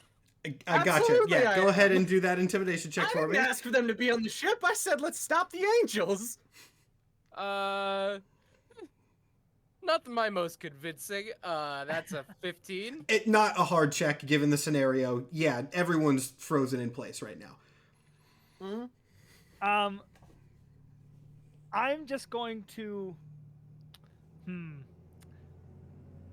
I don't trust Jack at all now.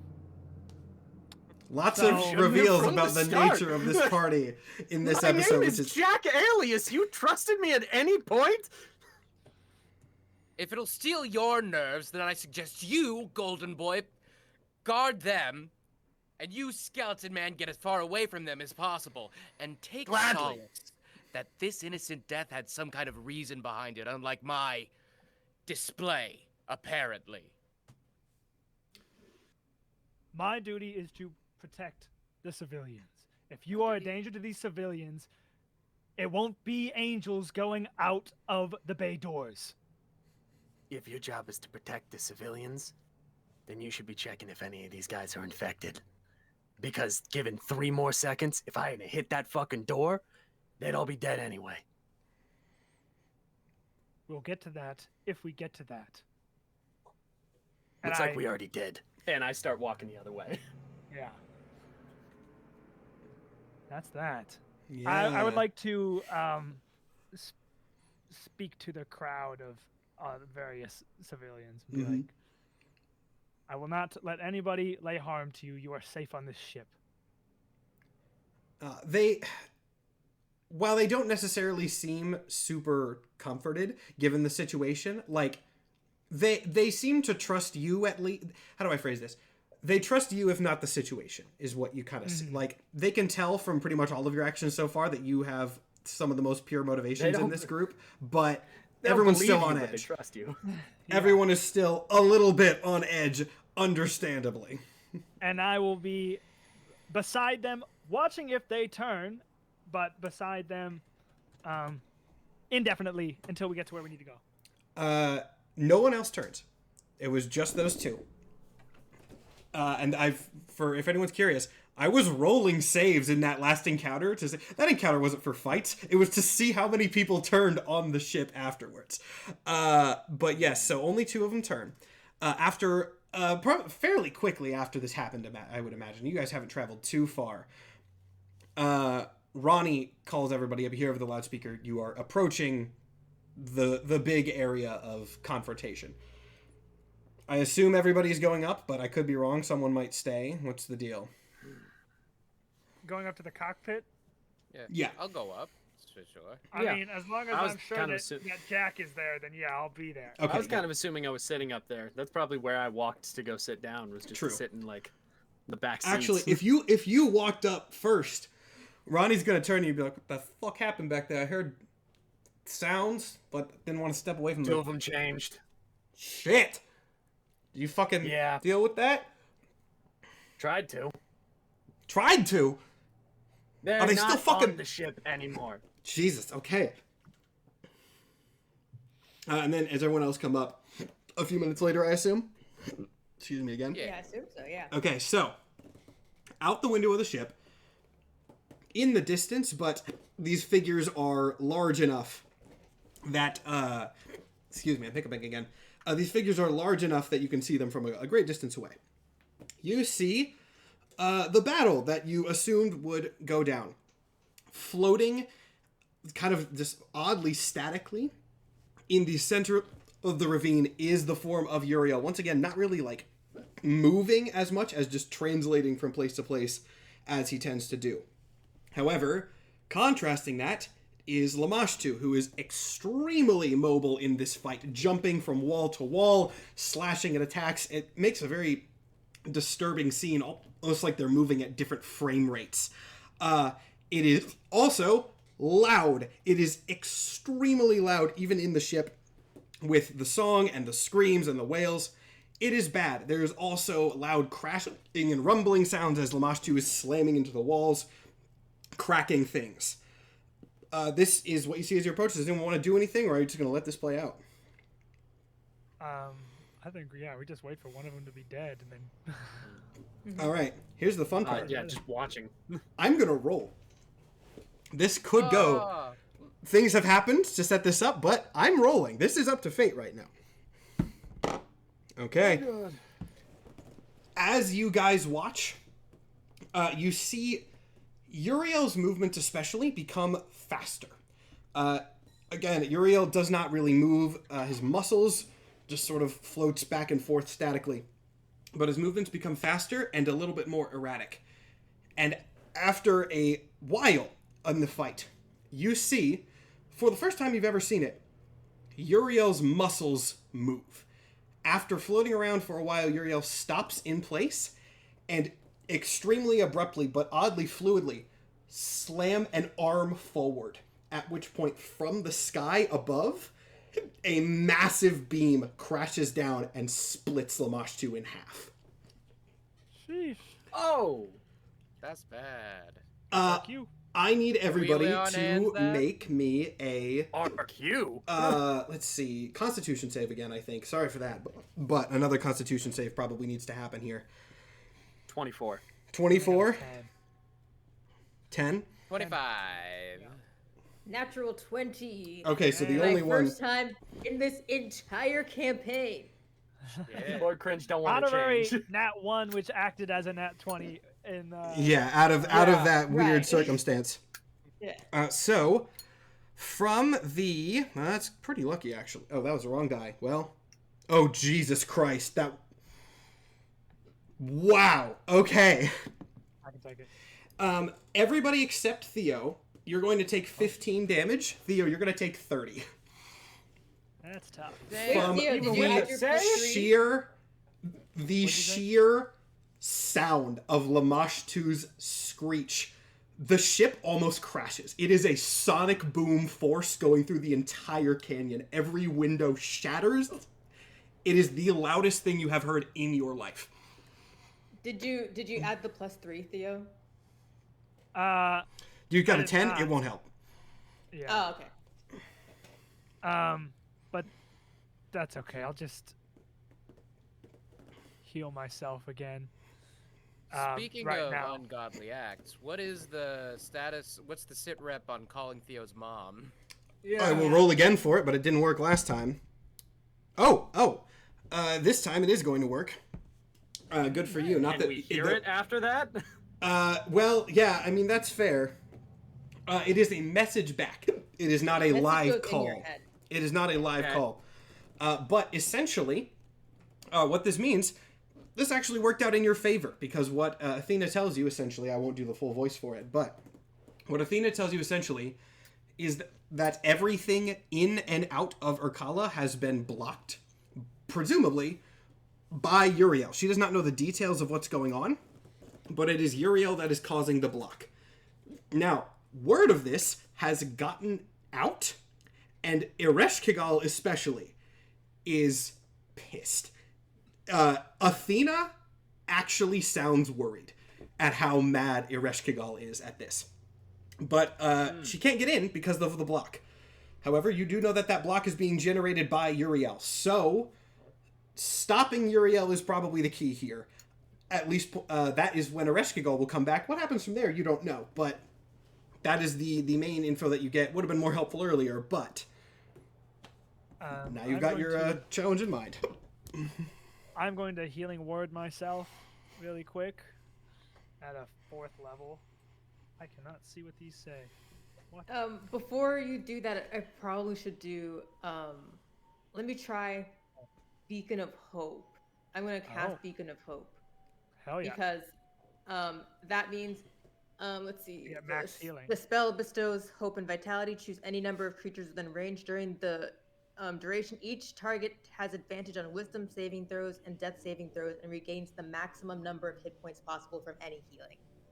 So then I get 4, 8, 12, 16, 21 back. So I can deal with that. Okay. So if anyone has any healing to do it now. Do it now. I have no however, abilities. I'm also going to note, this is probably your best chance to do healing because as you all kind of reel from that screech, Uriel in the distance lowers his arm, and then you see, even though you are looking at his back right now, you see, without any other part of him moving, his head snap 180 degrees and look directly at the boat. Love that. So he's also an owl.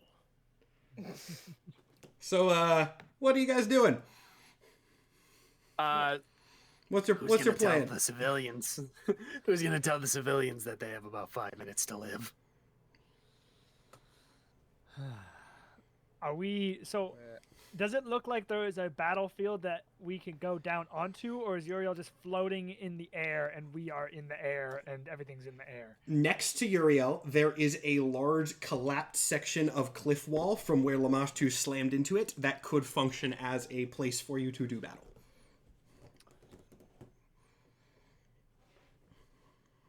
Well, Ronnie, fly me down there. You're fucking insane. I'm sorry, do you plan on fist fighting that? Make me an insight check, by the way, as this is happening. We told you earlier, Skull Man. We have no ranged options.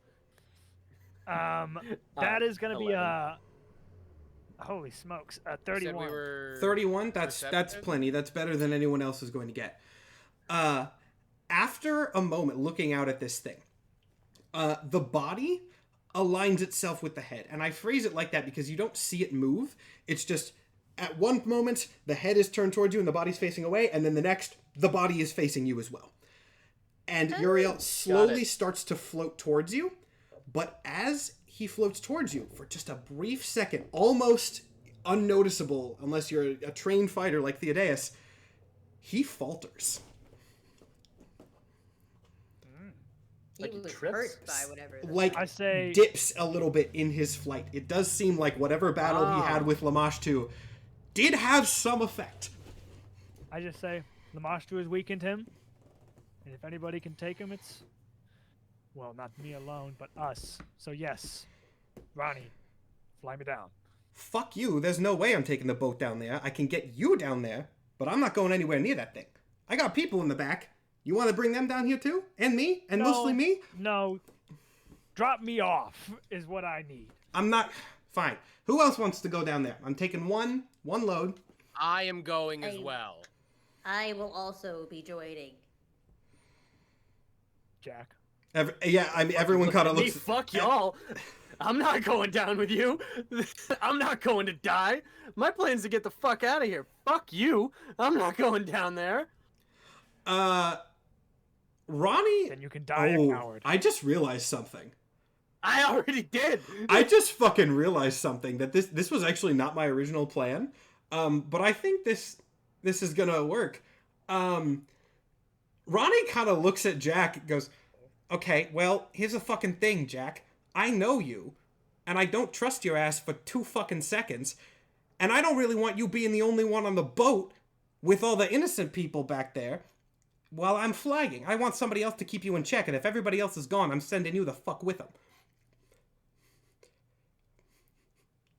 You were always an asshole, Ronnie. Yeah, that's not news. Anyone have any final things to say before he... Not, well, you'll find out in a second, but...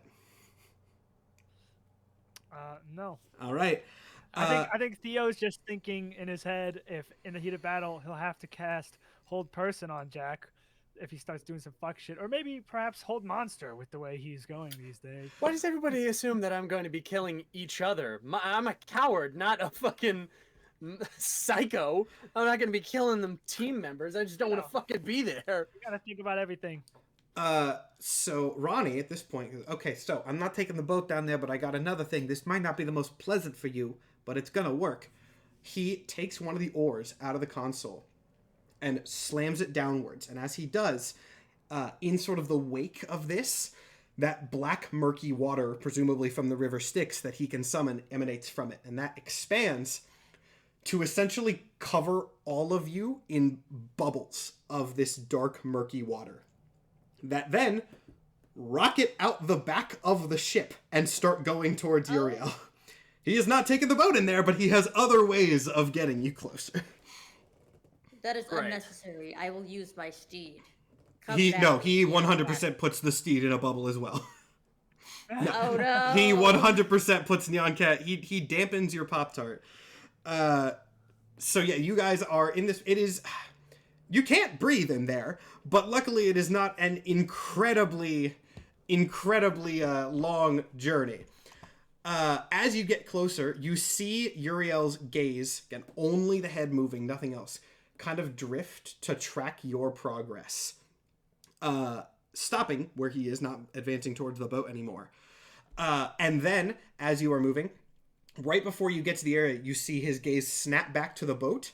You hear a sound, and you see, if you look back, like a trail.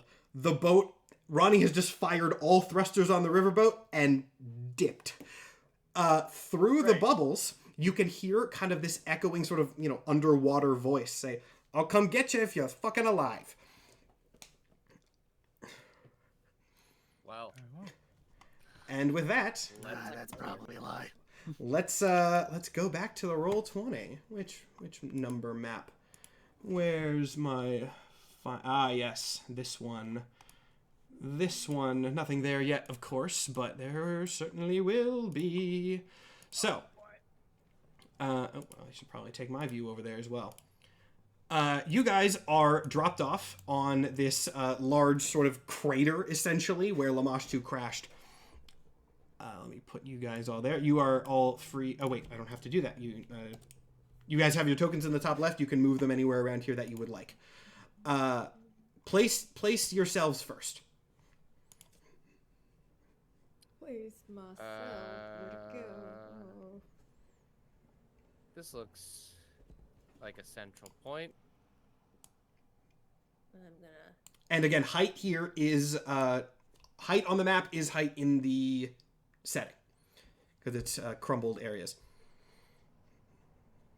Is this? Yeah, I'm gonna be up Yeah. there. I guess I won't take the absolute. All right, Nathan, place Theo. Also, you are muted. Here we go. Oh boy. Yeah. Okay. You don't want to be within 10 feet of me, Theodus. Oh, is there? You got like a. Can we be anywhere, or do we have to be on these ledges over here? You can be anywhere. Everyone just happened I to didn't place notice. themselves at the ledges. Yeah, I'll be like here. All right. After a moment, you see the gigantic form of Uriel drift over towards the side of the canyon and just kind of loom ominously over you, staring down, totally unmoving, as still as a frozen statue hovering above this battlefield. Theo stands just as still, just looking up. Luscious blonde hair blowing in the fucking decrepit wind of this rubble. All right. Everybody make me a not Constitution. Everybody make me a Charisma save. Here we go. Is this? I don't think anyone within 10 feet of me can be charmed. It's not really a charm thing. And I'm also going to say, even if it was, this thing is beyond... Like this thing that it is doing is beyond that. You said this was initiative, 16. right? Actually, Theo, make it with advantage, by the way. I forgot to tell, because... I got a 16 as 16? well as Pat. 15. I got a 17. A 17? Theo and Soma can add a +3 because they're in my saving throw radius. 19. 19, okay. No, Jack? wait, no, not 19. 18. 18 for me. Yeah, I still the same. I didn't hear what you said. Oh, 16. 16? Okay. And I was Mike right is before. 19. It is 19. It is 19. Yes. You were one above me. All right. So, you see Uriel's mouth, which is basically all of his head, open. And once again, as is a pattern with bosses in this series, you hear just a deafening sound. There is always music around Uriel in some sense, but this changes that. The best way that I can describe this is not that the music itself is being altered, but more that you are hearing it for what it truly is. The music does not change, but you can suddenly tell that this is a just profoundly bad thing. The sound, even though the notes itself are not different, is like static, extremely high-pitched, piercing noises to your ears. Clearly, This is Uriel's true voice in some sense, and you've now heard it enough, and he is pissed off enough that he is not masking this to you in any sense. You guys are still actually going to take a little bit of damage, even though you all succeeded.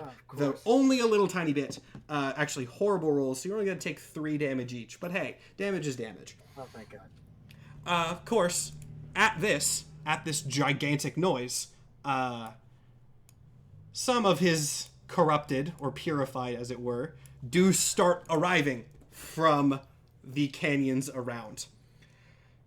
Everybody, let's roll initiative. Here we go. Oh boy. Oh, I got a 21. That's a I'm dirty gonna 20. Here to Okay. Those Yeah, how'd advantages. the I got an coward 8. roll, huh? 8. 8. The coward rolled an 8. I don't add 3 to that too, do I? Oh no. Not initiative. Fine then, I got a 10. A 10. With Well, that's advantage. better than Jack. That is better than me. Barely. I roll with advantage every goddamn time. I don't think I've gotten above a Oh, 10 for initiative. Christ. Uriel got a nat 20. Oh my god. Okay, well, Oh. I mean, this is going to be a hard fight.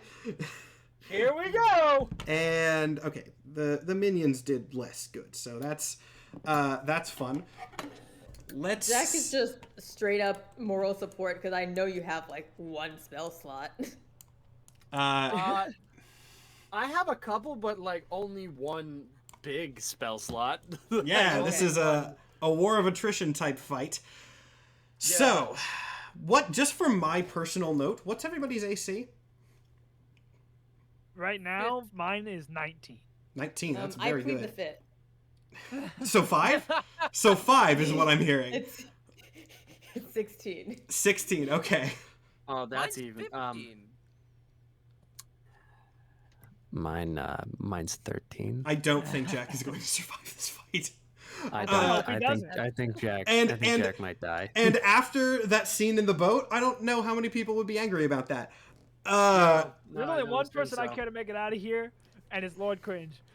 Okay, so I heard 13, 15, 16, 19. I haven't rolled yet. I'm just doing that for my note. I have Shield of Faith occasion I could. Oh cast my to god. fight 21. Oh, this boss came to fucking play. So I could take it. the body of Uriel, can't. as typically happens, does not move. Even Uriel's hair, or what seems like hair, is totally static, not blowing in the wind or anything like that. However, there is one part of his form that is moving. The tendrils that make up his sort of cloak slowly rise, and then, almost too fast to see, lash out in a gigantic wave of spikes, hitting all of you in one massive burst. Because he got a 19 on the die, so didn't even need pluses. Didn't even need pluses for this. So. Use a weaker dice. Oh man. my Damn. god. You're all gonna I'll be take honest. 16 damage. I was more scared that it was another fucking nat 20 with how much Nathan's been rolling today. They're clearly like clinging to each other like magnets. in the air. Yeah. 16 damage. I am officially below my first threshold for spirit save. Yep. I've been under that for I don't even know what hot mine is. minute. I gave up. I gave up. Well, when it matters, we'll figure it out. That is his entire turn, though it was a Nice. damn good turn. In a So, bad way. Theo, you're up next. Cool. Wow. All right. So, am I correct in assuming that radiant damage probably doesn't do much to this guy? Have we figured that out before? You technically have not tried it on this guy specifically, but you know it doesn't work on his minions as well? How far does the apple fall from the tree? I mean, damage is damage unless they're completely fucking immune. I guess what I'll do is... Fuck. I'm just gonna fucking square up with this thing, I guess. That's the most It's Captain America thing you can do, so... Almost all my stuff... Oh no, I got one thing I can do. 5th level spell slot, Flame Strike. Flame strike him. That's my last 5th level spell slot. It's a Dex save of 17. Dex save of 17. That is going to hit. Cool. So that's 4d6 fire damage and then 4d6 radiant damage. Okay. So the fire is 8, 11, 12 fire. And then the radiant is 11, 12, 13. 13. 12 and Okay. 13. That you see this is like the bolt of fire that kind of comes down from It's the like sky, a right? godly flames. Uriel does not react to this at all. You can see slight scorch marks appear on his form, very, very, very tiny. But there is no recoil, there is no motion. This thing continues just floating stock still in place. And as his form sort of reappears through this fire.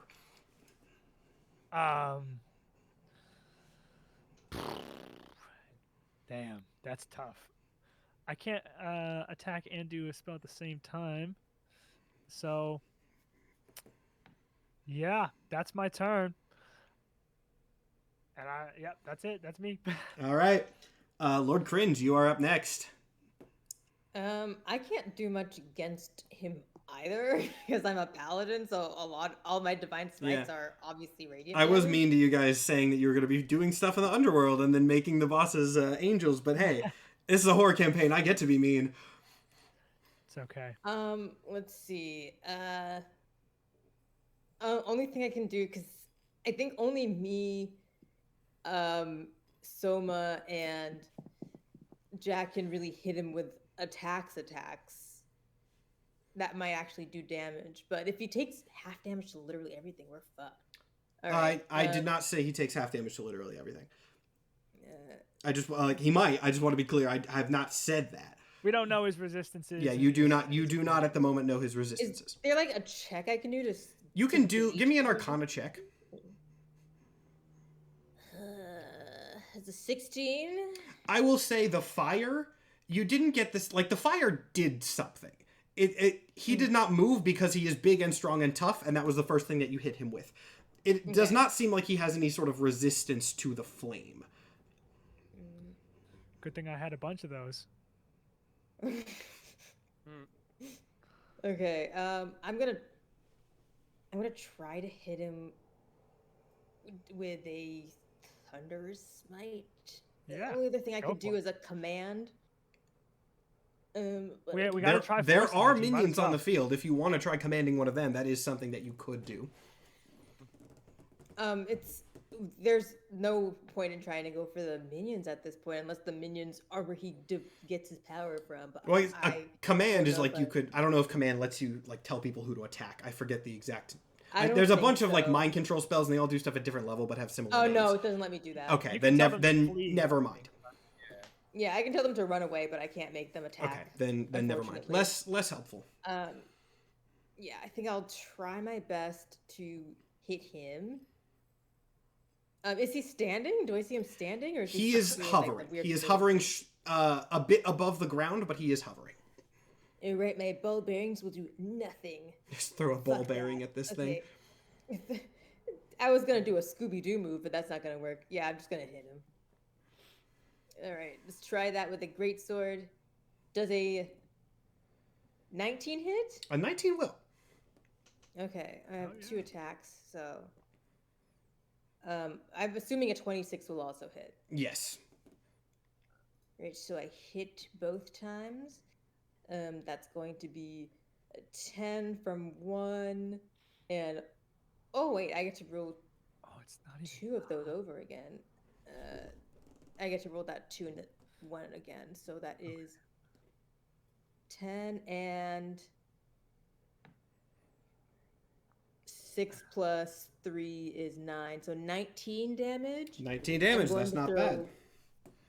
A thunderous smite on one. Quickly running out of these spell slots. That's going to be a strength save of 15. A strength of 15. All right, let's see. Yes. Actually, that is going to succeed. Well, your succeed. He fails. Okay. So that is an additional 8 damage. And Additional he is 8. pushed 10 feet away from me. Is there any size category requirement for that? Or is No, it just says, okay? Actually, it says, additionally, if the target is a creature, it must succeed a strength saving throw or be pushed 10 feet away from you and knocked prone. Okay. You cannot knock him prone. I will say that. Okay, so he's immune to the prone condition. Yeah, sure. And I'll go at you see, again, you do this thing and he does sort of float backwards, but once again, his body does not move. It translates backwards. Stably. Okay, so he's still 10 feet He has moved backwards, but yet, you get the sense that this thing's orientation is hard to change by virtue of just what he is. Oh, right. So where is... Oh, that's not me. So I was here and then push 10 feet back, so I'm going to go back to here. There we go. That should All be right. that's my movement. In that case, Soma, you are up. So if I want to try to attack it just dead ass with my sword, where do I need to be? This is the it should be top down because of the way that this map is, but I don't have access to that. We will just say the footprint for the sake of convenience takes up the footprint that he has. Okay. So yeah, within 10 feet of that cube, or within 5 feet or whatever you're reaching. Yeah, if we're being 5 feet. So we're trying to get there. He would be more like this, if we're being reasonable. But again, that's just a limitation of the system. So I will allow. In that case, yeah, we'll be. I guess we gotta be right up. Right up on him. Right up on ya. Get him, cowboy. Yeah, Rage, cowboy. reckless attack. Let's get it.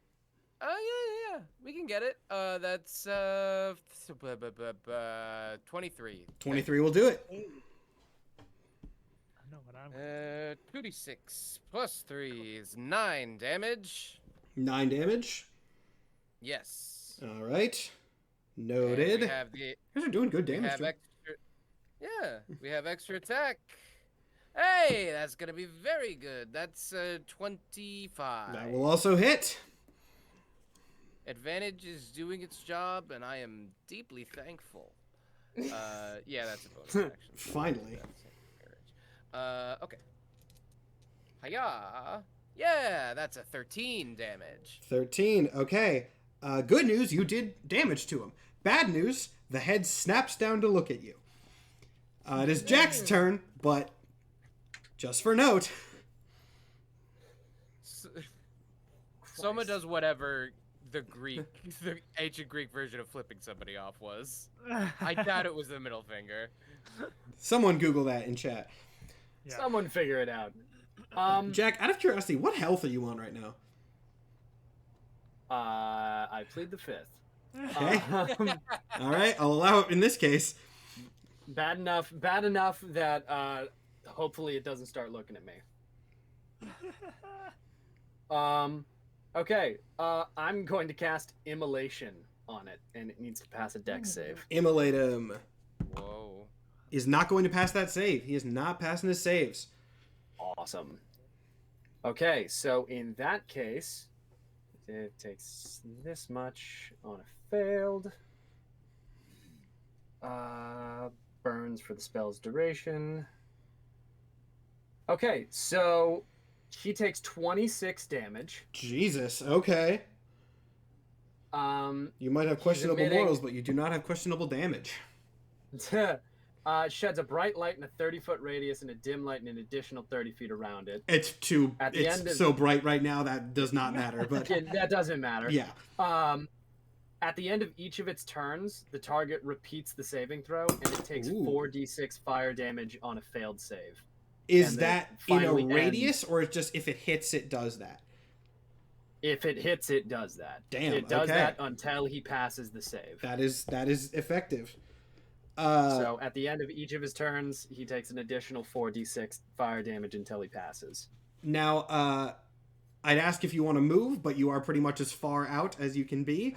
For note, again, you guys are in a crater, so we're going to say that the edges of this map are like sheer cliffs. Or like, they slope up to be too high to climb. So I assume you're staying there, though I could be wrong. Yeah, I'm at an elevated position, so I am staying here. I cast Immolate on him, and this fucking tower turns into fire, I guess. Yep. Now, this, it is now the minion's turn. Good news. Oh, gets up there. The good news is that in the presence of their master, they don't seem to be singing. Whether their singing is being drowned out by the main one, or they have stopped out of some sort of twisted respect, you don't know.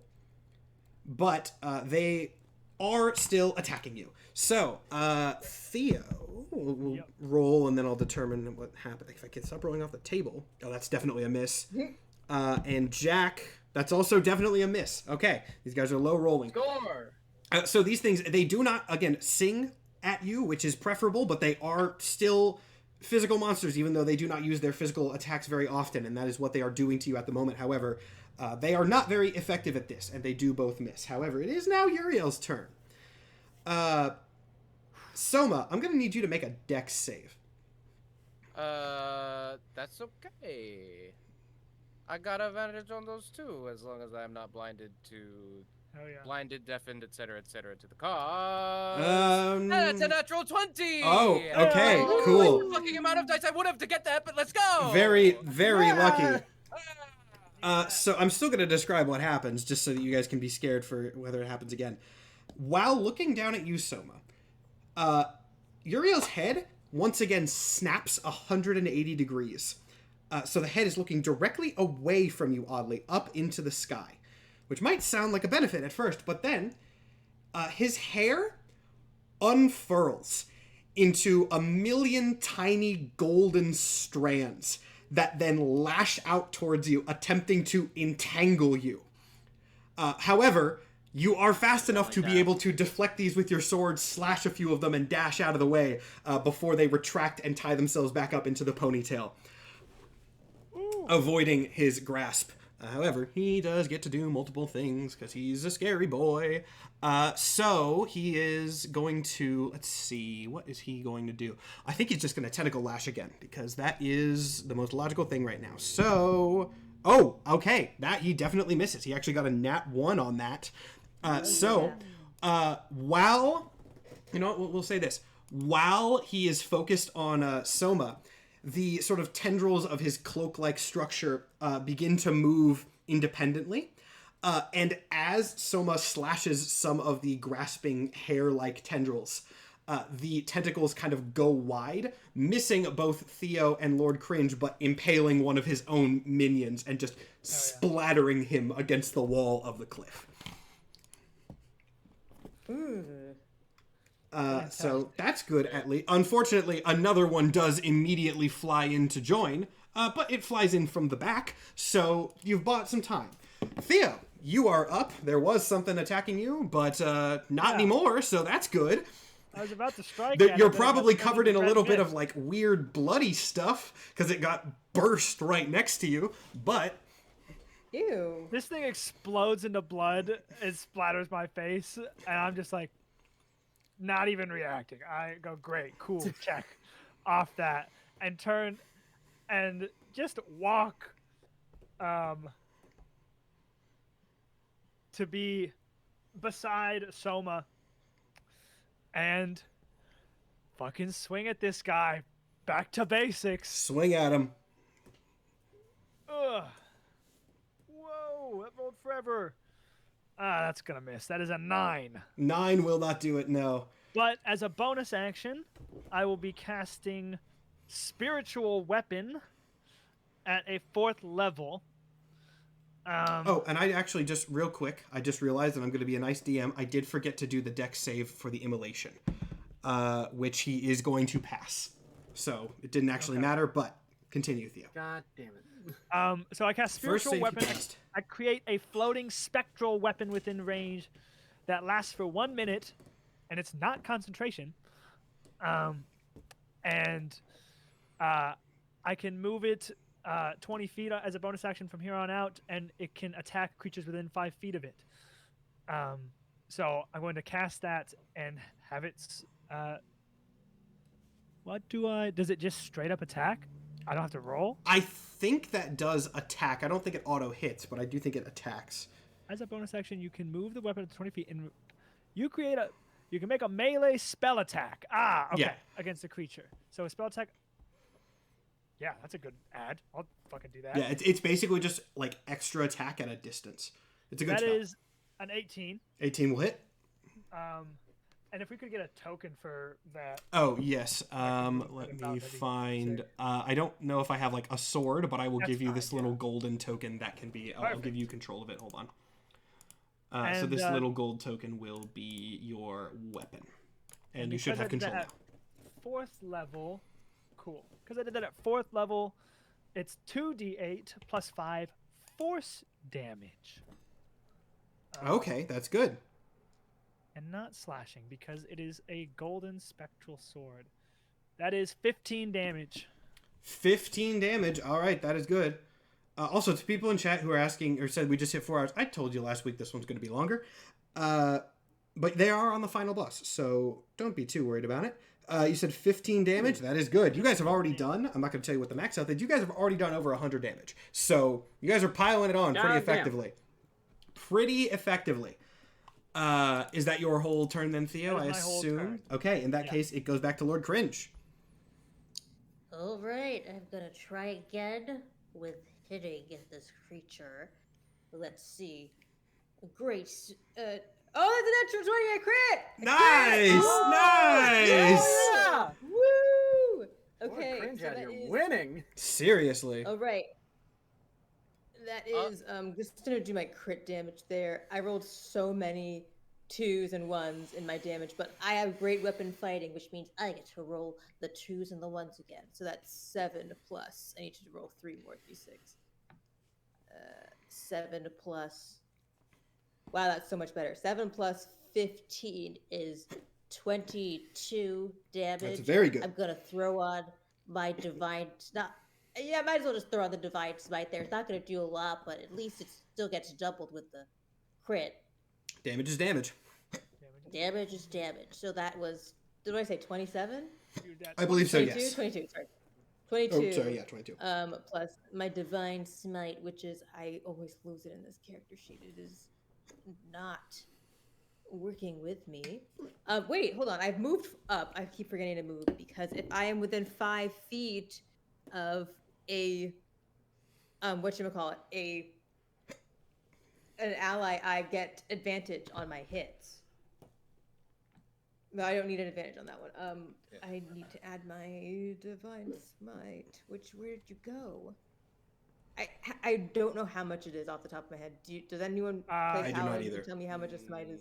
There we Not go. off the top. It is an extra 2d8 for a 1st level spell slot, but I'm going to use a 2nd level spell slot, so that is 3d8, but double because of my crit, so 68. That is a lot, dear Lord. 68. 68. Fucking combat MVP of the entire campaign. Seriously. Lord Cringe. Yeah, Lord Cringe God going damn. in. Holy shit, that was 30 in my roll. I rolled 30. So Okay. that's 22 plus 30, but the 30 is half, I'm assuming. If it's radiant, it 30 is. 30 of It is lower, but that's still pretty good. So 22 plus I already added it up 15. separately. You're good. Okay. I But did that the was math for only you. my Do not worry. first attack. So I have a 2nd attack. Oh my god. Which I do have advantage on. I'm gonna crit fish for it.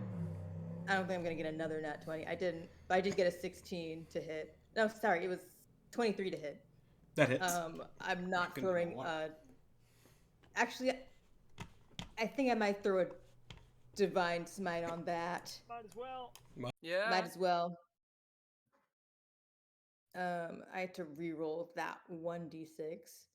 So that is, it was 10 damage, throwing another 2d8, because I'm using a 1st level spell slot. That would be 14 half to 7. That is a lot of damage in one turn. Yes. That was like Your- 50. Your superiority will not win, Uriel. You have to answer to the cringe. That is, I mean, yeah, you hit this thing with such a surprising amount of force. Like, a massive amount compared to everything else that's happened so far. Which is both a good and a bad, I would say. Because this does cause Uriel to scream. And when Uriel screams, everyone has to make a spirit save. Okay. Now, to calculate this, I'm sorry for the math, Momo especially, but what Momo, I'll do it for you. What's your max health? What's your current health? My max health is 74. My current health is 55. 55. Then you are at you are actually just under the 75% threshold. Oh dear. So your spirit, it's still plus 15. It's still a very good spirit save. Okay. I'm also at plus 15. What's the DC for this stuff? I'm not telling you. Okay. I will also say it varies between enemies. Yeah. Obviously, Okay, this thing is going to be stronger than others. I am under the 50% mark, but I'm over the 75% mark. What do I? For that, it scales up, so you're treated as like 50%. I guess I should say. It's like 100 and down 75 and down 50 and down 25 and down. It's under not over, if that makes sense. So you're still at the 50. Right. So 10. So what is the 50? Plus 10. Yeah, Okay, it's so 25% increments. So I'm at 55%. So am I treating that like 75? 17. Yeah. Or not 17. 15. 15 plus. So flat roll plus 15. Yep, that's it. Okay. And then Panda's flat roll plus 10. Hey, that's 31. You are all good? So flat roll. 23. plus 50. You're all good. Not my best roll. Oh boy. It's a 29. You're all good? Do we still get my plus 3 on save? Not on this. This is a different special new thing.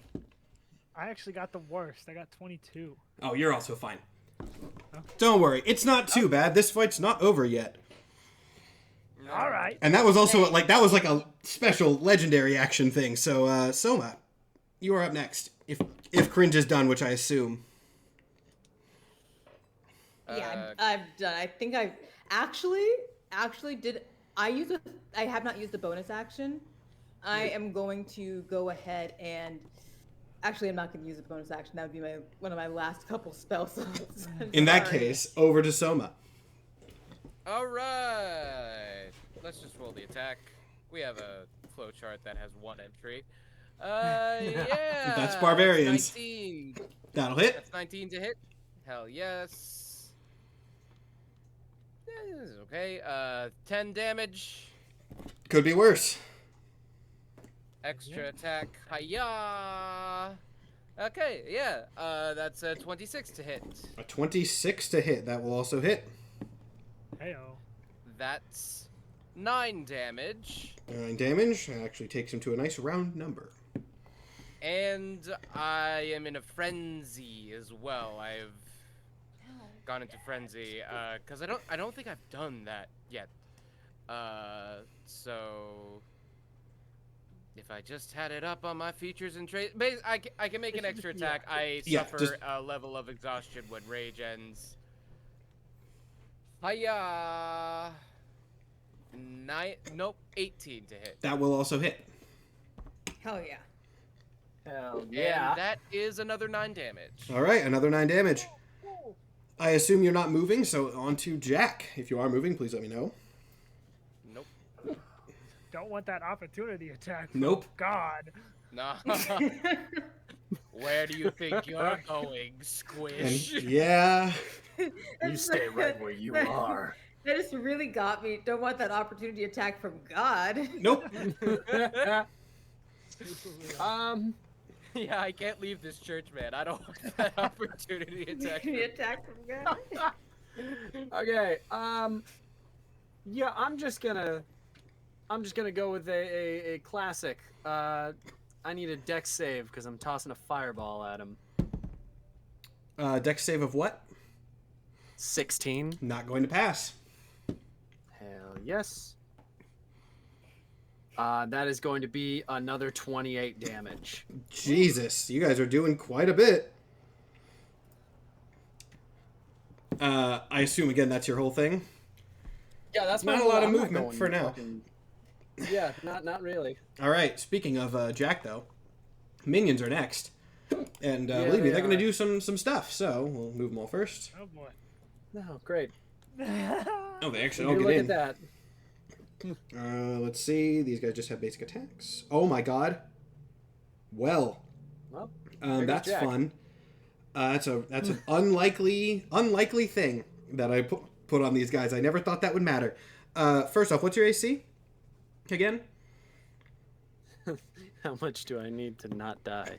Well, it's just going to be interesting. It's just. The better question is, can you check my math here? It is. 13. It's 13.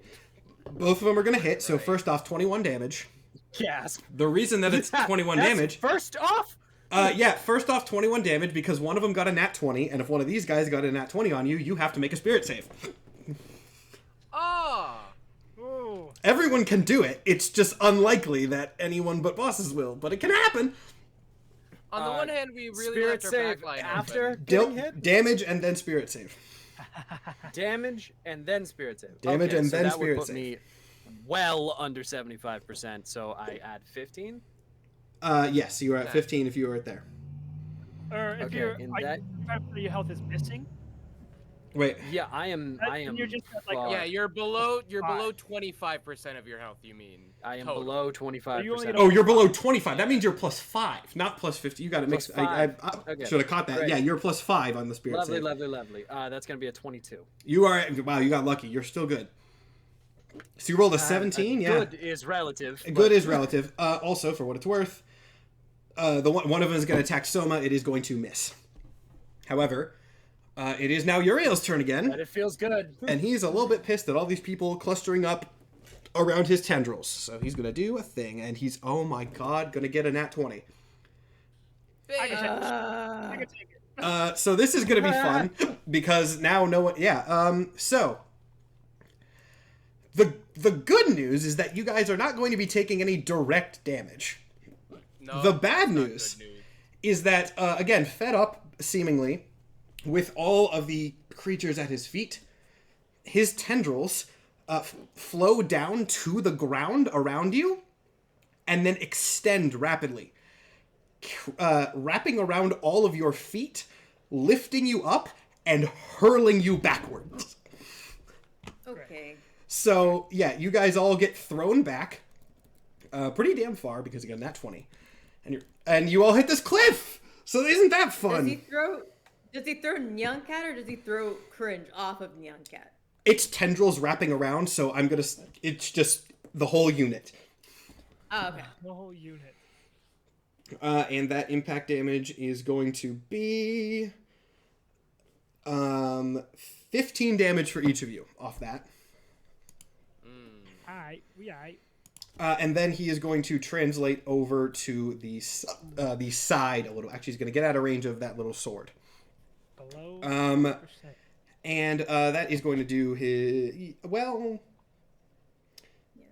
technically, I'm forgetting my own... Yeah, I mean, when they nat 20, everyone has to make a spirit save. It's one of their things.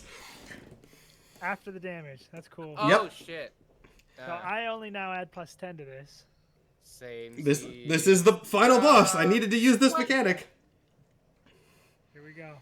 I got a 12. A 12. 26.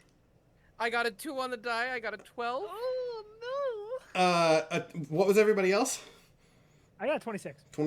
26. I got a dirty 20. Actually, Jack, you don't have to. You were not hit by this, but 30-20. Okay, Yeah, I so assumed as much. okay, noted. No, not okay. No. Noted. No, I I did- got a 12. I didn't say you're okay. I said noted. Theo, you're up. Okay.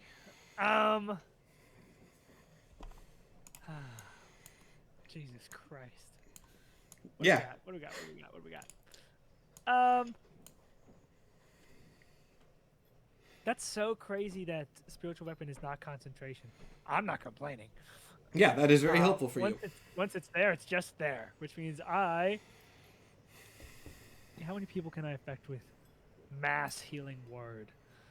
Up to 6 creatures of your choice.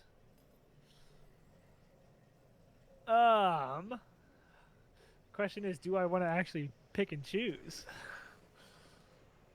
What's everybody's HP at?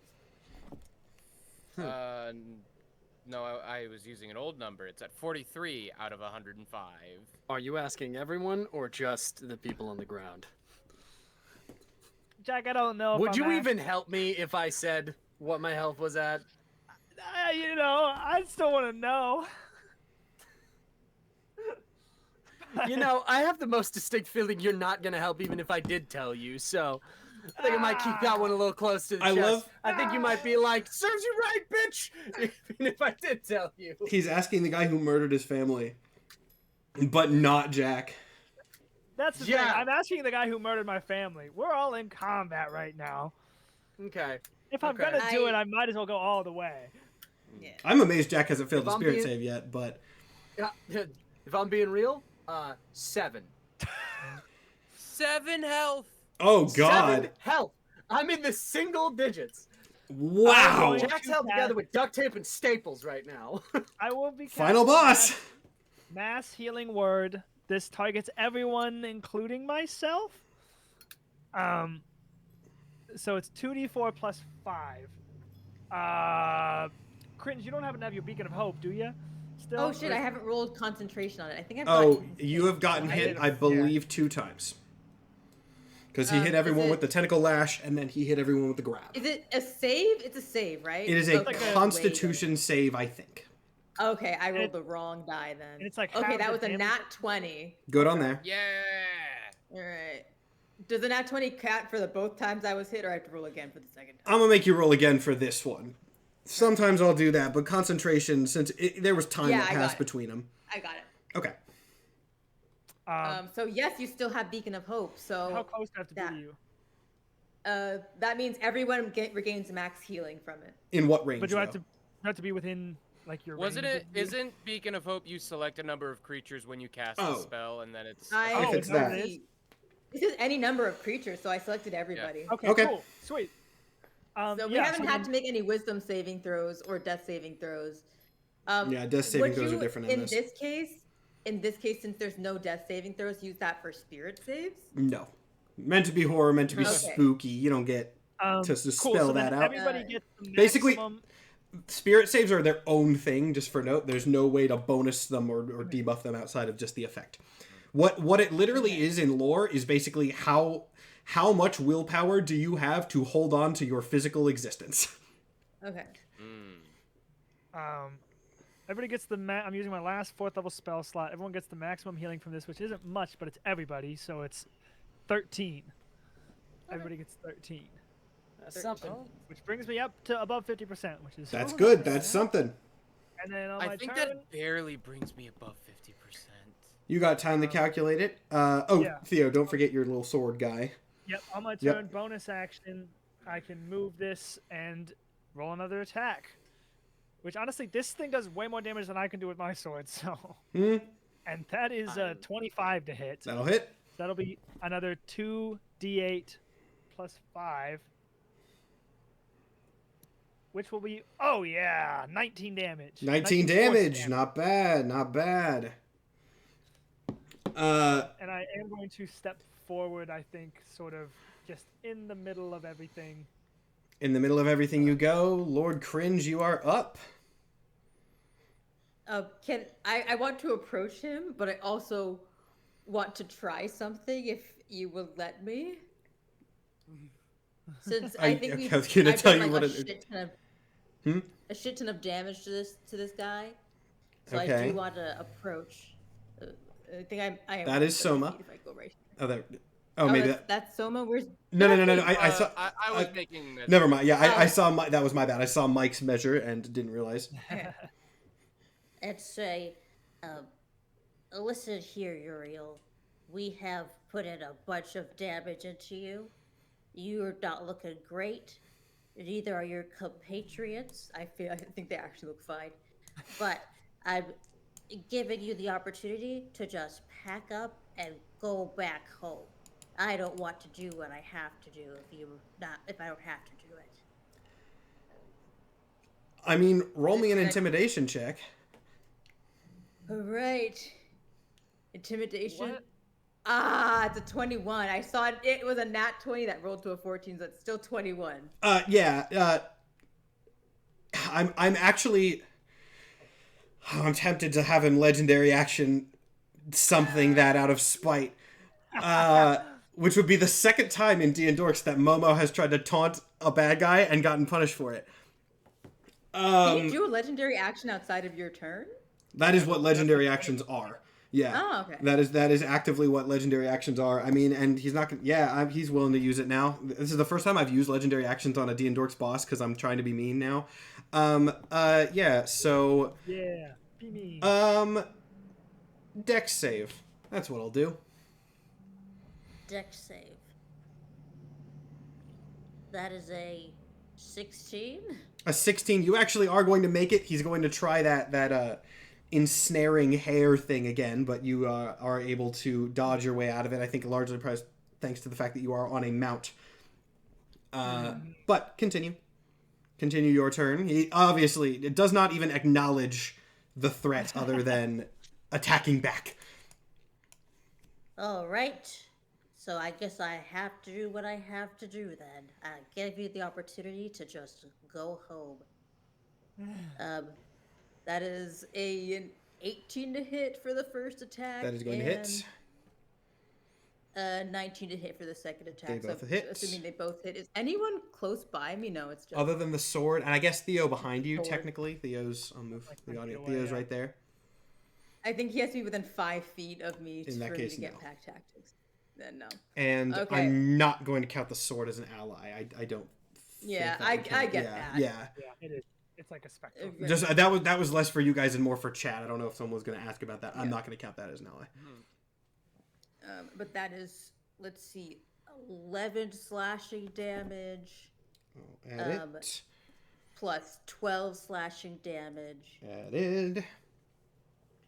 I think I will go ahead and try again. Should I? Yeah. Let me... I think that's my last first level spell slot, which sucks. Yeah, I'm gonna use my last first level spell slot There we go. for That's a cool. thunderous smite, which I just now am realizing is a concentration spell.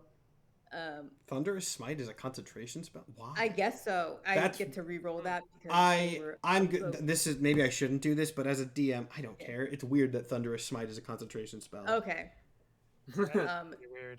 So that is 6 thunder damage and a DC 15 strength saving throw to not get pushed back. 5 It does pass this one, Yeah. Okay. but a little bit of extra damage is always good.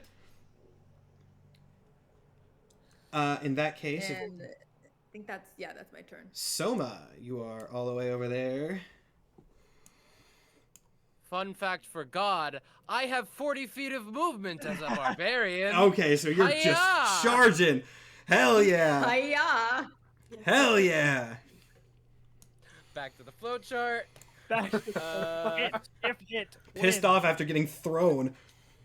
Dirty 20 to hit. Yep.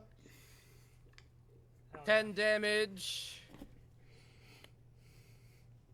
Oh, we're getting so close. I could taste it, but 26 to hit. That's going to do it. An additional 12 damage. That is good. Cool things are getting close to frenzy. happening. Frenzy attack. Not as good. Will a 12 hit? 12 will not, but 2 out of 3 is not bad. Okay. And then if that is your turn, Jack, On it.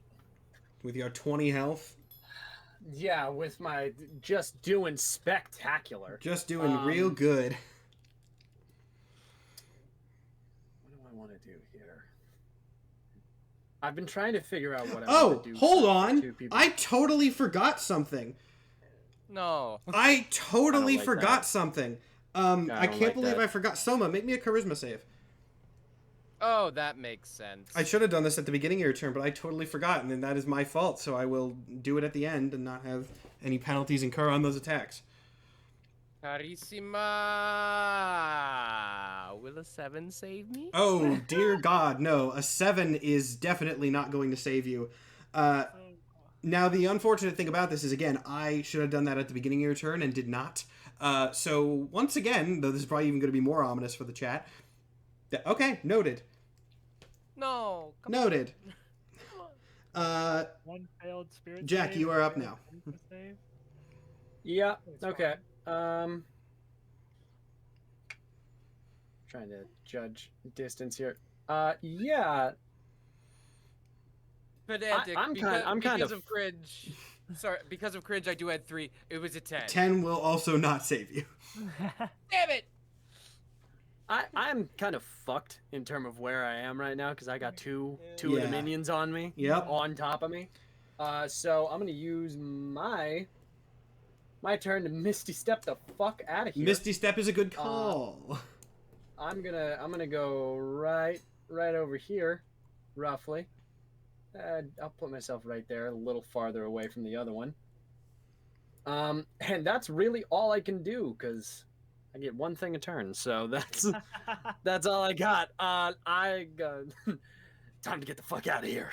Yep. And Misty Step down to the ground, away from everybody. Yep. Or yep, away yep. from the 2 people that are on top of me. Yep.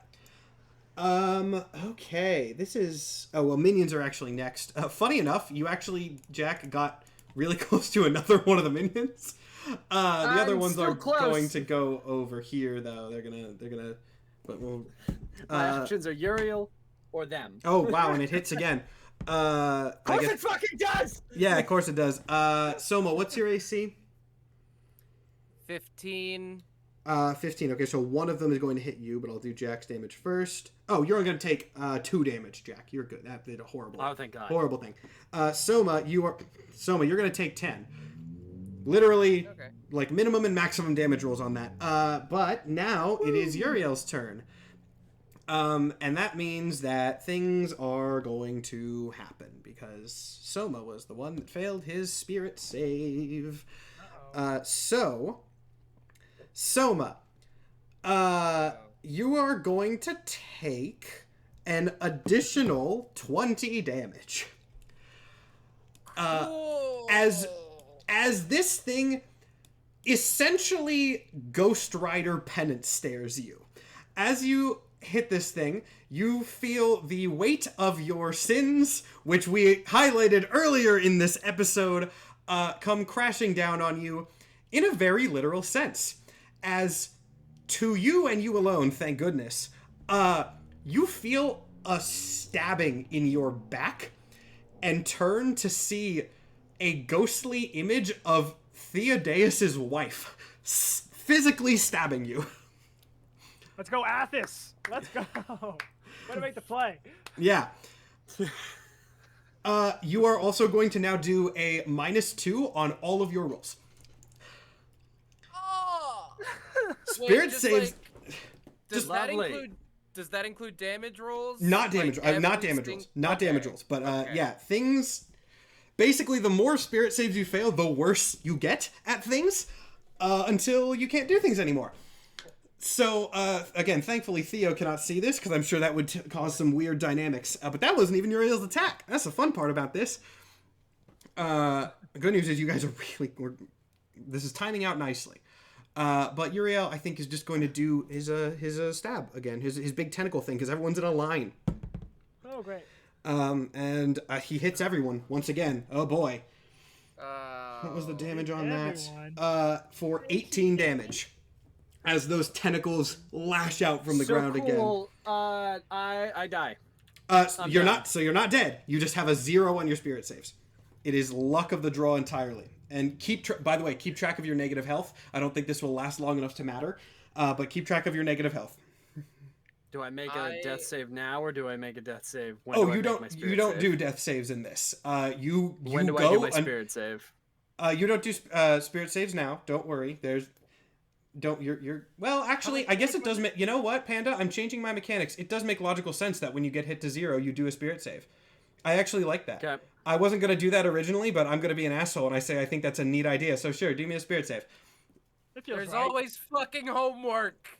Yeah. You invented new homework. Yeah, you invented... I think that's neat. You invented new homework. This is horror. I get to did. do that. Oh, Christ. That's a 9. A 9. Now, another thing. When you are at 0, yeah, noted. Noted. If you guys can just pile on a ton of damage, maybe everything will be fine. But I would pile on a ton of damage. And again, everyone else, once you've taken that damage. Theo, you're up. How much damage did we take, by the way, from that? 18. 18. Cool.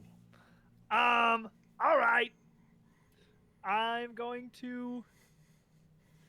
It's so crazy that This is actually like wildly close. I'm very curious how this is going to roll out. We've seen a lot of hits land.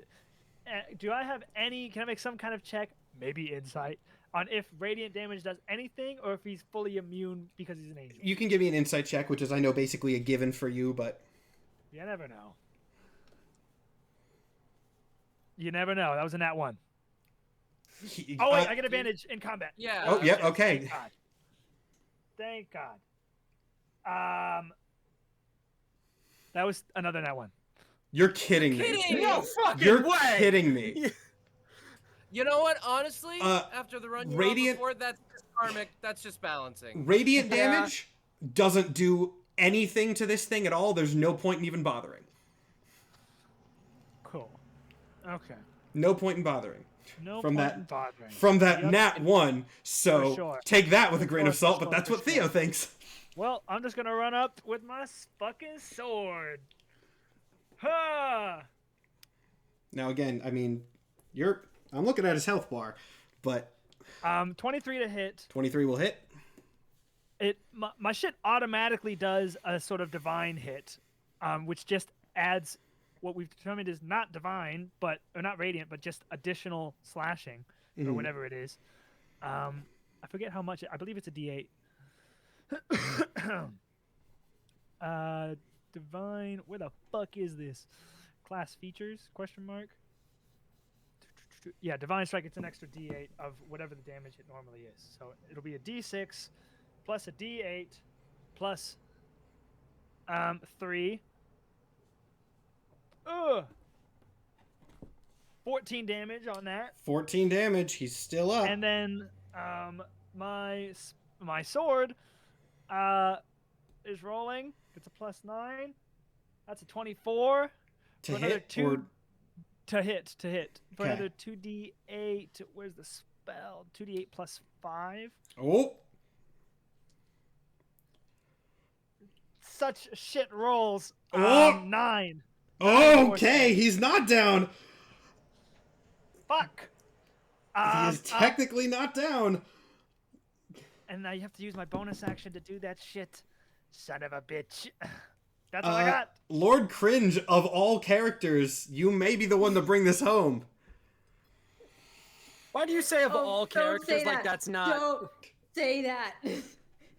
You say of all characters like Lord Cringe hasn't fucking carried us this entire But think of the way. concept.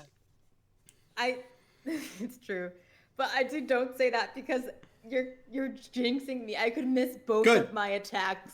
It'd be really I funny. believe in you. I believe in you. Alright. Shun that non-believer. You can do this. All right. You're right. I can't do this. I can't defeat this archangel on my own with the powers within me. All right. That's gonna miss. Yep. Of Yep. I get one more attack. All right. Does a 14 hit? Oh God, a 14 does not hit. No. I missed both of my attacks. Oh boy. Oh That's brutal. boy. That's Well, fucking brutal. Soma, you are at a disadvantage now, but you are going to you are the one. Can you be the one to do this? I'm begging you, man. I'm dead. I'm currently dead right now. Yeah, Please do Jack's not going to this. be able to do too much. Let's So, proceed on this. and I will say, So not funny. to, I'm gonna note this. Jack is dead, so his stuff's not gonna do much. So if you miss, Uriel gets another fucking turn. So this is very interesting. To set the stakes further, in the last turn, I went from 53 health to 8. The tension here is actually fantastic for a horror thing. Figuratively, I'm at a disadvantage. Mechanically, there's advantage, but that's been fucking mixed. Ah! That was a 5 and a 1 on the dice. Neither of those are gonna hit unless a 12 miraculously can now. But we get 2 more. Oh my god, this is so tense. I am clearing every possible fucking obstacle off my desk. Come on. Oh, this is crazy. How does someone fuck advantage this many times? Okay, that was a 26 to hit. That'll hit. Okay. Now just Thank God. All right. now I suppose it's not impossible Jesus, that man. you fuck the damage roll up so bad, but in all likelihood, So, how are we looking with 6 damage? Mike, you have not been particularly lucky this episode, but you were lucky where it mattered. Because he did have 5 remaining health. Oh, Fuck me. You my were God. right on the I edge. just want. Well, okay. I want to say That would hit. fucking hilarious it was. That it's just Oh like, my God. oh, yes, Lord Cringe, you are going to You do this. got You're going this. to defeat the boss. And then the first time I missed any attack Yep. in this entire campaign was like, that's so cringe. Choked. I feel like I've reached a bonkai like stage. Yeah, like your god is looking down like, really good work. Really. Yeah. That was perfect. Choke Fucking at the carry until the end. last second. That's cringe as shit. That's so cringe. Oh my god. I'm And then thinking someone again. comes up and he like nicks his sword. Like he barely Yeah. actually hits him. Just glancing angle smacks him and kills him.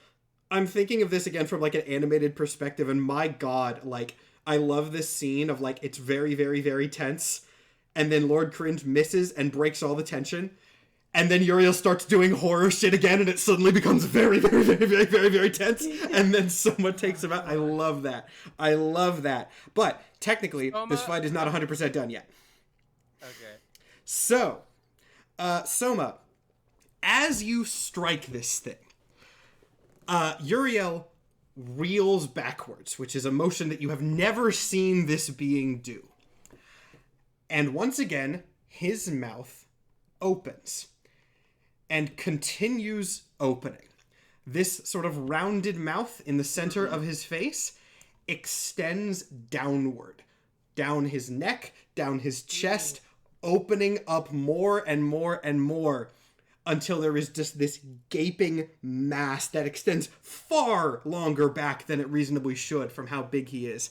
And as he does this, the sound emanating from his body gets louder and louder and louder until all of you can hear nothing but his chorus. However, as he does this, there is a break, a very, very quick flicker in the light that is coming down from above. And after this, everything goes black. Pitch dark everywhere around you. You cannot see Uriel. You cannot see the other people. You cannot see the ground at your feet. However, up in the sky, there is one thing. Barely visible in the darkness, but you can see a humanoid form. Not exactly humanoid. There's definitely some distortion that implies this is not a human entity. But it is certainly something. Every sensation that all of you have vanishes. Again, there is no sight, there is no sound, there is no touch, there is nothingness for a moment except this figure in the sky. And when this darkness fades and everything returns to light, Uriel is gone. You broke his block on Orkala long enough for Ereshkigal to move in, and Ereshkigal took care of business. With that, combat is over. So, how are you all feeling? Dead. You just said we feel nothing. Yeah, your sensations return when the darkness clears, but I mean, still probably a little bit shaken from that experience. But yeah, Jack is also not doing good, notably. You see a shadow on the ground where Jack used to be. Yep. Honestly, Theo doesn't feel that terrible. Like, I never failed a spirit save. Yeah. I got below 25% of my health once, or only below 50%, never below 25. Cringe, what is your health, real quick? Like, what is your health at right now? 35 out of Okay, 74. so yeah, Cringe and Theo, you guys are feeling not good, because you're at, like, half health-ish, but surprisingly okay. Soma, you are feeling notably weaker. You can still hear, like, an echo of Uriel's song in your ears, almost like you're imagining it, even though it is no longer present. Whether that will fade or not, you have to see in time. Jack, you are barely conscious. Gotcha. Just a semi-sentient pile of bones on the ground. It is also worth noting, I forgot to say this, the minions, they're partially there. Any corrupted angel parts are gone. So they're basically just headless corpses. And if you look out into the cavern, you can see these wingless, headless corpses just dropping like flies as they presumably fall from the sky. Okay. Well, I think I could get Jack back up real quick, and I just go over to his body and I say, get up. And that's my healing word. You get 1d4 healing. That might not be enough to cover negative. I wasn't in negative. I was at exactly 0. Exactly 0. Okay, never mind. You're good. Mm-hmm. Let's roll that 1d4. And you get 3 healing. 3 healing. Mm-hmm. Could be worse. All right. Okay. That's dink, dink, dink. Apply. I'm at 3. I think Theo's just watching the sky. The sky now dark again, ironically, but dark like it's supposed to be. I dismiss Young Cat and I say, "You have served me well, Pop-Tart." And Young Cat vanishes. Disappears. Yeah. My bones very slowly reorient into the shape of a body as I lean up. And, did we win? Yeah. Good. Good. I'm just snapping bones as I stand up and. Where the fuck is Ronnie? We need to get out of here. I don't know how to call him. How do I... Yeah. You're not his phone number. The riverboat flies in a moment later, and Ronnie, probably the fastest you've ever seen Ronnie move. Like, he lowers the drawbridge, and you see him not even run down. Like, it's half lowered, and he just kind of vaults off the side and lands on the ground before running up to you guys. And he didn't even say anything. He just puts his hands on his helmet and just kind of gestures, looks around at all of you, stunned that you guys are dead. Well, you are dead, but you get what I mean. Yeah. I think Theo, in the same nonchalant way he said, "Let's go in," now covered in blood of these demons, just says, "Thanks for the pickup," and walks back onto the ship. All right. Jack shakily shrugs the same way that he looked at him before, and follows Theo. I also follow Theo back onto the ship. Handled business. That's what we did. Soma will trail behind, limping and holding his midsection. Make up the very well, boatman. You've a god slayer on board. Oh my god. He's never gonna let us go. On that note, I want to quickly gauge, what are all of your characters' sort of mental states right now? In shock, I'm sure, but I'm where's everyone's heads at? If I'm going to be 100... if I'm gonna be real, this is just a day at the office. Jack is very much like, great, it's dead. I still gotta get out of here. So can we move on? Almost harmonizing with the phantom chorus of Uriel. Soma's thinking, I was right the whole time. This is deserved. I deserved this, though. They deserved this. I was right. That's crazy. I fucking love adrenaline. I fucking love killing Cringe is people. just thinking, you know what? That last round of combat, that made sense for me. I felt really good about that. It was kind of getting to me that I was doing so well in all these things. It's cringy to win. It's not cringy to win all the time. So it's very cringy to like really lose when your enemy is like not moving at all and it's really on their last leg. I feel good about that. Lord Cringe having the very rare reverse character development arc. But we know it's just for the bit. So Nathan, you seem like Theo is not doing great. Theo has got a lot going on right now. I heavily imagine.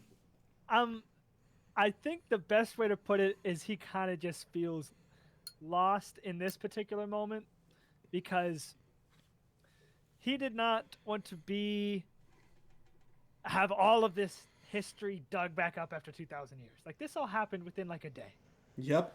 You know? And all of this traumatic shit got dug up. This campaign was like 48 hours at most.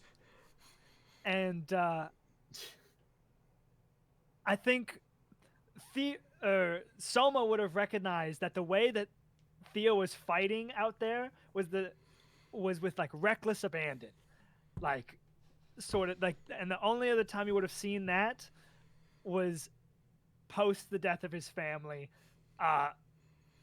probably in the fight that Soma killed him in. So Theo's kind of just surprised to still be here because he wasn't really caring for if he was or not. He just wanted to go out swinging. That's all he knows. Very interesting and dark place. As a man who died here and went to Elysium, that's like all he knows. So he was like, yeah. I kind of love that a lot of the characters are ending in this like sort of like ambiguous but vaguely dark place because I feel like that fits for like a horror tone. Because you all survived, but I do remember saying to some of you, I think especially Momo, which is ironic because I think Lord Cringe is one of the more okay ones, but I was like, I'm very curious how your characters are going to walk away from the like very scary and very traumatic events that are going to be going down here. But as you were all processing this, Ronnie, equally kind of silent and amazed, is piloting the riverboat somewhere. You're not actually entirely sure where. From Ronnie's attitude, he might not necessarily know where either. But as this is happening, you hear a noise from outside the ship, which I imagine makes a lot of you sort of twitch at first. But it does seem, after a second glance or second listen, to be cheering. As you look out the window to see that the surviving residents, are watching the riverboat, a ship that most of them recognize, flying away from where Uriel was last seen and then presumably defeated. They recognize what's going on, and they are cheering for you. Whether you guys think individually if you deserve that or not, that is what is going on outside. I'd like to talk to Soma in that moment. All right. And just say, have you ever experienced this? There are usually more anguished yells in the mix. It's been a while. I assume you've had your share of praise. Yes. But the song always sounds sweet.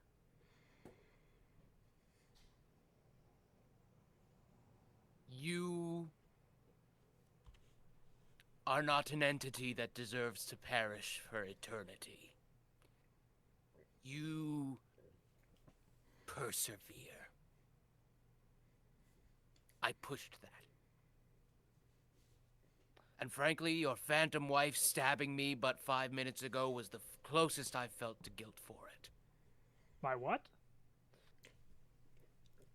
He didn't see Uriel stuff. It happened to me. Point is, Good for her. you persevered in your life. Persevere in your death. It's only right. Well, thank you. I do not attribute my perseverance or attrition or warrior stature to you at all, aside from the fact that I was essentially born to stop you in every step of your wake. I just hope that you hear that out there and maybe think that the cheers of people you have helped is better than the wails of people that you have tormented. And I will walk away. All right. Anyone else have any conversations they want to have? Or, well, I'll give that opportunity first. I see Theo take a seat, and I roll up next to him with my rolly backpack, and I take out 2 juice boxes, and I hand him one. I take it for sure. So what'd you think about my playlist? I was thinking there might be a little bit too much. This is fantastic. Right. What did you call it again? A Nightcore.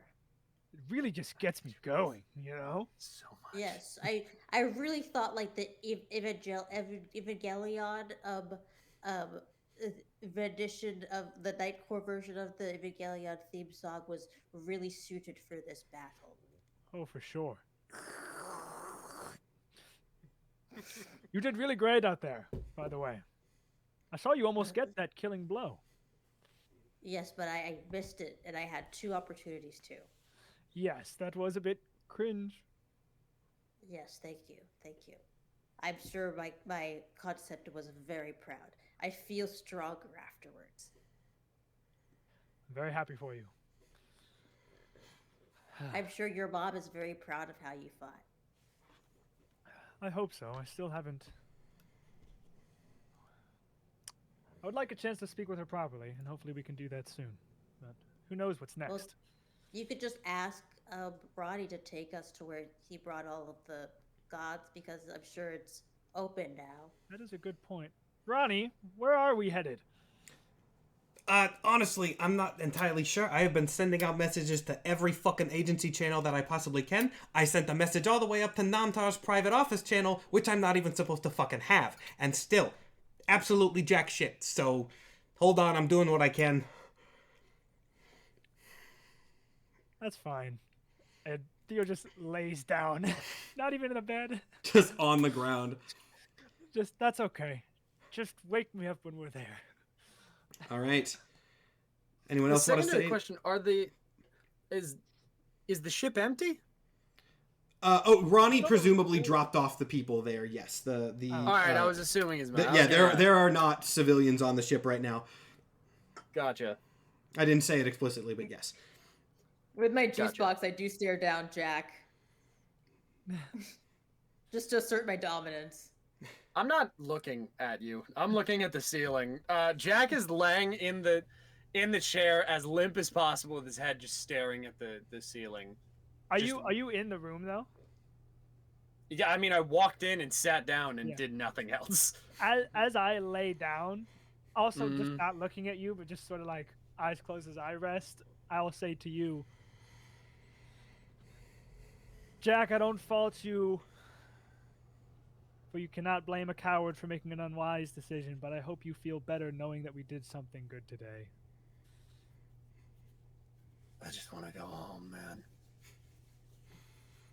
Me too. All right, at that, if that is all the conversations everybody would like to have, a moment passes, and then from the cockpit, you hear Ronnie go, "Oh, fuck, eyes up, losers, we got a fucking visitor incoming." But thankfully, you hear every single bone crack as I'm getting up. There's a terrified groan from the back. He goes, "Not like that. Don't fucking worry about it. It's fine." And then he hits a button, and a figure suddenly manifests in the center of the room. Now, this is not a figure that all of you are going to recognize. It is a woman draped in flowers. Soma and Theo, you, however, do recognize this form as Persephone, one of the council members of the Hades agency, and also wife of Hades himself.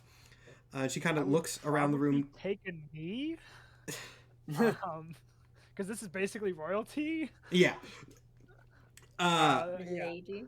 At that, I mean, she turns to Theo. Oh, there's no need for that. I saw your contribution. Stand up. You deserve it. All right. Just very, very chill. Just so it's noted, Jack leaned up to like go see what's going on. She appeared in the room, and then he leaned back and then went right back to what he was doing. Yep. He's not concerned. Ronnie, a moment later, puts the ship into autopilot, presumably stalls it. You can't really tell from out the window. And also walks back into the room. Does not nearly show the reverence to Persephone that everyone else did. He kind of just leans against the wall and just sort of nods in her direction. She nods back, indicating this is probably less of a disrespect situation and more of a they're friends type thing. Yeah. Ronnie kind of gauges her and goes, anyone want to brief her on what just fucking happened? Or should I do it? We obviously don't have to go through the brief, but... Yeah. I killed him. I killed Uriel, the man trying to destroy Irkala. Yes, and that is going to have ramifications, I'm sure, which of course you did the right thing in this case, but... Oh, boy, this has been quite a day. Yeah. Now, I'm aware this is all a bit sudden. It is sudden on our end as well.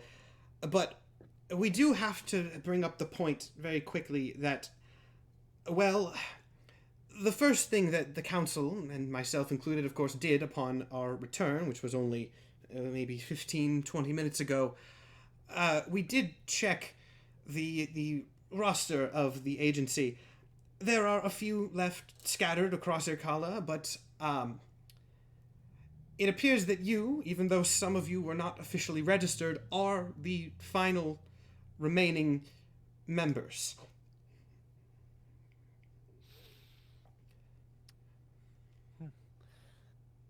I don't recall signing anything. No, of course not. I gotta be out of here in like 3 days. So... Is that because of your deal with the death gods? Amongst other reasons, but yes. Of course. Ronnie at this point chimes in, just straight up laughs, goes, you know I'm not doing any shit if you don't pay me, Flower Girl. To which she looks right back at him, unsurprised, and goes, yes, I know, but for the non-Greeks in the room, my husband, in addition to being a god of death, also happens to be a god of wealth, and though it might take some convincing on my end, I believe I can convince him to foot a bill for a temporary provision until we get the agency back online. You will all be compensated generously, and that way we can keep the name. What does Agents of Hades stand for? I never bothered reading the documentation. You can ask... Well, I'll have to look for you. The records are a bit damaged at the moment. I'm happy to be a part of the team, Persephone. None of you have to give any answers, of course, but it would be greatly appreciated. Ereshkigal is... Did you see Ereshkigal? Briefly. Then I don't think I have to explain her mental state in this case. She is angry, and she is angry at the agency for, she sees it, bringing attention to her realm. I believe this small team might be all that is left for the moment and for a long time. But as you can hear, she kind of gestures referring to the cheering outside, it does seem like your contributions have been appreciated by the public. Ronnie again chimes in and goes, fuck it, you paying me? I'm in. Theo's in, golden boy over there. I don't know about that skeleton motherfucker, but if he's in, then I get to keep an eye on him. And if he's out, I don't have to. So that's a win either way for me. Lizard, you scare the shit out of me.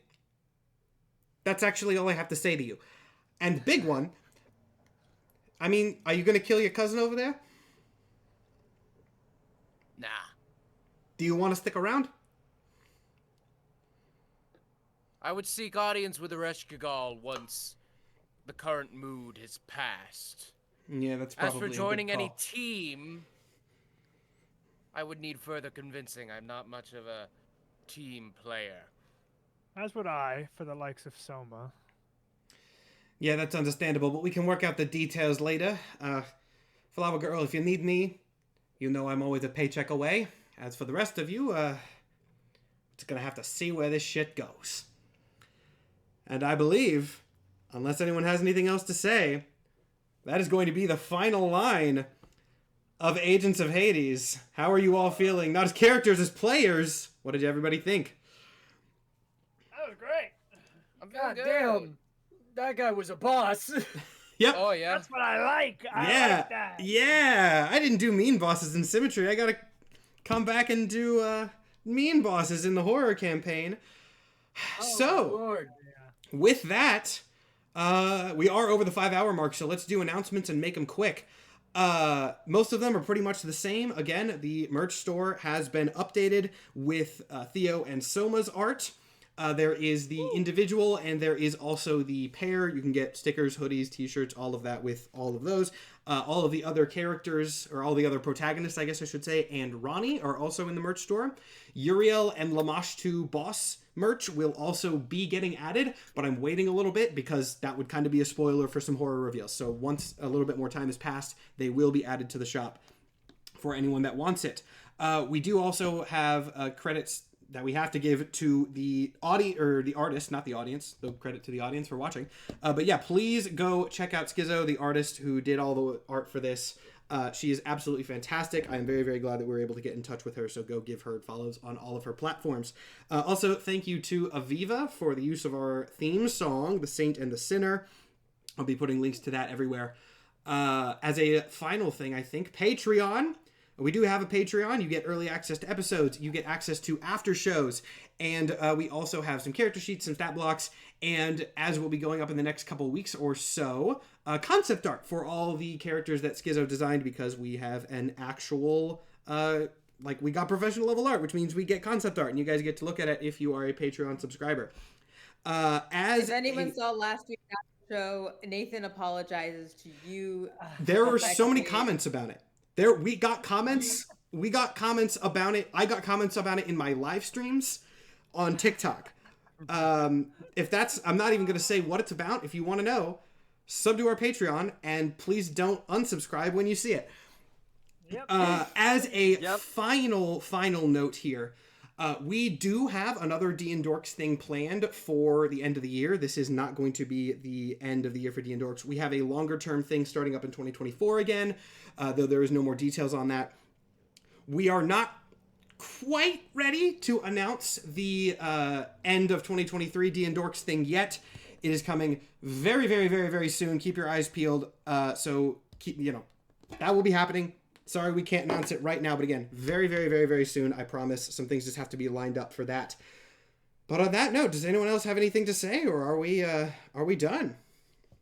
I think we're done. All right. I think we're done. Thank you so much to the audience for watching. I hope you enjoyed. I hope you were scared, but I hope you were scared in a good way. Thank you, as always, to the cast. It's always a blast playing with you. I hope you enjoyed my return to the DM seat, and we will see you soon for the next chapter of D&Dorks. Thank you for watching. Woo.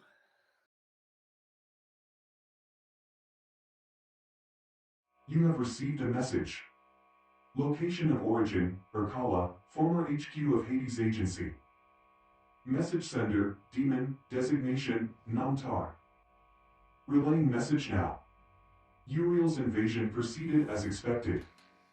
There was some interference from a few surviving agents, but the Queen still intervened just like we needed her to, and the lockdown protocols are in place. If you're ready, we can proceed to the next phase of the plan. It's been a pleasure working with you, Mr. Eterna.